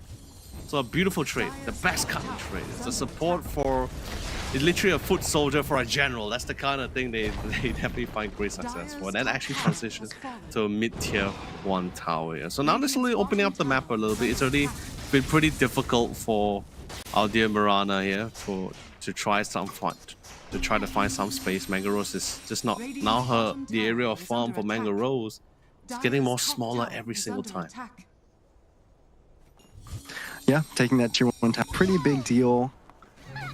Yona's getting close to that blink, so I mean, this game state is pretty decent for Myth, but Lightning plus pipe timing is good. But now, at least a really nice ward on Lloyd, and they're going to kill off Mango Rose. They don't even bother to do the last hit. Just let him catch more. This amount of slows, man. My God, the scatter shots fast is just. But I don't know, like, trust me, like as many times as I want to emphasize it, like you have to experience it to really understand like how annoying it is to deal with. Especially when sometimes you have to deal with safe lane sniper as an off-laner. Beautiful assassin roots him down. Dire's middle tower No is under Doom, attack. but the only other hero on their team is Yona, so it looks like they're walking into their death. Oh man. Oh no, Eri, just bring Chucky for a ride. Just like, hey buddy. There's no worse feeling than stuck in a snow is gonna kill you. You just have to sit there with your hands off the keyboard for 3 seconds and it's like, hey buddy, taken for a ride. Yeah, it's like, hey buddy, you ain't going down alone, don't worry. Are scanning. We'll keep They each have other a skip on accompanied all the the- way to the bottom side. But oh no, Yona. So There's a fast. DD though, but so much change to Sables, man. It's insane. Now with the Centaur Hoof Stomp as well to add on top of that, we're talking about like 3 disables, right? Like, let me just quickly do quick math, okay? Quick Radiant's math. middle So tower is under attack. War stun is like 3 is like a stun rate. It's like 3 stun, like 3 second stuns, right? So 3 seconds into the That's 0.6 on that. Yeah, Radiant's 6, top tower is under attack. 6, 5. So it's about like 8 second stuns there. It's insane coming from both the Doom and the Lion combination. Could be more than that actually, but anyway. Beautiful Nice arrow. sacred arrow into the motorbike kisses as well. Gonna be able to get not just 1 but 2 cores by the Hong Hong. Having the time with Vlad just right clicking all the way the finger to death to just seal Chucky's face. Just get out of the picture there. Literally slapped him out of existence. Now Hong is gonna be able to Definitely a walk trade out that you'll scot-free. take. And force a lot of rotations. Get a pretty good double kill there onto the 2 high net worth heroes in the game. So you definitely take that from Myth Gaming, even if Chucky has to sacrifice himself a little bit. Radiant's middle tower is under attack. Although the biggest thing for me is I'm playing, even though the net worths are even, I'm struggling to see what the item timings are going to forming. I mean, you're going for Lincolns on both Mango Rose and on Yona, which of course feels a little bit necessary given going against the Lion and Like the what's Doom. been happening, right? Doesn't feel good. And even it- buying the pipe on Timbersaw. Are scanning. It's never good, but it's like you got no choice, right? But at the same time, there's just so many targeted skills here. Like it feels fantastic for a Lotus for a Lotus buy as well for the offlaner if you choose to go for it. That's like Earth Spikes, Hacks, Finger, Lacuna, Doom, Assassin. There's a lot of good targeted skills you can reflect off here. Certainly are. And especially, Chucky, I mean, you're my looking at a bunch of friend. them right now. Yeah. Not sure whether the Doom was necessary, but he's totally fine. It's 100 seconds. Or 120 seconds, just throw at it, right? You get a kill, that's fine, you get an objective at the same time.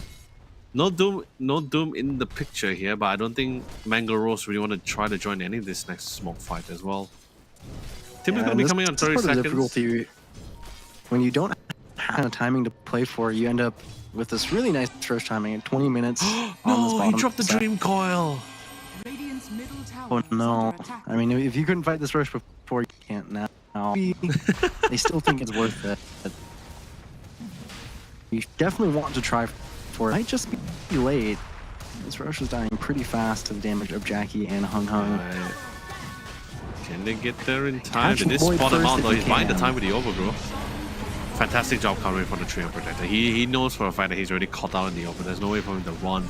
So he decided to buy the necessary amount of time here. But can the same be said for the rest of the teams here? Buyback comes in for the Treant Protector as well to try to join into the array. He comes back in, drop the lead. See, the sniper does fall here. But the same goes for Jackie Boy over here. But he has the Aegis. He comes back into the mix as well here to try to see if they can get as many pickups as much as they can.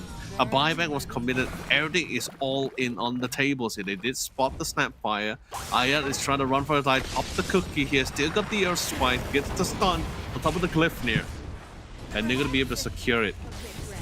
Overall, I mean, ideally, Myth didn't want to lose 3 of their members. But the fact that you actually forced the Aegis and a buyback, I think it's not too bad of a loss here. Yeah, Myth they're doing a good job at matching this kind of thing. Even though ultimately I don't think that fight ends up favoring them, I think it still is doing an okay job at stabilizing the game. I almost feel like I'd rather take that fight and guarantee that Jackie isn't going to have a BKB Aegis than not take it and just kind of watch him hit your building hopelessly. So game looks okay for Myth. It's just, again, you're going into double Lincoln pipe, so very builds from this. Yeah, I mean, but then again, speaking of which, you got to glimpse into the nature's grass. Yeah. Laguna Blade into that's a lost stun. This. Oh my friend. It's also Chucky. it's very unfortunate too because he hasn't quite fight on Chucky, so he's missing out a lot of stats from the item. And he just finished. Didn't even have magic resistance in his inventory for when a jump like that inevitably happens. Dire's bottom tower And even is under Zephyr going a defensive item of his own, an Aeon disc. So he's not jumped on Zephyr. He says, I am not going to die. I will always get my spells off. I can always initiate. So I kind of like this by him, actually. I think this is a little bit of an underutilized item sometimes in game states like this. I mean, you also need to think of it from another point of view, another perspective, right? Where Doom is not really the best initiator. He has always been more ideal as a secondary initiator. So the line coming in with the Blink Dagger, right? Especially with the Aeon Disc on top of that, it just allows him to be a more proper or dedicated initiator. They catch Mirana. Oh, that is great. But he did Doom the Mirana instead here, so no Doom on the other side here, so Timbersaw can have some form of reliefs here. But then again, the Overgrowth has managed to connect as well. Got the stun with the Inferno Blade, so that's going to be reducing a lot more. He gets stunned in place before the Timbersaw was able to pull it to safety on top of the Light Strike. The Ray! E-Rise was actually trying to go for the Snowball save, but he gets stunned in place instead. So I guess you get 2 for the price of 1. That's going to be pretty nice on their side here. Now with 3 of their main cores out of the picture here, they want to try to see if they can siege this tower. And it's not going to be a problem. Both Sniper and Lena range hitting at whatever direction they want to as well here. Yeah, that's just the biggest threat that there is. You know, without 3 heroes, you can't really fight it. And Raven doesn't have fear. With just these 2 heroes alive, walks right up onto them.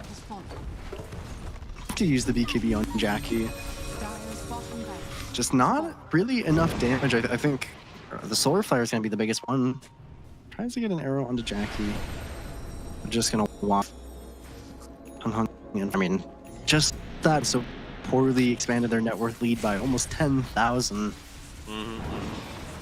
Not quite as fast as previous games, but starting to feel as those ones. And,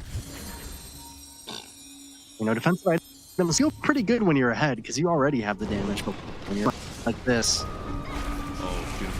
Moonlight shot as well. Did he pop the sentry, the defensive sentry, to keep some form of vision? Although yes, the train did fall, but he did manage to pop the Overgrowth in time as well. Try to get to the west of the backline. They find Jackpot, but he popped the BKB. Thank God for BKB piercing Walrus Punch as well to buy a little bit more time. But guess what? He's not the only threat. There's still Hong Hong. But Yona was left unplaced here. So he's constantly just juggling between 2 to 3 heroes in a 1v3. He finally goes down with no form of support here. Hong Hong and friends will suffer their first team file massive loss here against Myth Avenue Gaming. Yeah, I mean, that's the power of Solar Flare. I mean, that's probably the biggest benefit to the side of Myth and their kind of defensive item builds is you have a steroid in this Mirana ulti, so this Lincoln Sphere doesn't feel as bad as it might normally, and you even have the drinking buddies with drums on Eris, so lots of ways to kind of increase your damage. Just barely edge out a team. Actually, it's so awkward from Jackie, you know, BKB stand in place, but actually taking so much physical damage. Mango Rose and then Walrus Punch. Such a view like that. No Doom. Although the sniper was a little bit late to the fight there, but I also like the prioritization coming from Myth Avenue Gaming for the last fight as well, right? Like it wasn't so split off in those 1v1 situations. It was just more like just focus fire. They see the closest one, they melt them away, then they focus on the next specific target. Of course, we do see Yona chasing down the Tusker in the end, but still, it's been a pretty great fight, a very massive win. Speaking of which, E-Rise was casually picked up there. They tried to attempt for another gang on the other side, but Sally was not able to find success with that one. But you know, still not too many losses as support for support.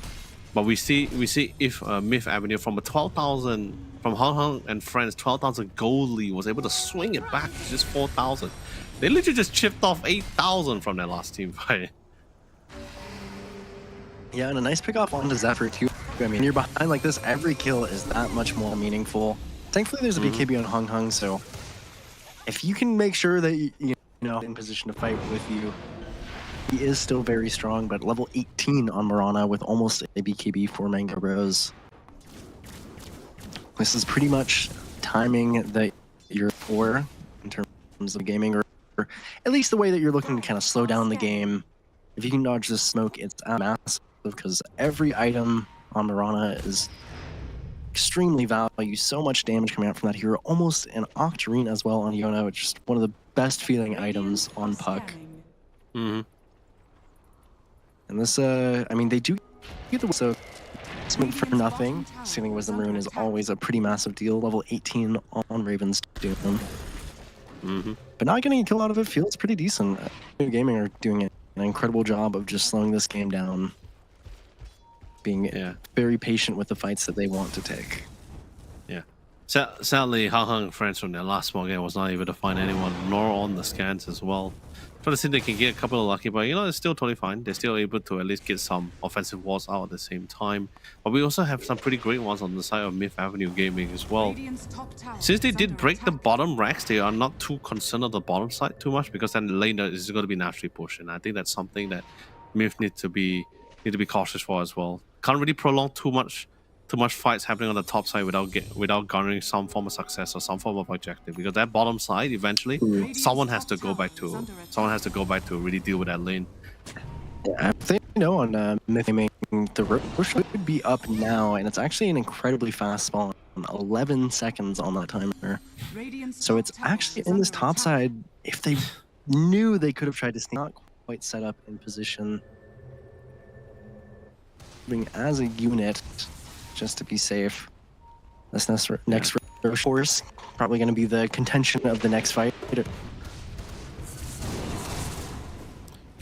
Yeah, but now they got a little bit. They got a little bit of intel as well from the last smoke push, right? Like they had one of the triangles and the Dire triangle. They also spotted the Dim Saw and the Mirana TP to the ball lane. So now they know exactly where they are.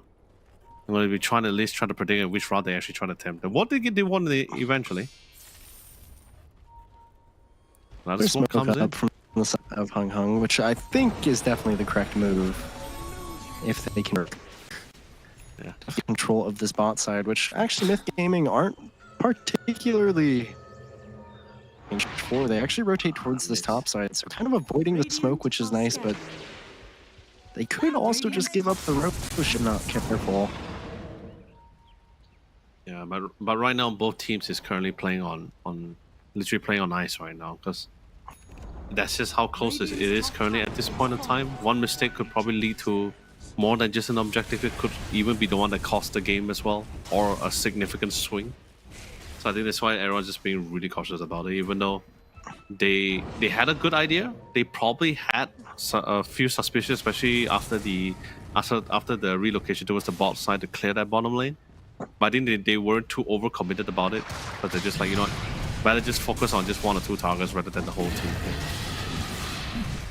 Yeah, normally Roche on roars, but this thing goes down fast. You have to be in before it dies. But Myth, it actually looks like they kind of made a call as a team to just not fight this, which is quite interesting. But maybe if you're not afraid of this Aegis one, then maybe that is the correct. You just need one more items if you think that important than the Roche on, because cut down the net worth lead by margin. It's not only 3,000 friends, but I mean Aegis and Daedalus for Dune is a lot of net effectively. Yeah, I mean also on top of that, like we see Myth did a really great job in pushing out all the lanes as well. Sure they got the Roche, but it's there's still someone be able to delay it, and the fact that all the lanes at least being pushed out at the same time. So yeah, it still takes down the loss. Interesting too. They're gonna smoke off of it because you have to split to kind of clear out these waves, and they have this earlier.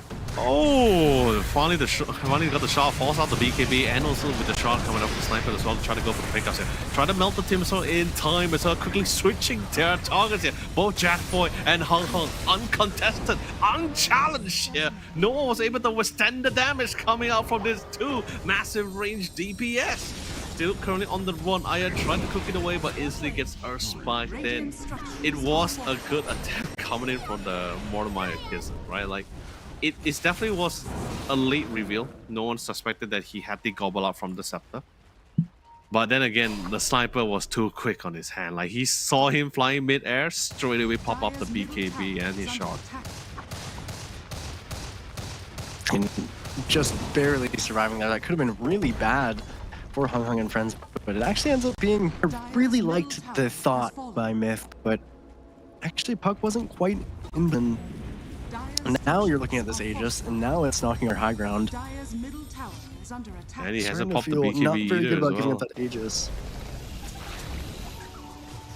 Yeah, I mean, you thought you were fighting on your own terms, but actually ended up being right in the hands of Hung Hung and friends.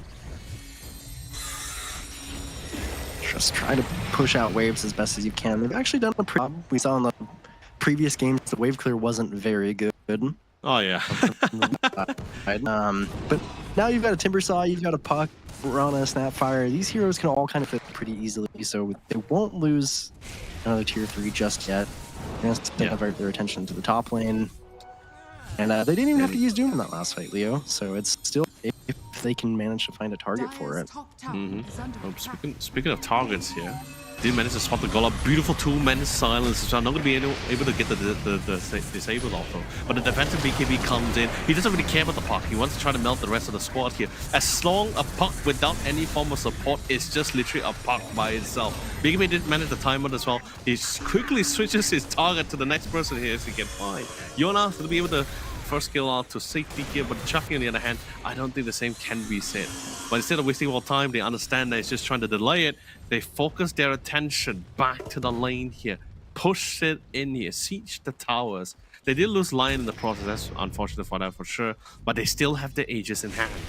And I believe Sniper already has his Satanic on the way. Like, I remember, so yeah, he has already received the Satanic, yeah. Ooh, they have a Roshan banner as well, so no glyph, the Roshan banner. This could be a lot of damage on the buildings. Yona doing a nice job of actually killing the wave early. Yeah. So trying to make the most out of this game. There's still 2 plus racks, but after this one, deal with Yona, who's been such in this game. Was supposed to be shut down pretty hard from draft, but has really made the most out of his Puck game. And in that last fight, it was really unfortunate. I mean, the Doom, obviously, dooming the carry is always going to be a solid way to win a fight. But, I mean, I think with the Solar Flare already active, having BKB ready, I think that Mango Rose wasn't as worried, but you lose a lot of don't have that leap. I mean, it's 190 bonus attack speed, and of course, the positioning that comes with it. So as soon as the Doom was out, food, even with that BKB, unfortunate. You got to be a little more careful on Mango Rose if you're able to. Yeah. But full there's also for Raven. Yeah, and then there's also the other problem with the fact that there's just right now it's not really a game where it's just one person that's doing the main DPS and the rest is just supports. We're talking about like multiple core line on the side of a Hong and they are absolutely fat. They bought the Lingus, they got the hacks in time on top of the Earth Spike as well. They try to go for the snowball saves here. And we'll try to delay the inevitable the Doom still as gets long off. as the call gets out of it, as long as he survives. But sadly he dies and he rides also alongside with him. And no buyback, he's dead for 70 seconds. Yeah, this looks like it will be made. Now there's catapults, so those aren't something I can easily kill, especially if he gets stunned right away. God. Nice no, timing from Jackie. Nobody their core. This is definitely Mega's aim right here, right now. This is a beautiful, it's literally Symphony skill. Now it's Megas, ladies and gentlemen. We are moving in, they're sieging the towers. The save lane is not here. Mango Rose is gone, same as Yona. GG is the call. And finally, after a gruesome 36 minutes, finally a game that goes more than 30 minutes, ladies and gentlemen. We have finally got it, and Hong Hong and friends once again will secure the first game. Will they repeat history again and secure the second one? We will have to see, but definitely for sure, Rojo, we are having a game on our hand. Yeah, I mean, it's much more exciting to see Myth Avenue kind of have... I mean, they're always punching back, so they never really gave up anything without at least getting back or doing something around the map. Net worth lead was pretty tight for most of the game, but I mean, again, you're looking in friends, and just these small leads that they gain over time and the way that they play around their timings is very concise, very well put together. So it's definitely, I mean, they're a team to deal with Avenue Gaming. I I think they have it in them. I think this game panned out a little bit unfortunately for them, but I definitely think, you know, in their hearts, I think there's a lot of fight in this series here. Yeah. I mean, it was still relatively really close for them as well. Like, it felt it still could have gone anyone's way depending on how the game really panned out for them. Especially even the lane shirt, the sniper definitely had a little bit of a clearer advantage, but that's when we start seeing the supports rotating down mid as well, providing this some from assistance. Some space was provided, a little bit of breathing room for both the sniper. Same goes for the other lanes. But I think particularly the bottom side was not like, especially coming from the Timbersaw, I think he wasn't getting as much advantage as he was hoping for when he went towards that lane. Sure, like he didn't really die a lot in that lane, but nor was he getting a lot of kills in that lane as well, or setting some form of aggression or a dominance as well. It's a little bit too tricky for him, even though he was still paired alongside with the Snapfire here. So, but other than that, the game has really been going back and forth. There was even at one point where they managed to balance out the gold lead as well. It was like 12k gold lead for the side for the Radiant here for Hong Hong and friends.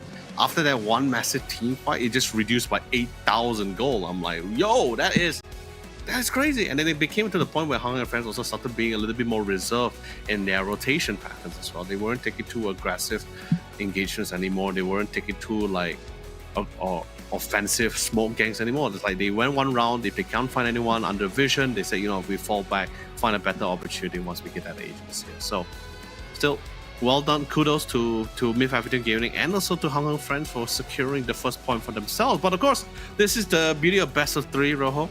There is still another opportunity for Myth Avenue Gaming to bounce back unless Hong Kong and Friends decides to close it here and now. Yeah, I mean, they're gonna have to give a good fight. I just, you know, when we go to this post game here and we look at the result, I mean, Jackie and Hung Hung having incredible games. A lot of deaths over on the side of Myth Avenue. So, I mean, especially Chucky, I think on the Timbersaw, he was playing it very mechanically well, but just not an easy Timbersaw game. By a couple unfortunate timings where he dies right as the pipe is coming out. The Doom is naturally so obnoxious for that hero. So, you know, I think if you can just minimize the amount of deaths that you're having and the amount of team fights that are coming out in favor of Hung Hung, I think, you know, the mechanics and kind of the map knowledge to bring it to Hung Hung, it's just, you know, again, this team is just small leads over and over again, small map movements, constantly punishing, especially Zephyr with, I mean, he looked really comfortable on this line. I think it is one of his better heroes from when I've seen him play. And super early blink into so many kills. Game would have looked a lot different without that hero coming in for him. Yeah, no, Zephyr really played a phenomenal role as the primary initiator, right? Like, it's like I said, Doom has always been more of a secondary. You just want to really land some really good Dooms on like either core targets as well, but you just can't do that if you're jumping in first.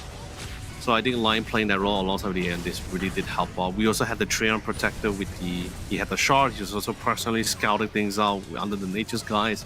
That also did pan out as well as he was hoping for. But yeah, this was the fight. Yeah, I believe in this highlight, this is the one where they actually had their first massive loss here, and they just tipped the scale heavily. You know, the gobble up, don't get me wrong, the gobble up is actually pretty cool, but I was a little bit concerned because you're dealing with a lot of range DPS, and not your lineup it's not necessarily great at like closing the distance. It's not like everyone has a blink dagger. So it's like when you gobble up and throw someone in, it feels like you're just giving a sacrifice, right? It's just like throw it, like hope they go away, hope they don't go after us anymore. Let us win. But there was that one. And I mean, oh yeah, sorry. I was like, you are coming to MVP. I was also about to praise them as well. Raven, I mean, we saw in the last game how much Doom can struggle on lane. Raven made it look really good in lane. He went the 0-2-1 early skill build. Went really consistently in the boys top of the network the whole game. So I think it's very reasonable that he would get MVP. It looked very comfortable. Oh yeah, it got to like the initial part. It was still pretty simple for them to deal for Myth to deal with Raven. But then when we got to a state when he had both Pipe Crimson and Shivas, I think that was just pretty much it. Like the Doom was just too difficult for them to melt down anymore. It wasn't as simple as they thought initially as well. And the Octarine, just to make things worse, you got more or less cooldowns on the side of Dooms here. So it really worked out as well. Like as the game progresses, like it benefited both sides. But I think in this case, it's slightly shifted in the favor of Hong Kong here, as their late game scaling was definitely a little bit better here. Yeah, and especially too, I think from the start of the game, just looking at the Hung Hung draft, it's just so simple and nice to play. I feel like they had every hero just fits its role pretty. And Myth Avenue, I mean, they really made this kind of difficult game look good. And I think you kind of want to, you know, get out of those lanes a little bit better, have a draft that's a little bit more favorable. Yep. And But we anyway, are going to as well have to thank our sponsors, Leo, is Samsung Odyssey and their new line of monitors, the OLED G8 and G6. I mean, that's a pretty beautiful monitor. It's about 32 inches, which is a lot, but it's of course got slurs and it's a 240 hertz refresh rate, so it doesn't, you know, make your game any worse by any means. With a 0.03 millisecond response time. I mean, that's an incredible gaming monitor, especially if you want to watch, you know, play really beautiful games. And that seems like an incredible monitor for people with higher end rigs, for sure. I mean, yeah, you're definitely going to be able to make full use of the rig that you so heavily invested in for. But most importantly as well, the G8 also comes in. It has something that the G6 doesn't have, besides the size, of course, and the refresh rate. It's actually, it comes with a smart TV functionality. So you could actually, like, because of how large the screen is, you can actually still be pretty casual about it as well. So I think that's also a nice thing to have on the sidelines here. Because anyway, Rojo, it's been a fantastic game one. We still have more games coming for not just for us, but for the viewers as well. So we're going to be taking a quick short one. So, but ladies and gentlemen, don't go away for too long. The conclusion of our final series of tonight of Group A will be coming to you guys right after this.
I'm feeling high when I'm low. I need it more when you're close to me, close to me. I'm feeling high when I'm low. I need it more when you're close to me. Oh yeah, yeah, yeah.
To me, I'm feeling high when I'm low, low, low, low.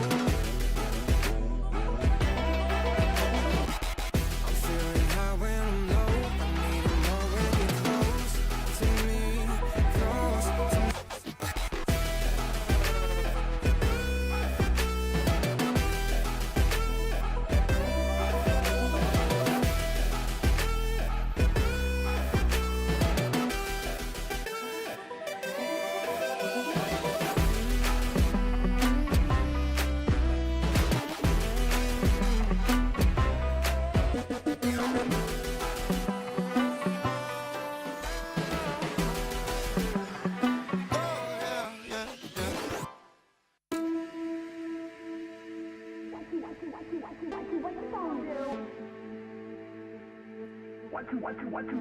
What you gonna do?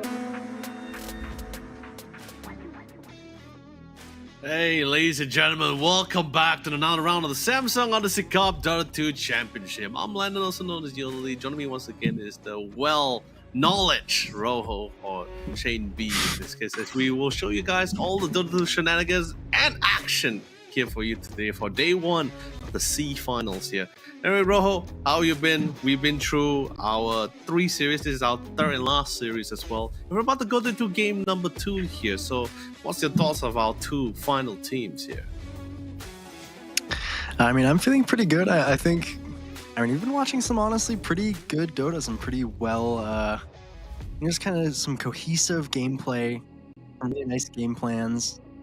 So I'm happy to have seen it. And of course, you guys should be happy to see the discount codes that should be coming up here in just a moment for the Samsung Odyssey OLED G8 and G6, which we've talked to death about and will continue to do so. You can get up to 25% off when you go to the website and type in the Odyssey Cup and whatever your region code is in front of it. So for Indonesia, it would be ID and etc. So take advantage of that while you can. We wish we could, right, Leo? Yeah, man, it's I want to get this opportunity, but I can't. Okay, so this is only exclusively for you viewers as well. So we, the talents, we're only here to just give you as much entertainment and also at the same time showcase you guys the strength of our young talents and even current talents. So we also have pro players and pro teams into our tournaments as well. That's right. It's not just the amateur teams, but also pro teams are in this as well here. You probably saw some, you probably recognize some as well by their by their IGN. Probably not the team name. The team name is definitely different for sure, but their IGN name is maybe you would have noticed or recognized on 1 or 2. But of course, anyway, this is currently the updated bracket here. So each of the teams from the very beginning of the day, our top 8 teams went through a grueling best of 3 in the first segment, where we move on to our last segment, which is the semi-finals here. So far for each side, for each series, everyone was able to secure 1 game each. And surprisingly enough, Castaway, a team which I thought, like Roho, you and I thought we might have gone the distance, actually dropped 1 game to CSC. Yeah, I mean, a little bit surprising, but thankfully, the teams that lose out in the semifinals are going to have an option to play in this lower bracket for that third slot going into the rest of the tournament. And we are on to a draft now. 2 different heroes we haven't seen yet, Leo. Oh, finally. And I mean, like, finally. I'm not talking about Wind Ranger. I have no love for Wind Ranger. I'm so sorry. But I am happy to finally see the Centaur One Runner getting some love. I think there was one too many opportunities where we could have seen a Centaur, but we just didn't or never gotten it here. So glad to see him here. Great aura item by it. Also great pairing with the Crimson Guard as well, which is going to be very useful against the Wind Ranger's Wind Fury here. So now we have the Wind Ranger here coming in the... Oh yeah, sorry. Oh yeah, just I mean, the Wind Ranger is of course an incredibly strong hero. That pick right there shocks me, but Centaur is obviously just nice into it. The auras are great to buy into it, but I've seen Wind Rangers kill themselves comically fast on return plus blade mail, so you always have to be careful about that. But what do you think of the Zeus pickup, Leo? I was talking earlier about how I think this hero struggles a lot, but I mean, I'm happy to see it. I actually picture the Zeus more on the... I believe his role is actually going to be a more simple role, where he's just going to be more of that walking vision, right? Because I think like we have, when it comes to vision, I think we only have 2 heroes that can be deemed like the best vision provided in the entire game, and Zeus is actually being one of them as well. He also has that global presence as well, so it can help, especially once the Wind Ranger gets his scepter out, where the Invi can be quite annoying to deal with when he wind runs. But more importantly, he's great for high ground defense. If the game were to ever to go sideways, he is great for defending high ground. So, and he waves clear absolutely phenomenally as well. But then again, also it's hard to tell whether it's going to be a mid Zeus though. Like it's still, there's still, I won't say, I guess he's somewhat. I'm envisioning it being a support, I think, from what I'm looking at in the draft. I mean, they pick it so early. It's not this typical mid hero. But I mean, imagine how annoying it would be to be a Wind Ranger in the safe lane, just eating lightning bolts every few seconds. Could be really obnoxious. And one thing to be scared of, though, if you are Myth Avenue, is you didn't give away the Lion this time, but it wasn't as good of a Lion game. You actually gave Zephyr the Marcy if he wants to play it, or as well to pick up the Hoodwink. So Zephyr's got a hero he's going to be 100% comfortable on for sure, and we've seen this Marcy do a lot of work, and I believe we saw it only 2 times so far, but it looked good in both of those games. You know, I'm going to be flat honest with you. I know we haven't been able to see like really good Mirana games so far, even though we have a few Mirana picks. But I feel in this situation, especially for Hong Kong and friends, I feel like it's going to be really fantastic pairing when you have both. When you want to amplify even more range damage, right? You have the both Marcy, you have the Wind Ranger, you pair on top with the Mirana as well. I feel you can actually really get some really good synergy out of those 3 combinations, with those 3 heroes in particular in cohesion as well. But like I say, you know, it's up there. I'm still not a big fan of the whole Mirana pick thing, but it just feels like it can somewhat work if they want to go for it.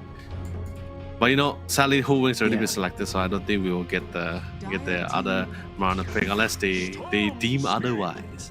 Maybe it's gonna be locking down their mid hero. It's very obvious one now, so it's definitely clearly a Zeus support. And the Storm Spirit is gonna be going heading to the mid side. There's no Puck to deal with, but they are bringing their own personal spirits to deal with him.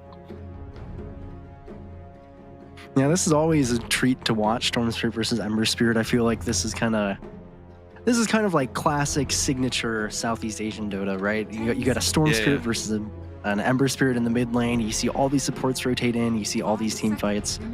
Very exciting heroes, in my opinion, to watch. Some of my favorite heroes to play as well. So I'm glad we get to see both of them here.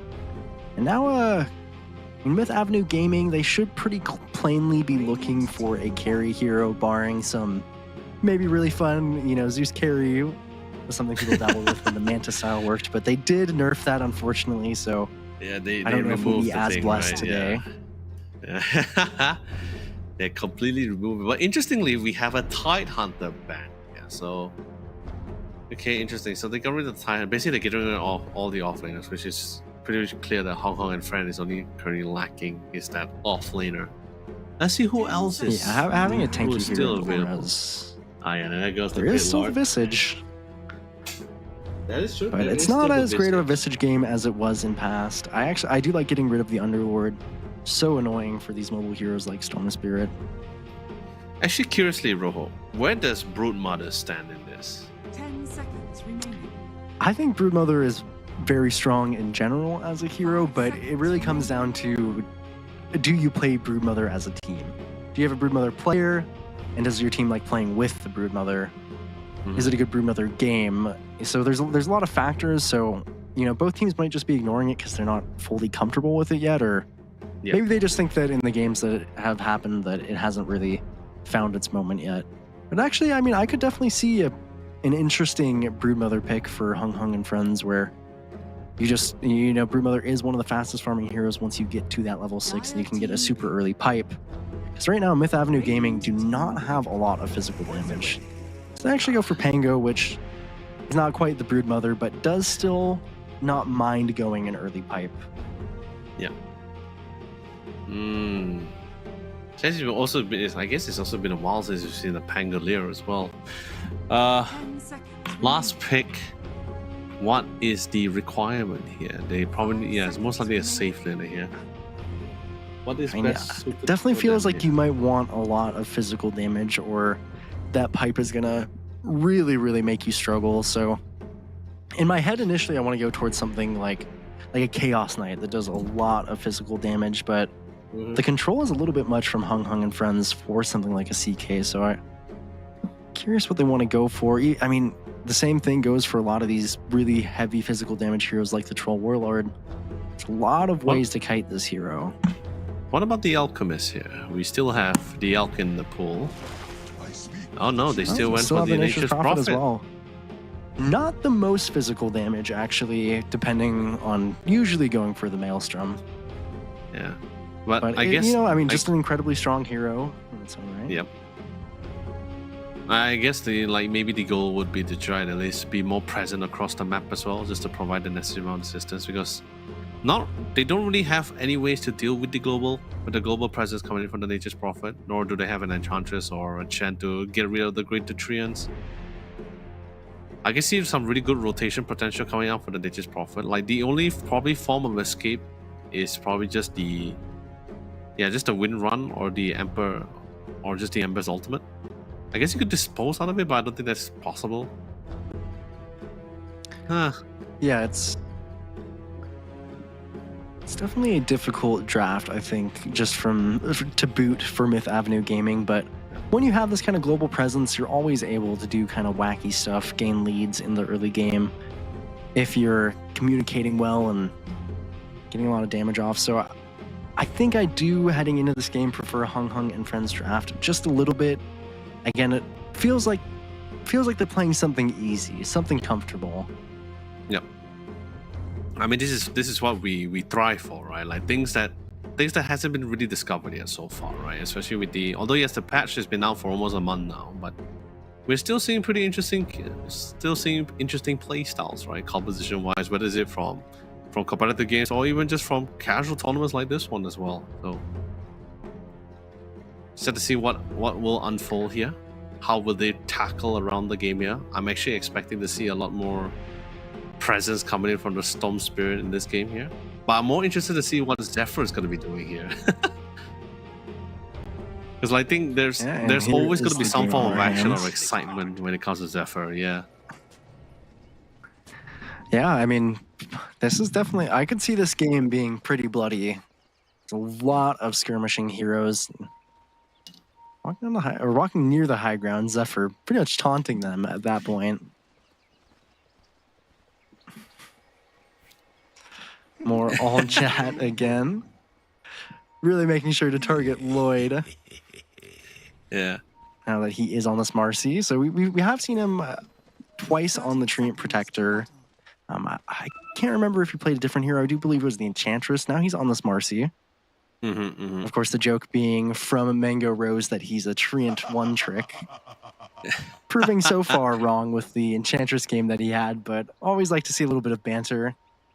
Yeah. Shows that True, these players really do respect each other. I mean, that's the beauty of the community, right? Nothing, a little banter can't go wrong here. Battle begins. But I'm more curious to see where the Zeus real true role plays in all this, right? Like one could assume like the latter, right? Like high ground defender, great vision provider, some form of global from his Thunderous Wrath, but is that all there is to it? You know, that kind of thing. So this is where this is beyond theory crafting anymore. This is just straight up to the practical experimentation here to see whether he can actually pull it off here. Yeah, and we are going to have an exciting one in the mid lane, especially I'm a mid lane player myself, but just love watching these heroes, Ember versus Storm Spirit. We've seen some pretty good Storm performances so far already. Mm-hmm. See how Yona fares and how he matches up to those. Oh no. Yeah, like I think there's nothing worse than going a toe-to-toe with a Hoodwink support. I think that's the worst thing. He's He's going to attack take a lot range. of damage here. Yeah, his attack range is insanely far. He has good amount of CC, and woo! Zephyr was able to turn the tide on The E-Rise. bug grenade. Oh! Oof. Yeah! Wow! Oh, this is what happens when you on. pick weird heroes sometimes. Yeah, wait, hold on. My fantastic observer, can you click on Hoodwink? Okay, click on Zephyr. Oh, okay, so he went for the first skill, the Bushwhack. Okay, he went for Acorn Shard.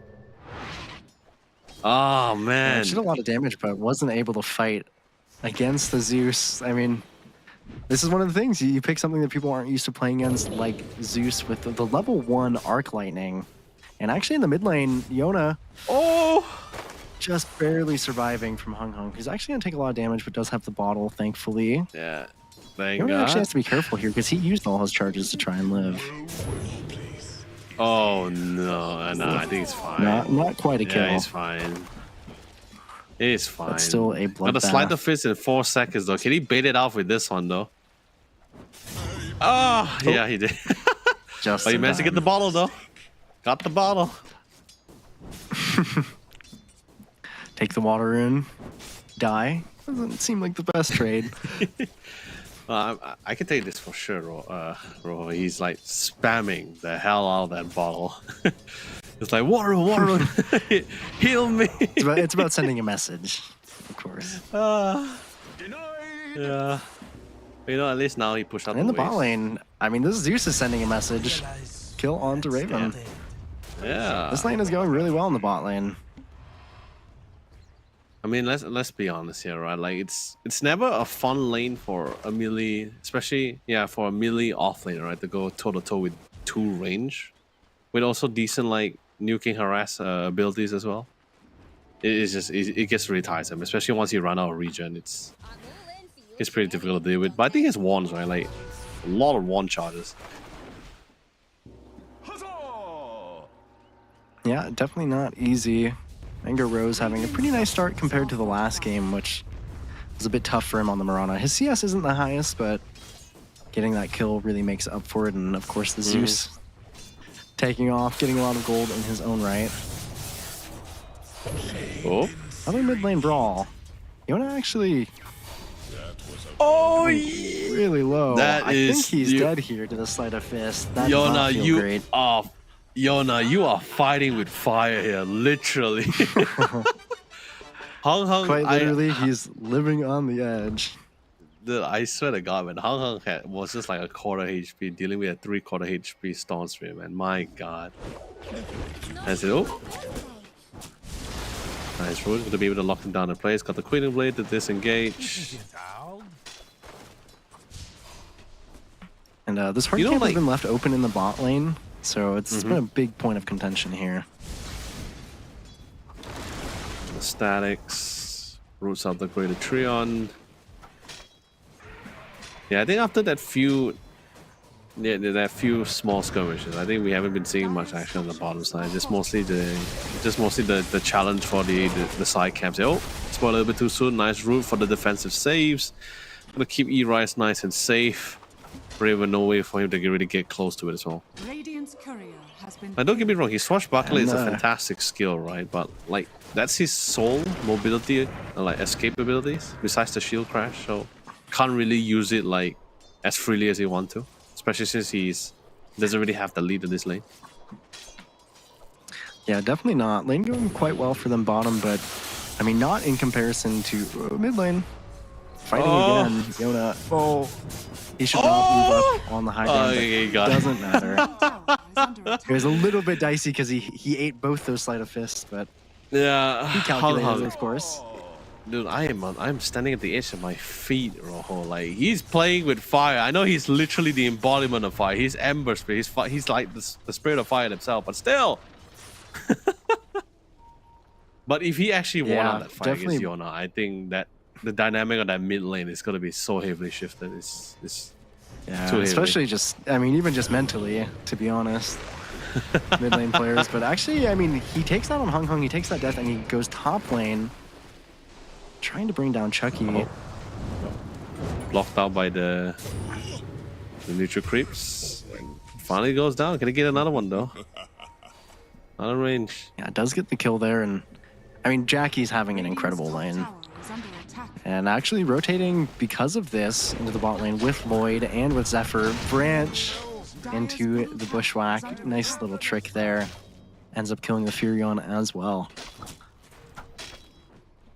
Man, Jackie has 40 CS right now and 6 denies on top of it. Yeah, it is not easy, especially with the Marcy, with the sidekick active as well. Like he's free to trade anytime he wants to as well. It's always going to be able to get the better half of that trade. At least this is Centaur. Oh, actually got a kill on the Zephyr, which The is rotation nice. as well, Yona's to be able to here. pull him all the way to the back. Raven, no more shield crash, all the swashbuckler, but the Centaur though goes for the 3-man stun by some time, but sadly Yona's damage is a little bit too significant here. Lloyd be able to walk out of this scot-free. Dire are scanning. Hung Hung's looking for a snipe onto Hey. Eris, but they actually see him because of the ward.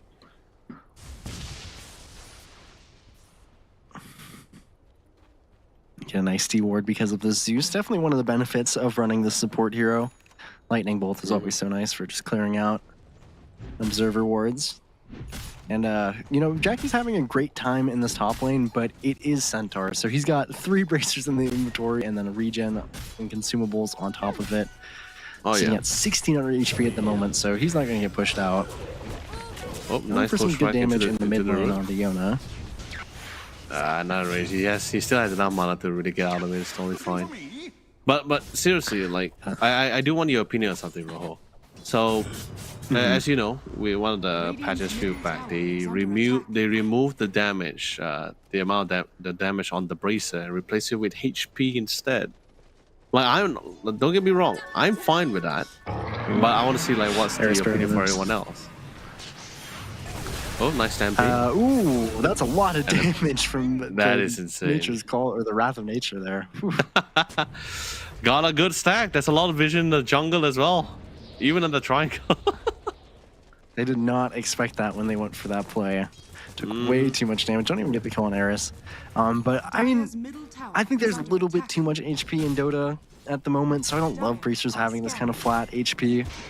But they were incredibly strong with damage. They're incredibly strong with flat HP. They're just a stat efficient item, so I don't think it's any surprise that we see so many of them every game. Radiant's bottom tower Yeah. is under attack. No, because like as you know, there's certain mid laner melee heroes that also utilize the bracer not just for the regen but also for the bonus stats as well. So now I was just very curious, like how does it change for the other particular mid lane heroes, melee heroes?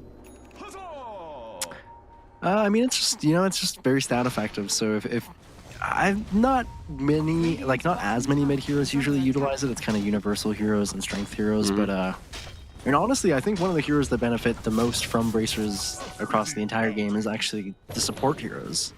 You know, Lloyd has his own on the Marcy.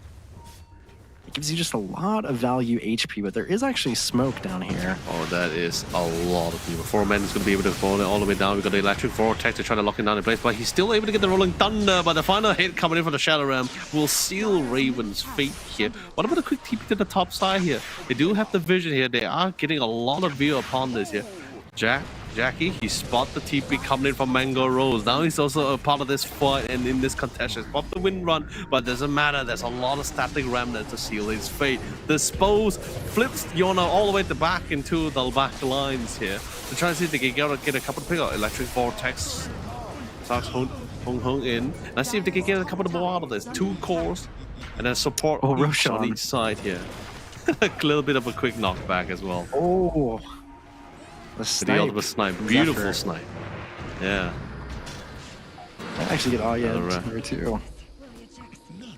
Hung. I mean, both of these Spirit players so comfortable on the heroes because you can tell by the way they're just playing constantly on the edge. Hung especially just eking so much value out of every little bit of HP and mana he has. Yeah, and in the case of Yona, he's definitely struggled a little bit. Hung going in for even more. That is crazy. Yeah, that's just too much burst coming in from all 3 of them. A little bit too much for them to handle. And the Zeus probably with the most one of the worst mobility if it wasn't for the 3rd skill. Which I'm really thankful they actually added that. But what? What? Yeah, Wrath of Nature is a spell in gotta Dota love 2. Oh, trying to kill Raven as well, but doesn't quite have the damage. Hung here is here again. Playing a little bit of ping pong on Raven. Shadow Realm comes in, but it can only buy so much time. Sadly, they don't really have any like flat AoE burst to actually try to damage him in Shadow Realm. But you know, eventually they'll get him. Hung is giving me a heart attack on this Ember Spirit. He just does not care. What do you mean, Rojo? Now only you feel it? Every time I see an Ember Spirit, I'm always having a heart attack. I don't like Ember. I'm scared of Ember. It terrifies me. It is a very scary hero, especially in the hands of somebody who is really honestly a psychopath at this point. Hung, he just does not care about what anyone else is doing in the game. He is going to try and mechanically outplay you. Yeah. 1 in 100 is the perfect odds for Hung. Rojo, let me tell you my top 3 most feared heroes. Like if I ever see them in my opponent's mid, I'm pretty terrified. Like one of them being it's just regardless of meta, right? Just those 3 heroes in particular. One of them being the Shadow Fiend, the Ember Spirit, and the Puck. I really hate playing against. Nah, Odi I can still deal with Odi. Odi can. I don't really care too much about the Odi. Odi hits hard, but you know I hit harder. But Puck, all this, if you don't have a disable in your team, you have no way to really catch or control all these elusive mobile heroes. Yeah, that's just it for me. And Shadow Fiend, he hits too hard. Like Odi hits hard, but he doesn't hit hard. Dude, like Odi hits hard, but it doesn't hit harder than a certain point. Shadow Fiend, he hits harder as like the damage like keeps stacking, right? Like the longer the fight, he hits just as much harder. Like you just can't run from it. Yeah, and especially when heroes or people are really proficient at those heroes. I would definitely include Huskar in my top 3, but I mean, you can. I feel like these I mean, all these heroes that are really scary, they also have the potential to, you know, kind of struggle. And actually using the global potential to bring down Jackie in the top lane. I mean, that was they're gonna try to take goal, down right? Tango. Oops, Stampede should be able to allow him to back off in time. Good route, good escape route too. But Hung, is he gonna get feared? No, he's trying to time it. Beautiful, nicely done. And the fear stack on top of him. Fantastic. Wow, they're kind of doing what Hung and friends have been doing to everybody else in this game, just barely eking out these map movements, playing super on the edge, eking so much value out of their heroes. Zephyr might even go down. Nice sharpshooter. TP for good measure. Time. Oh, yeah, he's gone. This is great. Wow, and especially, I mean, I love it. Right? This support Zeus has looked really good. There's no pipe yet, so I mean, he's. Hung is maybe gonna make it look a little worse. Of course, as I curse him. Oh yeah, it doesn't really have. I think but actually committing so deep. No, Ooh, Hung Hung what? playing on the edge just barely dies as well. A All little for a bit kill too on the support. Bottom tower has been denied. I'll be honest with you. This is a little. You know, I like a challenge. I like to be on the edge of my seat, but at this point, I feel like I've fallen off. At this point,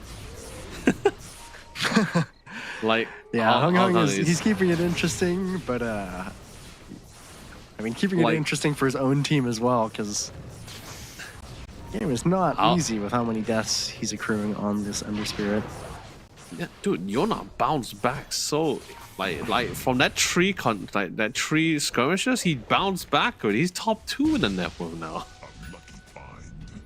Yeah, and I mean, honestly, I think just having this, the Nature's Prophet, yeah, it has a lot of value. It's just an incredible hero, but a lot of people have forgotten about this kind of like turbo cheese pick. You know, like I feel like this is the kind of thing people would play in turbo, which is the Zeus plus the Nature's Prophet, because you're getting so many procs of the Wrath of Nature, and he's gotten so much net worth on Manga Rose from, you know, across the map, just comfortably hitting creeps.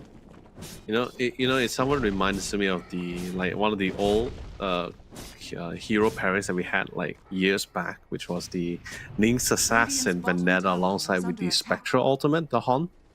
Like the Lynx will just go around like scout things out. If he sees a lone safe laner, he just does what he does best, and then the Hon comes in, and that's always gonna be a kill. Oh no, it's bigger He's to kill. again for vision onto Hung Hung. Yeah, that's what I was saying, right? Like I can't think of anything else besides high ground defense or just vision. Like Zeus has been really great with vision, and now I'm not even concerned whether he could get the scepter in time. Now I think like with the way the game is progressing and how the Zeus is also was casually like able to earn like really small passive incomes, I think he should be able to get that scepter out alongside with the Nimbus. That should also be able to allow you to assist with split pushing the other lanes as well. Yeah, I mean, thankfully there is still Myth Gaming. They are still very heavily magic damage, so once you get this pipe on Raven, you have the Mage Slayer on Hung Hung, and you're getting close to the BKB for Jackie. Maybe that's a timing that you can fight on, but and they're not making it easy on Myth Gaming, making this map feel very small, especially with the globals. Raven just barely able to get that Rolling Thunder off, TPing away. Doesn't feel good, but you gotta do what you gotta do. Mm-hmm. You bet. And Myth Gaming, not really, Understand. I mean, they've been playing very up-tempo in these previous games we watched, but they're just a little bit too behind this game to be able to do that. Yeah. I think the past few skirmishes, losing too many of the past few skirmishes was also a little bit of a factor as well. It did dampen morale slightly as well for the team side. This slowed down the pace. Now the Myth Avenues have total control when it comes to the motivation race here, or morale race. Found an opportunity, Nice beautiful full stop into the thing, but the Bullshot was coming to the bind the next amount of time. He should be able to jump out of it in time, and so he did get stunned. He tried to glimpse out with the Remnant, and he will survive. Oh no, he actually eventually died so the damage was still a little too significant. He did buys back. the buyback. He got the shackle shots here, beautiful one with the sleight of fist. Should be able to try to punish as many people as much as possible. Mango Rose, beautiful timing with the He has a regen on Yona. and Yona expanded Hung Hung. Playing with fire for sure. That's a buyback because of dieback. A triple kill on both of the spirits here. But this is a dieback Ember Spirit here, so a lot was invested into this fight. Maybe a little bit too much. Yeah, it definitely does not. I mean, it doesn't feel good for Hung Hung in terms of really his net worth and his time on the map, but I mean, he did get a lot of money from that fight, still sitting below Chucky on the Centaur, though, so I guess it benefits Myth slightly, especially if you're able to get a kill, but really nice bushwhack. Oh. Really good chainsaw in the mid lane. Yeah. Beautiful. Yeah, there goes the center. I'm sorry, Chucky.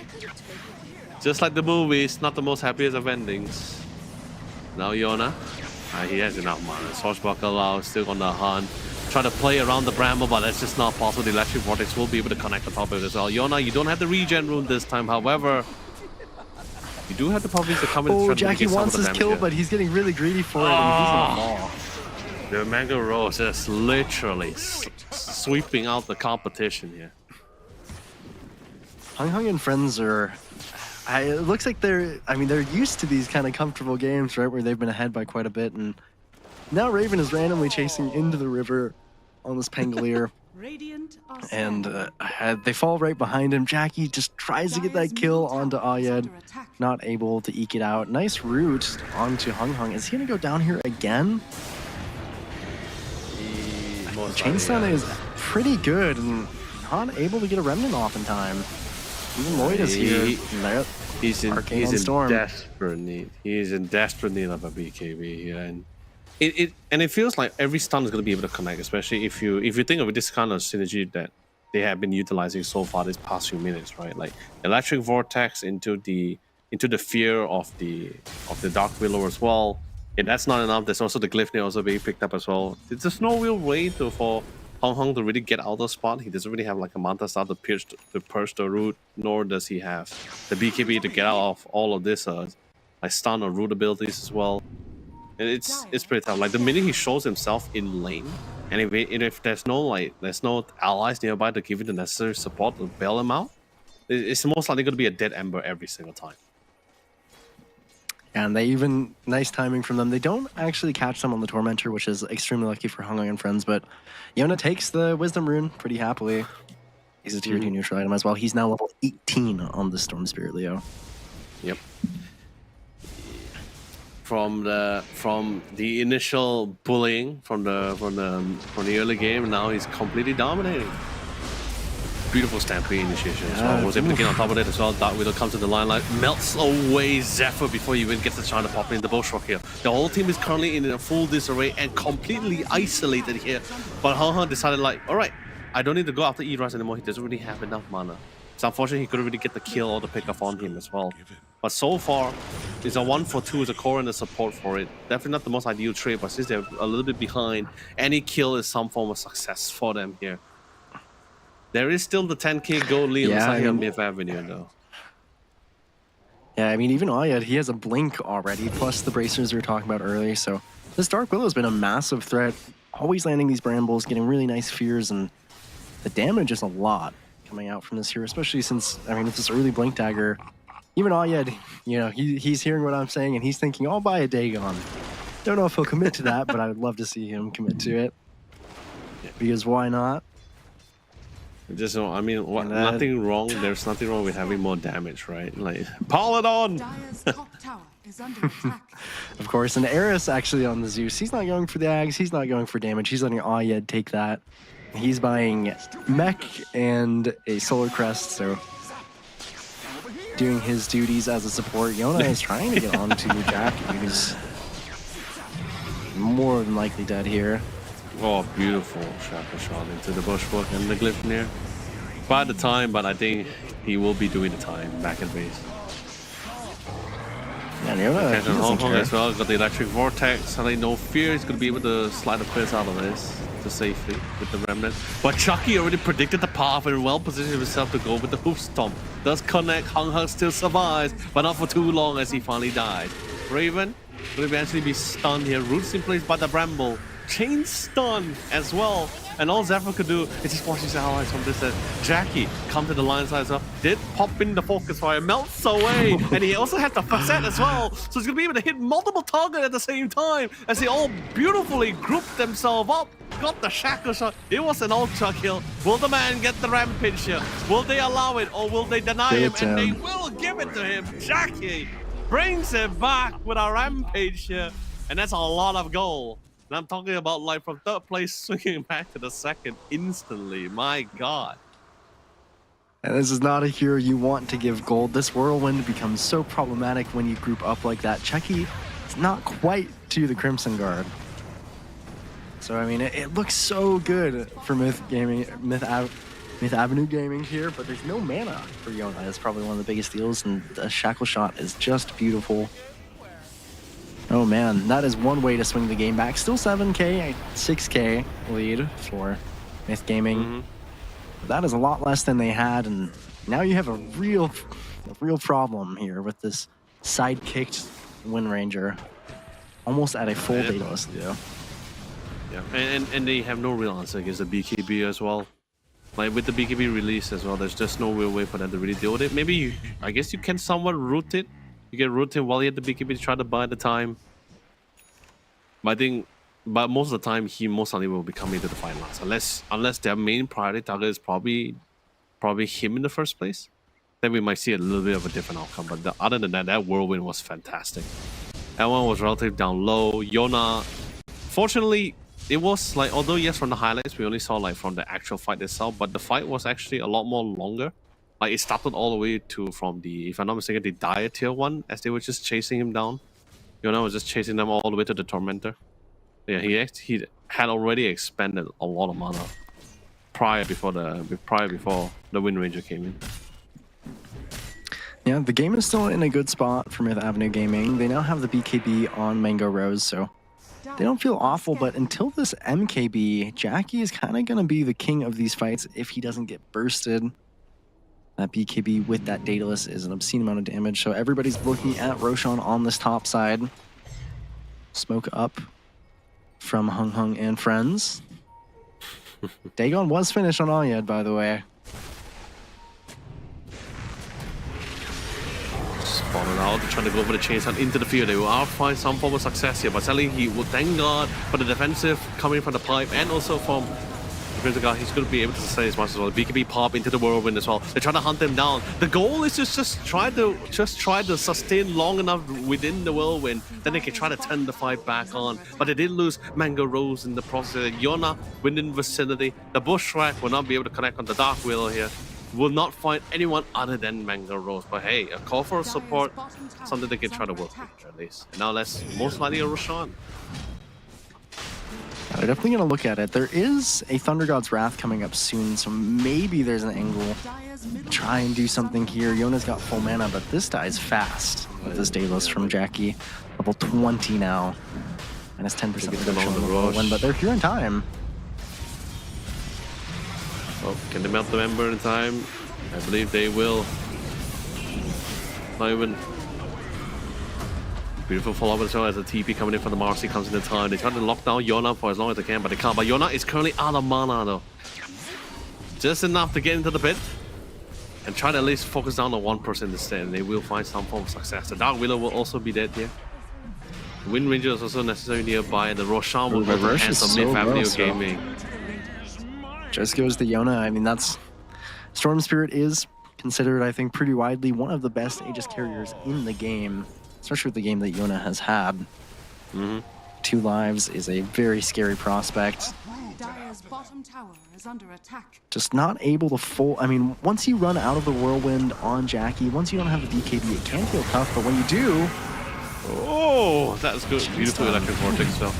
Popped the Wind Run, he popped the BKB. Here comes the whirlwind as well, and instantly forced out the Aegis here as well. Can they at least pick up Mango Rose? They will not. Well, what about Yona on the other hand? He has full mana. He's trying his best to outrun the competition here. And also run into Illusion Rune. Not really the health, not really a regen rune. But you know, it still works. Still feels decent, but I mean, they so close to bursting down Jackie, but then you can see BKB with the Vlad's and sidekick from Moid. His first item was a Vlad, so the lifesteal was actually a lot coming out from Jackie. Oh, and they're just coming up slightly short onto this Wind Ranger. Kind of even like this from Jackie. He's eyeing himself a refresher. No funny business. You know, he's realized that once they can kite out this BKB and Whirlwind, their fights are going a lot poorer. Well, let's just have 2 of them. That sounds like a pretty easy fix. Yep. I mean, it also works, right? Like, he already has the damage. You paired it with the sidekick as well. So I think it's just like, it just gives him slightly more of an edge here. And the Blast is already giving like 20% lifesteal already. And some form of stats here as well. So, like I said, the goal for Myth Avenue Gaming, the weakness, okay, not to say a weakness, but the way they can play around it is just to try to out sustain the whirlwind, right? That will be the goal. And after there's no more whirlwind, then they're pretty confident they can try to reinitiate into the fight. But with the refresher, that thought is like out the window. Like, it's already bad enough. Like it. Dire's top tower is under attack. Radiant's middle tower is under I think as attack. well, I mean, I love Alyad for buying this Dagon, but I almost wish that he used all this raw net worth he has to buy like a scythe of some sorts. Because one bursting Jackie is going to be their best bet, and they tried in this last fight, but just weren't quite able to. And of course, the pipe and the solar crest. Yep. Even a glimmer cape onto Zephyr. So even though the net worth lead is 10,000 from Myth Gaming, I mean, it feels a lot closer than that. Yeah. Jackie is a force to be reckoned with.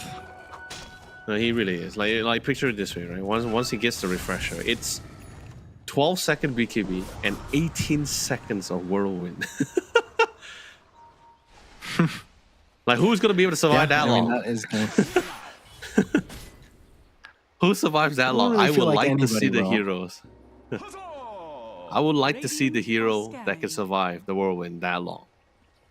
18 seconds. Yeah, I mean, Daedalus and everything else. It's insane. Chucky does have the Crimson, but at this point, the Daedalus is definitely outclassing it. Thankfully, Mango Rose, I mean, he actually decided to opt out of the MKB, so now going for a Assault Cuirass just to be a little bit tankier into it.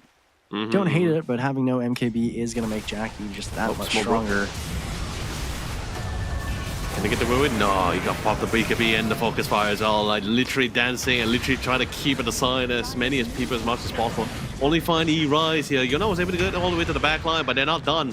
They don't see they can try to get Mango Rose here. Sadly, no Basher here to try to pierce the BKB, but then they get beautiful dispose here. The field comes true on top of Jackie, but he pops the refresher. He hunts them down. He doesn't have enough mana, so into the glyph near, and there goes Yona. Can he try to find someone else on the sideline? No, he was able to TP back in time. Finally, after a long while, 30 minutes, we are finally seeing the destruction of the mid-tier 1 tower on the Radiant side. Yeah, I mean, it took a long time, but feeling well worth it at this point in the game. You did, of course, use the refresher, so you have a little bit of a timer for Jackie here, but man, he just feels completely unchecked in these fights. There's nothing that's stopping him once he gets that first BKB off, and then you check his inventory and you realize he has a second one. It's getting a lot closer this game for Hung Hung and friends.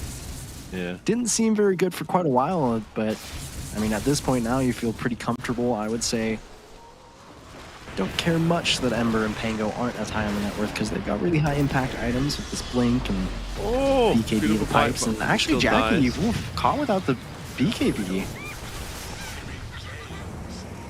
think he's trying to be a little bit more reserved for it as well. Spot Mango Rose, he's able to get them a lot of ping pongs with their full succession as well. But the fear just connects on all three of them as well. It's absolutely perfect here. And no Jackie, their main damage dealer as well. The reinforcer coming from the Radiant side is finally here. Even though, yes, Hung Hung has the BKB, but it just have no form or way to sustain the damage or no way to escape out of it in the first place here. Same goes for Raven. He pops the stick charter, but still did a mana. He doesn't have the swashbuckle. And will fall prey here. And instantly, 4 members will fall. Sure, there's buybacks on the side here of Zephyr. Sorry, not Zephyr, on the Marcy, and even on Hung Hung, but I don't think that's going to be the same case here. Of course, I'd be talking about how much closer the game is getting right as Jackie dies without the BKB. Really nice punish from Mango Rose and Ayed. I mean, Ayed on this Dark Willow has been such a nuisance with catching out these heroes. That's a great A case of it. Is there still hope, of course, for Hung Hung and friends? They still have this refresher once Jackie is up. But you're going to take a lot of buildings with this freshly finished AC from Mango Rose. And without Jackie, I mean, they pretty much have no damage on Hung Hung and friends. Correct. It's now the goal is to try to see how much they can get out of this within this next few seconds here. Did they pop the smoke refresher for 25 seconds. It seems like they are intending to actually go in without the Pango there. He popped the BKB, popped the whirlwind. Can he try to get as much as possible? They are aiming for the Megas. They don't really care about anything else but the Megas here. Get a little down low, and they will succeed. They do get the Megas here. And now let's see whether they can get something more out of it. But sadly, Mango Rose instantly goes back to base. Same goes for the rest of the squad. Thank God for Rolling Thunder does cancel out the TPs on the Dark Willow. But what does it matter? They got the Megas here. And now all 3 lanes, now it's already going to be difficult enough for them to juggle, not only trying to get the pickers and find an opportunity to push down the lane, but they now need to make sure they are keeping an eye in all 3 lanes. And a Nature's Prophet Mango Rose, who is not only very well farmed, but also has global presence. And he's a natural tower hitter, so haha. Yeah, I mean, very good game for Mango Rose here. 15-5 and 21 on the Nature's Prophet. Benefiting a lot as well from just the vision that his supports can provide. All the lockdown as well. Even the, of course, Dagon 5 from Ayed, just for flair. I don't think Hung Hung and friends are quite out of it, but Mega Creeps 35 minutes is a tall order. Yes. But it's definitely something they need to keep an eye on, right? Like, it's not like this is not a support Nature's Prophet. This is a safe laner Nature's Prophet. So Mango Rose is hitting pretty hard. So it's not that they can't, like you said, it's not that they can't fight in Mega Creep. It's just more of the fact that now they have to be aware of the fact that if they want to siege the high ground, and depending how the fight turns out and how the lane is like, there's always going to be the potential guy backdooring your base. So, and they also have a good ward there.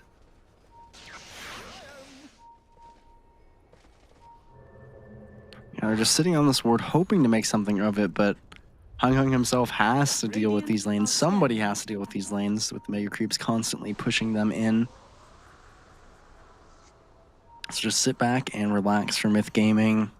The fight will come to you whenever it is good for you, because they have to deal with these lanes. No way for Hung Hung to connect. They're trying to catch something, but they're just a little bit too wise on Myth Gaming. Divine Rapier? We are going all in with this. Yeah, we are going all in with this. And especially since he revealed the Sacred Relic in the lane, they all know what's coming.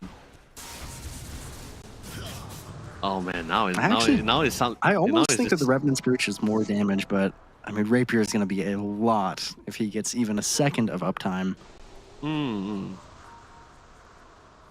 Now the real question is, are you able to stop him from getting this kind of comboed that he has been with all the stuns and all the vision that Myth Avenue have? Yeah. It's No, not that's easy. what I'm saying, right? Take another tournament That's what trigger I'm if you can. The game suddenly becomes not about who's going to be backdooring who anymore. Now it's more about, can we get this guy before he pops BKB? And because he also doesn't have he doesn't really have a Hurricane Pie. Oh yeah, sorry. Yeah, I mean, no mobility on Jackie, but you're also gonna, if you're Myth Avenue, I feel like you're pretty happy just waiting for the Aegis. Even with this Rapier, give it 2 lives. Wait that extra 15 seconds that it's gonna be until Roshan spawns. Just be patient. Yeah.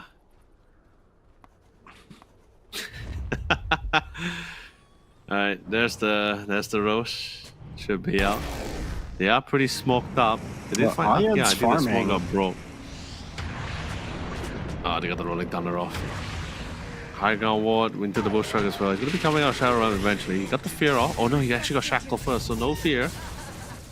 There goes the Dark Willow. Is this an opportunity for Roche? That's the real question, yeah. They're one man so down for a minute. Hung Hung is stuck to the base. Yeah. So it's basically a 4v4 if they decide to take a fight. The seeds of 4v4. They're gonna start the Roche.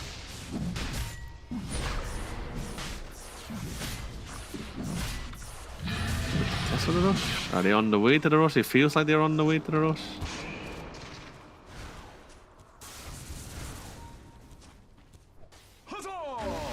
Oh no, they abandoned the Roche. They're playing a little bit safe, yeah. There's the scribbles on the minimap. They are on the way. They do have the vision set up though. Find no one. Beautiful timing with BKB. Was able to stop it off. He still had the pressure a lot, and the Centaur instantly melted away. Couldn't really withstand the damage here. I want to see if they can get a couple of ball, but no, buyback comes in. Yeah, they had to fall back. Like I said, as long as Mango Rose is not in check, he's gonna be able to always find them. Got the glyph. Oh, he's actually BKB. Caught out by Jackie. Oh yeah, okay. No, he got started. Not enough damage actually on Jackie, just in a one-on-one. Even with 700 damage per hit. He's too slow without the. talisman invasion.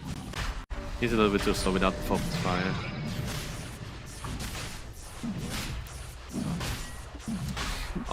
Yeah, that's what I'm saying. It's a very massive problem for Hong Kong now because it's not about they're confident of taking fights head on. It's just the fights which they can't see or not being able to be present about, which is just Mango Rose. Like him being a factor is a very significant one for them. Maybe if it wasn't especially now with Megas. the butterfly. Yeah, maybe if it Megas wasn't are Megas. a lot to deal with. Yeah. It's pretty much a naked base at this point here. That it certainly is. I mean, Hong Kong's been resigned to base duty for the past 5 minutes. He's been fighting Megas. He's the only one with travels. He doesn't have a choice. Caught out again. Yeah, okay. Same spot, same death. Dire's middle tower is under attack. Just a tormentor. Now with the butterfly, do we see a quick change in itemization for the Wind Ranger? Is he picking up the MKB? Actually, no, he already got true damage from the Divine. Oh yeah, he has the MKB on the way. Oh yeah, I forgot it's not true damage, it was just flat damage, yeah.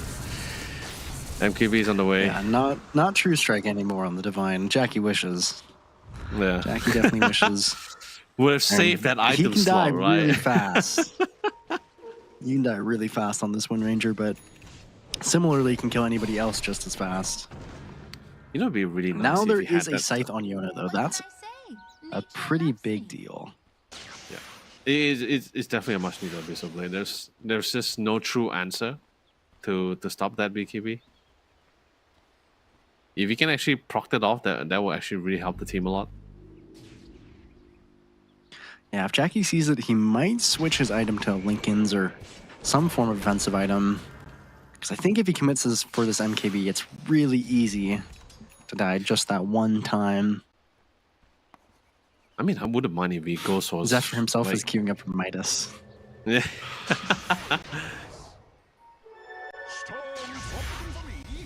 You know, Oh, he's buying I out think for right the now- MKB. yeah, I think right now they're hoping to see if they can get Radiant are scanning. the Roche item drop for the scepter at least. I think like if they can get a scepter blessing for Jackie, I think it just plays full dividend, right? Oh, there it is. Ooh. They see it all. They got the hacks off on Marcy. Instantly melted away. The Storm Spirit barely withstand the damage. If you just kept at it as well, I think he would have probably died there. And it will die actually. In fact, will force out the Aegis. Pops in the second BKB. Can he get it out in time? No, he does not. He got the Electric Vortex into the base and instantly dies. There goes the Divine Rapier. It drops down. Can someone pick it up though? That's Nobody's the real picking question. it No, up, they can't. Raven. Oh no! That is the game. Tower is under Unless attack. Zephyr can 1v5 Dire's hold. middle tower has fallen. Doesn't look like they have faith in him. Wait, hold on. Did he have no mana to pop the second BKB after the refresher? Or I think he used both of them, trying to catch the natures, and then natures just bought back. So there's a nice counter to refresher BKB is buying back and then being able to TP across the map. oh man, what a game! Myth bringing it back. We thought it was gonna be a clear 2-0 here, but no, Myth came back bouncing harder than usual as well. Wow, but seriously, although it's been pretty back and forth. Like we saw some advantages in the early game, then suddenly it just came to very small, crazy on edge plays. You know, especially with Hong Kong diving into 3 people or fully committing for a support after that. Not sure whether he could really try to get out of that as well. Like, but other than that, I think it's been a pretty great. I think this is our first game we actually went all 3 games for our series here today, Rojo. Yeah, I'm excited to see a game 3, but in Myth Avenue Gaming, Hong Kong and friends, I mean, they're very strong players, have had some pretty easy series before this, but not this one. You know, they're kind of bringing it to them, especially and Mango Rose on that Nature's Prophet, kind of bringing out the second pick Zeus support, so just doing some weird fun stuff. And it looked really good. I think, I want to think of an MVP for Myth Avenue, but they really all just did so well. I think Yona bouncing back from that lane that he had isn't always easy. And he made it, I mean, he made it look pretty easy. You know, these Spirit Heroes are always fun to watch. But man, it was a real team effort. Just barely edging it out with the Divine Rapier in that 43-minute slogfest. Yeah. Well, I mean, other than that, I think how everyone really tackled the game, I think it was been pretty great so far. Lloyd, as everyone commented in the chat just now in the old chat, I think he did a pretty good job with the Marcy as well. But you know, I think it gets to a point when we go to pretty super late into the game. Okay, maybe it's not super late, but when we get into those kind of later stage of the game, where majority of the cores or at least everyone's like pretty fat or pretty jacked up with items as well.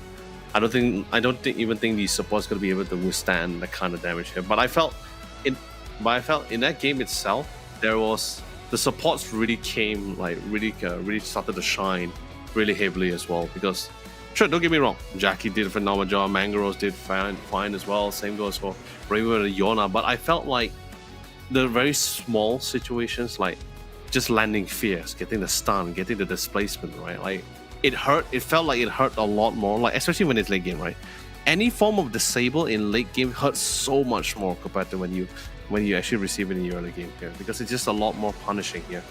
So kudos to all the supports, Ayat and E-Rise alongside with both Lloyd and Zephyr as well. They did what they had to do. I think that's fine. Yeah, I really liked Ayad's Dark Willow. I mean, he made so much happen around the map. I think if we didn't have those two kind of questionable deaths. You mean 3?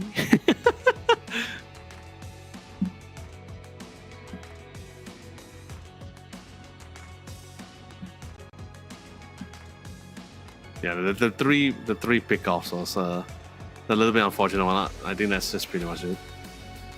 So, but other than that, ladies and gentlemen, it's been a really close game back and forth. Felt like there was just 1 or 2 times where maybe Hong and friends could have tried to turn the game around here, but I think everyone really did the best with what they had as well. Mega Chris is definitely not very easy to deal with as well. Probably the breaking point is most likely at that bottom lane when Mangaros and also Aya went on top of Jackie, and I'm not too sure. I'm not confident enough to say that whether he had the BKB or didn't have the BKB. So like maybe he definitely was. I think he was about 15, maybe 20 seconds off the BKB. So awesome. Was not expecting that play, and that's part of the reason that I was considering Ayad for my MVPs. I feel like that pickoff was the most crucial one of the game by far. Yeah. I mean, just getting Megas off that 1 kill was really what they needed to crack open the game, because they did well throughout the whole game, but getting those Megas just makes the game so hard to play. You lose so much gold income, and Hung was just designated creep killer for about 10 minutes there. It's not feel nice.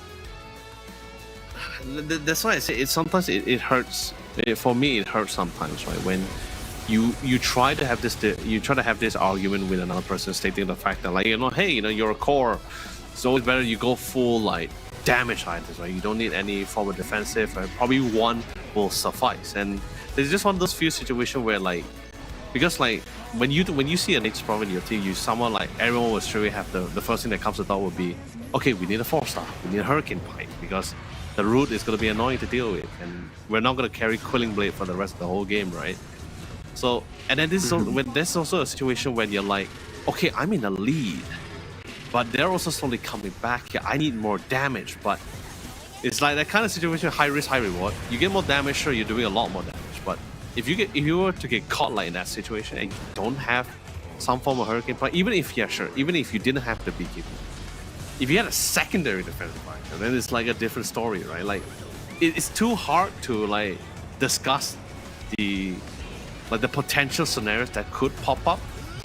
Like, if it pops up, sure, like you wish that you had it, and if it doesn't pop up, then you also be wishing that you had more damage instead of getting this secondary defense item, right? So it's a really hard argument of debate sometimes, Yeah, it was definitely a hard game state for Hung and friends, and I kind of do wish myself that rather than the MKB, there was a Satanic or a Lincoln's, because once the second BKB was popped, all they had to do was just get on top of Jackie. And you can see in the highlights there, really nice 3-man fear from Ayed to just kind of secure the victory there. It was hard fought. Giving away that rampage to Jackie, I think, almost swung the game. But still, they managed to bring it back. Of course, Mega Creep's one of the biggest issues there, and giving MVP over to Yona, which I don't think anybody can argue with. Difficult laning phase, but a scoreline like 18-6-22. I mean, that man plays some Storm Spirit, and he plays it well. Yeah, really, really good job. I think it's like, we haven't seen, like, don't get me wrong, we have seen some really good Storm Spirits, but the game has usually so one-sided. We never encountered a game like this one where, like, it was anyone's game. It could have been anyone's win. Anything could have happened. It could have just been a little tiny slip up, and it could have just cost the entire game. So with that kind of pressure, that kind of nervous factor that's implemented to all of the players who's playing in this competition, I think this is the one where you're not really shine with the Storm Spirit. Like, he didn't really buckle down. He really just buckled down. He didn't really give into the weight of the pressure. He just did what he was supposed to do. Target the supports, target the main targets, and slowly isolate the rest of the cores here. So, yeah, really great job here. Yeah. All right. And we do see Team CSC. Oh, okay. So okay, now we got interesting news here. So, unfortunately, while we did get to Game 3, we will not be watching Game 3 because Hung and friends have decided to forfeit the third game. So in other words, it is an automatic win to Myth Avenue Gaming. So ladies and gentlemen, we finally have our first 2 teams going to the playoffs. It is going to be Myth Avenue Gaming and CSC. Able to knock down Castaway. Wow. Yeah, we were big Castaway fans and big Hung and friend fans, so tough to see them both go, but that just speaks to how tough this competition really is. Did we jinx I mean, them? I won't say. Is it our fault? Maybe we're the problems. No. Could definitely be. I do not believe in the Karstenzs. They will have an opportunity to fight in that lower bracket, so one of those teams is still going to head to the playoffs. Yeah, I like how you so emphasize we're going to see more of them. One of those teams. It's not both of the team. It's one of them. Well, with what we saw from Myth Avenue Gaming, we can't be, I think, too sad. They put up an excellent fight. But of course, with that being said, it has been quite the roller coaster ride for all of us. But speaking of which, ladies and gentlemen, we're going to be giving you guys one last round of the discount code here right in front of us as well. So do what you gotta do. Pause the stream, take the screenshots, write it down. If you're a fast writer, write it down. And if you notice as well, the codes, there's some initials difference in the front part of the code, which is it's actually more tied to the region you're applying this code for. So if it's PH Odyssey Cup, it means that you can only apply it in the Philippines side. So the same goes on for the rest of the code. So make sure you are applying the right code in the right region. Or if you have a friend in another region, you can ask them to apply the code and they ship it up to you guys. 2 versus 1. Maybe you could have double monitors set up. God knows how many monitors you want to set up, but you can, man. Like if you think one Samsung Odyssey OLED is not enough, get 2. If 2 is not enough, get 3. More the merrier. Do it. Especially with a discount like that. And we actually do as well have Steam wallet codes for 15 USD into your Steam wallet. You just got to head to odysseycup.gg and place in one of these secret codes that we've been getting through during the stream and participate in that giveaway. And you might just win. So we're giving away a lot of things here, Leo, to the viewers. Oh yeah, I mean, of course. And very simple enough. Once you go to odysseycup.gg, you put in the code. You also have to answer a series of questions and then probably stand a chance to win some beauty stuff for yourself. So really big shout out to all our sponsors, our Samsung, and of course our partner sponsor Red Bull, for giving not just the talents to showcase their skills and abilities and giving them more future opportunity potentially, but also giving something for our viewers, not just to support the fans, but also able to win a little something for themselves or gain a little something for themselves. I know I'm not allowed. Sad, that's unfortunate. Even though I'm reading all these codes, I can't do it. But of course, speaking of which, we got the final announcement. Let's quickly check out our rookie MVP for the last series. It is going to be Jackie himself here, with his exceptional performances in the last two games that we were casting, or at least 4 games we were casting, at least in this case here. Courtesy of Red Bull here, fresh off the block. You know, there's 2 new flavors, 0 sugar as well, so a win-win overall if you want to get yourself some of those new Red Bull flavors. And of course, yeah, man, you know, exciting, of course, to watch all these games and Jackie himself. Yeah, by the way, if you're curious about those 2 new flavors, they are pomelo. If you're a big pomelo fan, that's something Red Bull has for you. And of course, the last one is the apple and muscat grape flavor. It's two different flavors in one can. So best of both worlds, right? But of course, anyway, ladies and gentlemen, besides Red Bull, we also have something for you guys from Samsung. It's going to be one of the latest lineup of monitors for 2024. It is going to be the Samsung Odyssey OLED G6. I know you guys have been hearing a lot about the G8. It's a very massive screen, 32-inch with a whopping of 240 Hz refresh rate, and it comes with smart TV. Sure, G8 is just that big and probably will go. It's either go big or go home. But hey, who says you have to go all the way? G6 has something right up for you guys. It is a 27-inch. Sure, it doesn't come with the smart TV, but it does come in with a more superior refresh frame rate of 360 Hz. The response time is the same as the G8 as well, 0.03 ms. So Samsung is providing with you guys with exactly the right size to fit with your gaming room or ideal gaming room here. Anyway, Rojo, it's been a great day here for us here. We saw some great teams, great talents back to back, new composition after the TI as well. I hope we're going to be hoping to see you a little bit more for tomorrow as we cast Group B.